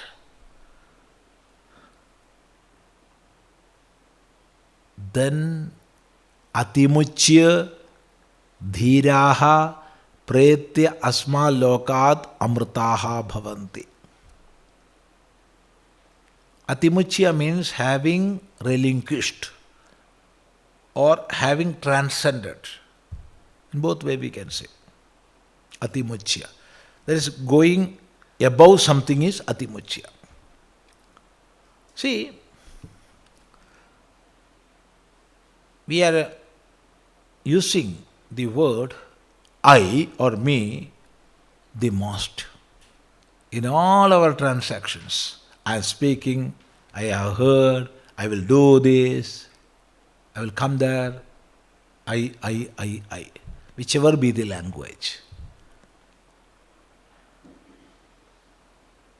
And we are sure that I am existing. I am existing.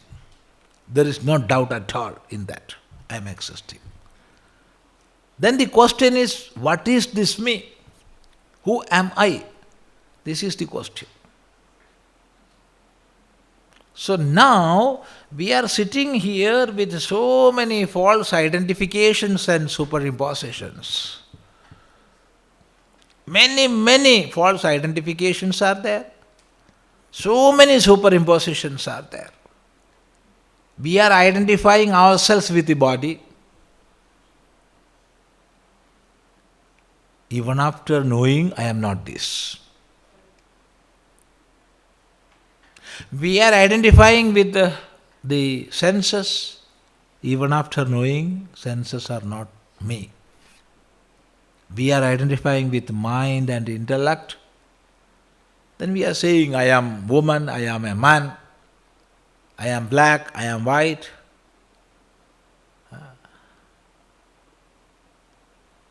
Then identifying ourselves with the senses. I am blind. I am seeing well. I am dumb. I am deaf. Then identifying with prana, we are saying I am strong or I am weak. Identifying with mind and intellect. I am a scholar. I am a fool. All these are coming. We know these are instruments and these are not me. We know that. But even after knowing, we are identifying ourselves with these objects. Objects of cognition. See? And we are living here with that false identifications and so many superimpositions.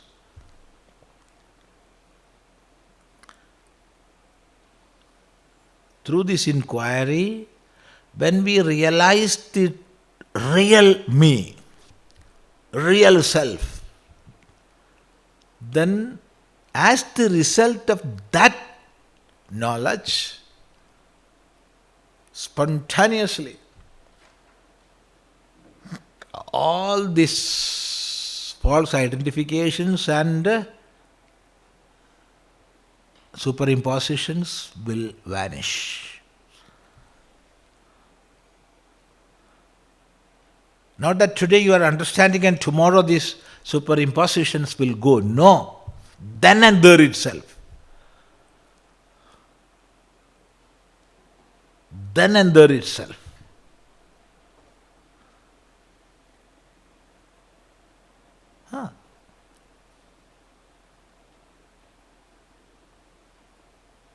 Who will have that knowledge? Dhiraha. We can be that dhiraha. Dhiraha is one who has controlled his own mind and intellect is dhiraha.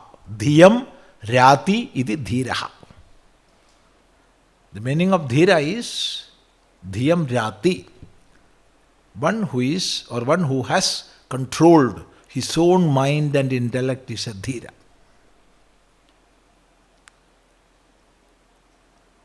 And the quality of a dhira is dhairyam.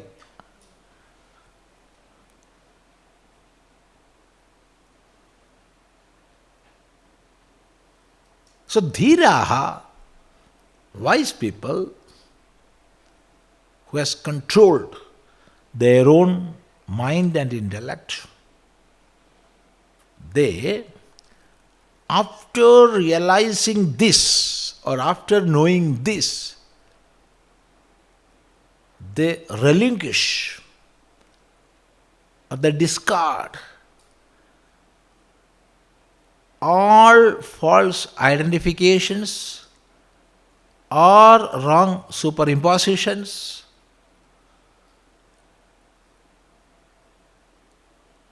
See? The now I am what I am. Till then I was mixing myself with many things. I am black, I am white, I am man, I am woman. Many, many things. All these are connected with the instruments of me. My instruments. It happens, you see.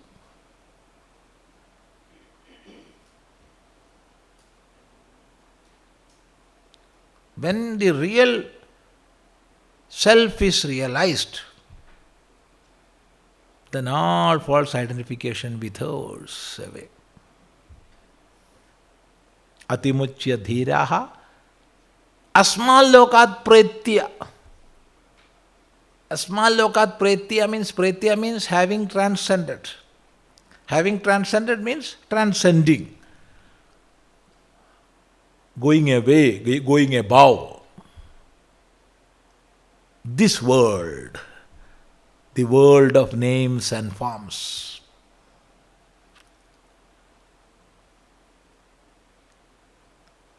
Pretya asmal lokat.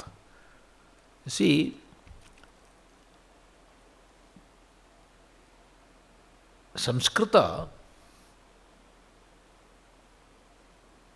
is a very, very rich language. The richness of Samskrita we cannot put in some words. No. That much richness we have. Take the case of this loka, pretya asmal lokat. How you will translate into English this lokam? What is the translation of lokam in English? World. Then bhuvanam, world. Jagat, world.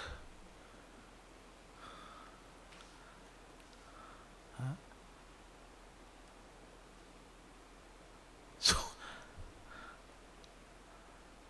bharya,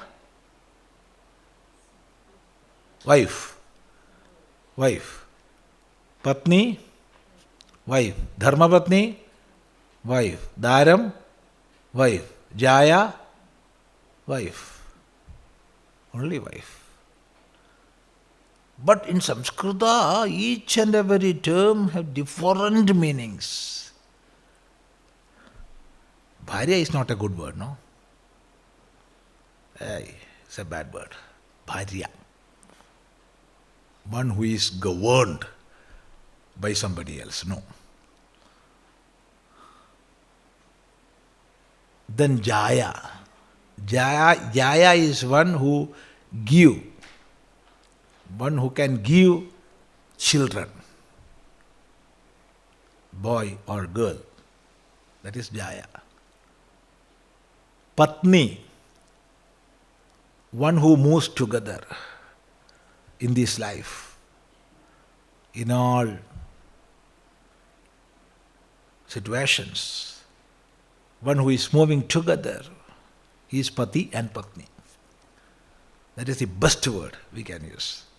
Pati and Patni. So many terms are there. But when we translate it in English, it's all wife. In the same way, lokam means lokyate iti lokam. Lokyate. What's the meaning of look? Look. Look is same in Sanskrit and English. To see. That is look. So lokyate iti lokam. What is being seen is lokam.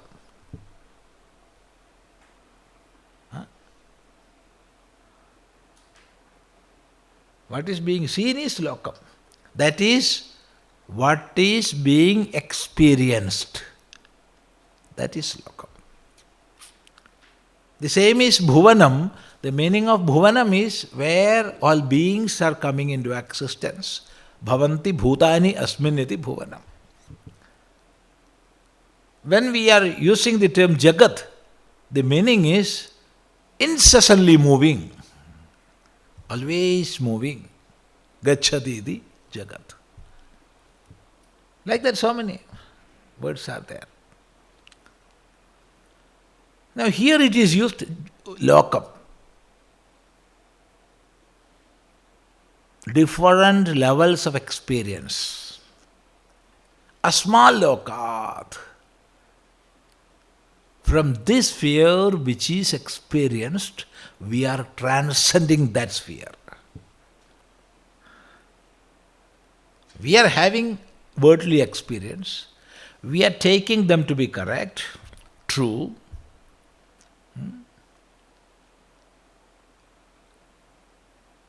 The real, unreal we are taking as real and living in this world. So transcending that plane, preti asmal lokat, amrtaha bhavanti, becoming immortal beings. That immortality is not something that we get from this knowledge, but that immortality is something that we realize out of this knowledge. It is already there. But because of so many false identifications, we forgot that. And as the result of knowledge, we got it back. So here it is not something becoming. You are becoming immortal beings. No. You are immortal beings, you were immortal beings, but we do not know that. See, in the Vedantic discussions, Brahmaveda Brahmaiva Bhavati, such a mantra is there. The knower of Brahman is becoming Brahman. The knower of Brahman is Brahman. He was Brahman, he is Brahman, but he didn't know that. Instead of knowing that, he superimposed with many other objects. So many false identifications were there. And now, having known means he became he.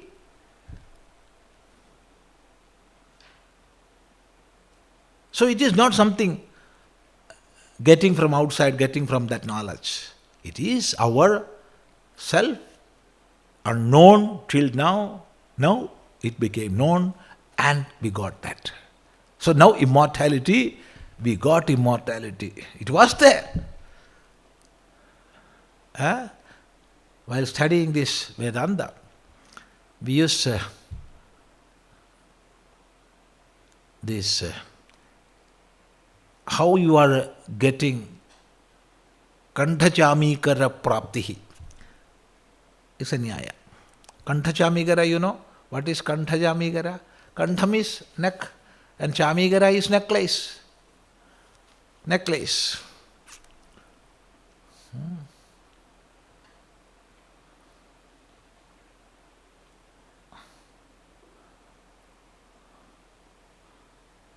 So, those who are wearing chains and all,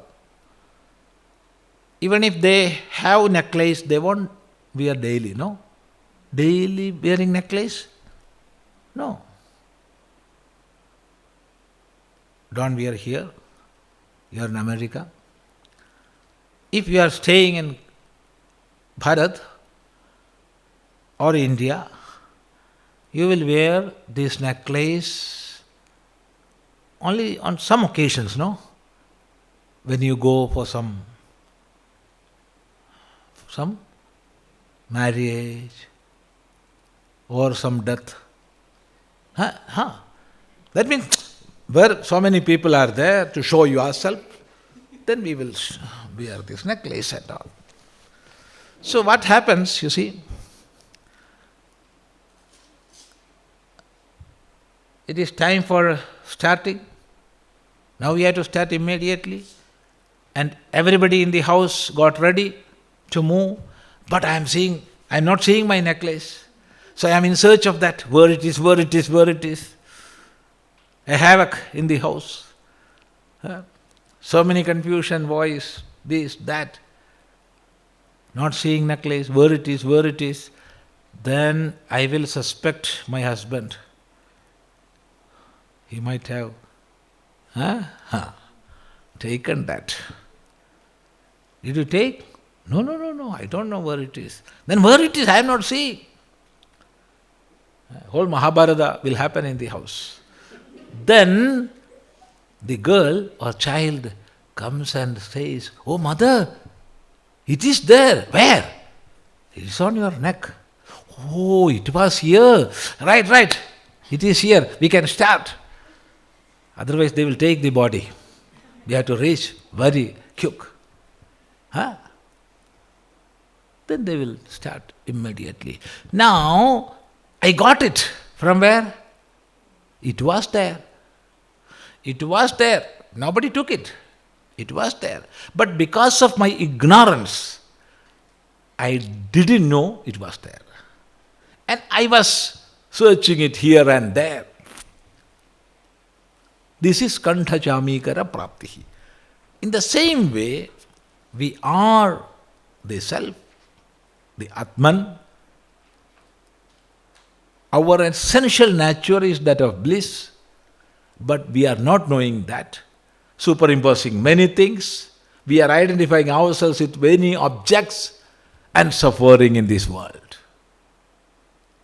But when that knowledge dawns, you are what you are.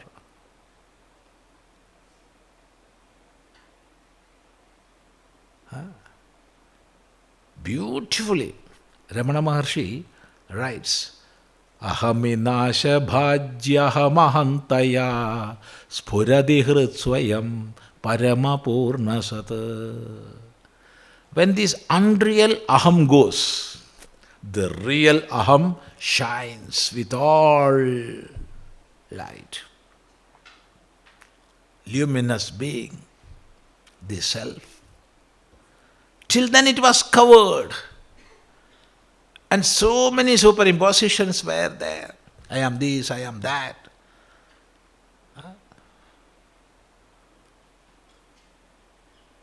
I am Swamiji Chidananda Puri. Then I am not satisfied with that. Then I will ask the man who is welcoming, please tell me by Pandita Ratnam. I am Pandita Ratnam Swamiji Chidananda Puri.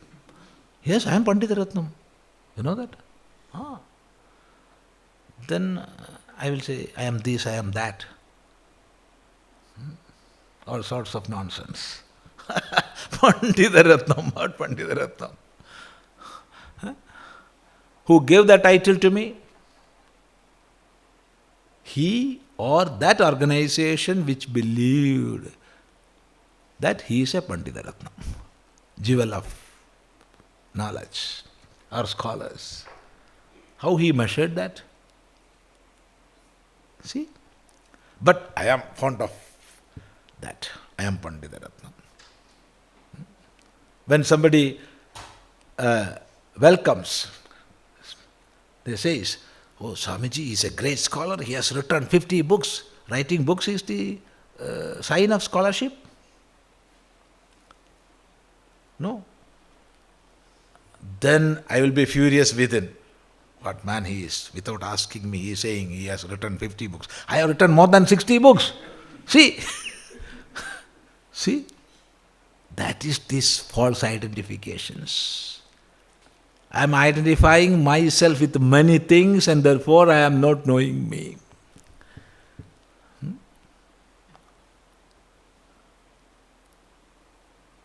This is Maya. This is avidya. So when we understand what our real self is,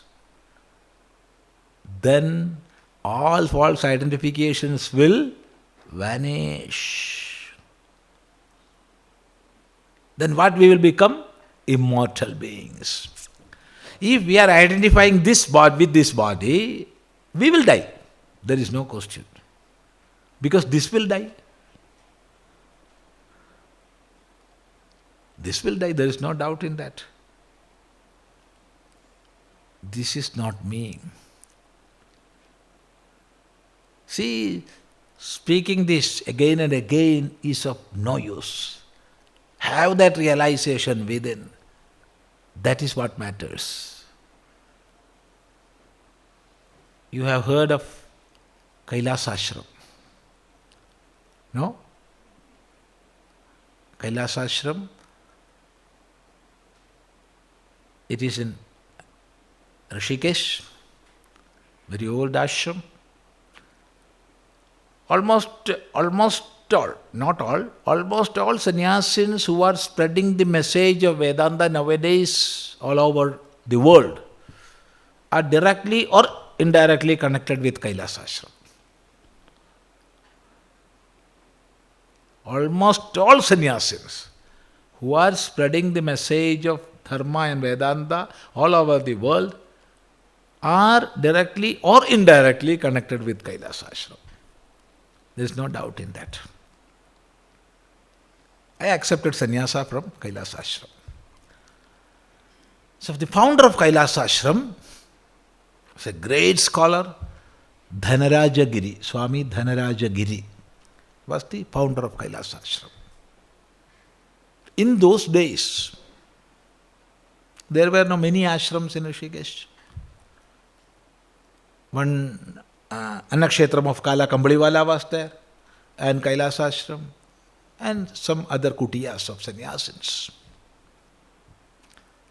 So always there was teaching, Vedanta teaching. So to have that many sannyasins were staying with Swamiji, Dhanarajagiri Swami, always discussion on Vedanta was happening there. Years went on and on. Body of Swamiji became weak and it was sick and he fell unconscious. So he was lying unconscious. So many brahmacharis and sannyasins were around. They knew that our Guru is going to cast off his body. So they were crying. Some were wiping tears, some were crying, and some big Vedantis, they were thinking, no, we must not cry. Even though they were crying hypocrisy out of hypocrisy, they were posing themselves as something else. Then what happened, you know? Swamiji opened the eyes and sat on the court. The first words came out of his mouth were, "What a fool I am. I wasted all the years teaching these fellows Vedanta. They are considering me as somebody who is going to die. Even after hearing for so many years from me, they didn't understand I am immortal being." Then he gave a detailed commentary on the mantra of Kenopanishad. Na jayate mriyate va vipaschid, nayam kutaschinna babhuva kaschid, ajo nitya shashwadoyam puranaha, na hanyate hanyamane sharire. And the shloka from Bhagavad Gita, na jayate mriyadeva kadachit, nayam bhutva bhavita vana bhuya, ajo nitya shashwadoyam puranaha, na hanyate hanyamane sharire. The unborn, na jayate is not having birth, na mriyate nor death. Kadachit. Never. Never having birth or death. Our real Swarupa is Aja, Nityaha, everlasting, Shashwataha, unchanging. So, giving a commentary on these mantras, he entered Mahasamadhi. Went back. That was the end of Dhanrajagiri Swami. See? So, just speaking won't do, teaching won't do. This is something to be experienced. So, atimuchya dhiraha pretya asma lokad amrita bhavanti. Having transcended the sphere of experience,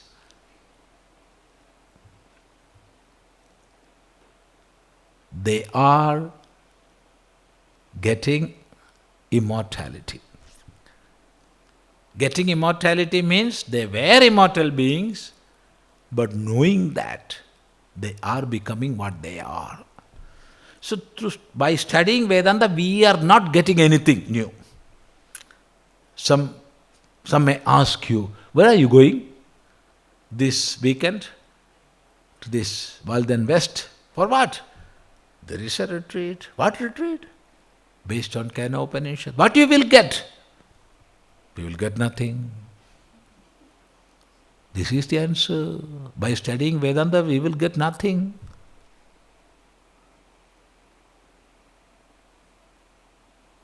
Instead of that, we will lose many things. Ignorance, false identifications. You will get nothing new. So this is what the Acharya taught. So, amritaha bhavanti. You will become immortal being. This is the quest. This is the goal. Always we are searching. How to get rid of death? How to get rid of death? How can I transcend death? This was the question always we had. So here it is guaranteed. Then what will be the change happening in the student? Just think that. First, he wanted to know something. Now, the Acharya took him further. Now the student want to have that, to become that. What is the way? How I can be that? This will be the question within. Because what is guaranteed is immortality. For that the whole world is trying to reach.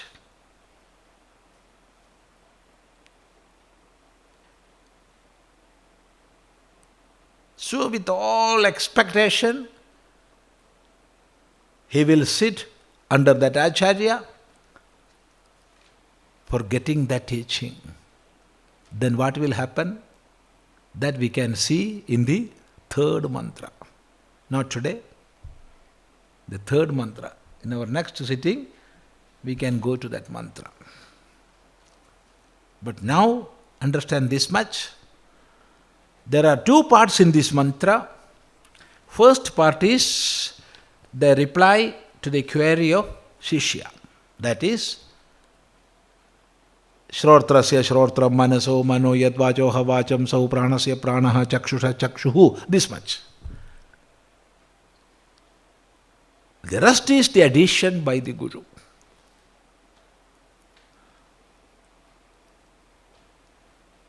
By understanding or realizing that, you will relinquish or you will transcend all false identifications. And once you transcend these false identifications, you will above this world, the world of experiences, worldly experiences. Then you are the immortal being. This is the teaching. See, there is no trace of doubt in the words of Guru. No. Guru didn't say you may get immortality. No. You can reach there. No. Bhavanti. There is not a trace of doubt in the words of Guru. From where such words will come? From where such words will come? Not from knowledge put into your brain, but from deepest experience. There is no doubt. So, Shishya saw that doubtless experience and firm words that touches the heart. So, Jignasu, one who wanted to know, became Mumukshu. One who is for ultimate realization. Then what happens? That we can see in our next mantra. What is the time now? Yeah. I think now we can conclude this session. And what is next?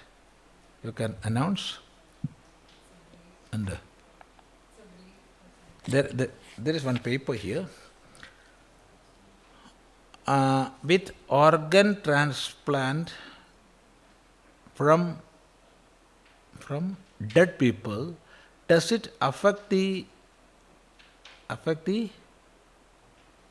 person who receives the organ, living person who receives the organ from prana or preta standpoint? No. See, these are only instruments. What are being transplanted? Only instruments. Not the self.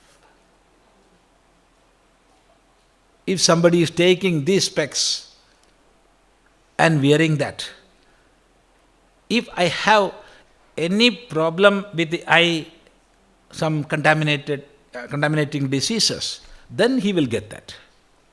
Otherwise, there is no problem. So doctors will check that. Only after checking, they will make the surgery. Even if you are changing your head, there is no problem. Now such a surgery is not there. But I believe in near future it will happen. If you can change your heart or kidney or liver or blood or this or that, stem cells even, then in near future, a complicated surgery of course it will be, because innumerable veins are there, nadis are there. But of course our medical science will grow to such a height when you can change your head. The person will be the same. Because head is not the self. It is only an instrument.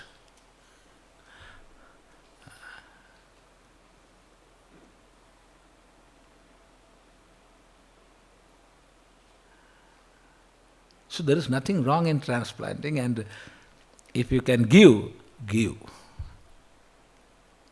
But there is a big dark mafia working in the name of organ transplantation. Here the case, what I don't know.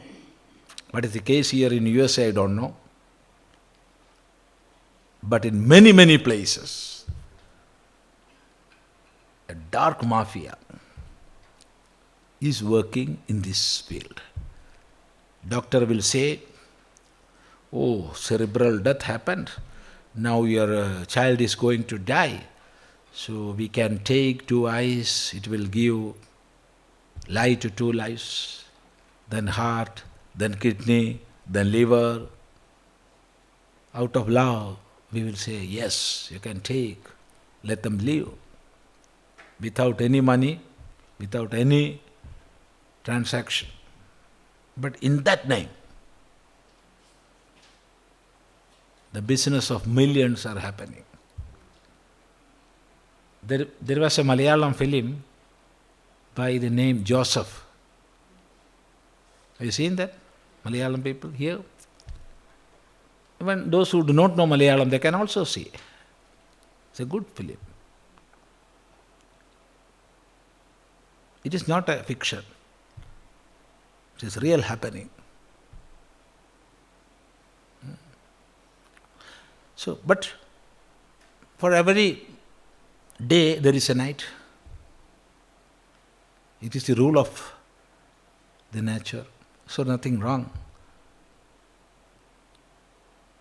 Even though so many bad practices are there, so many activities of dark mafias are there, the concept is great. So there is nothing wrong in giving body parts to others and receiving body parts from others, because exchange of instruments is better for the better of the world. There is nothing wrong in that. Then how that identification is there with the body parts, that we cannot say. How much identification he had with that we cannot say.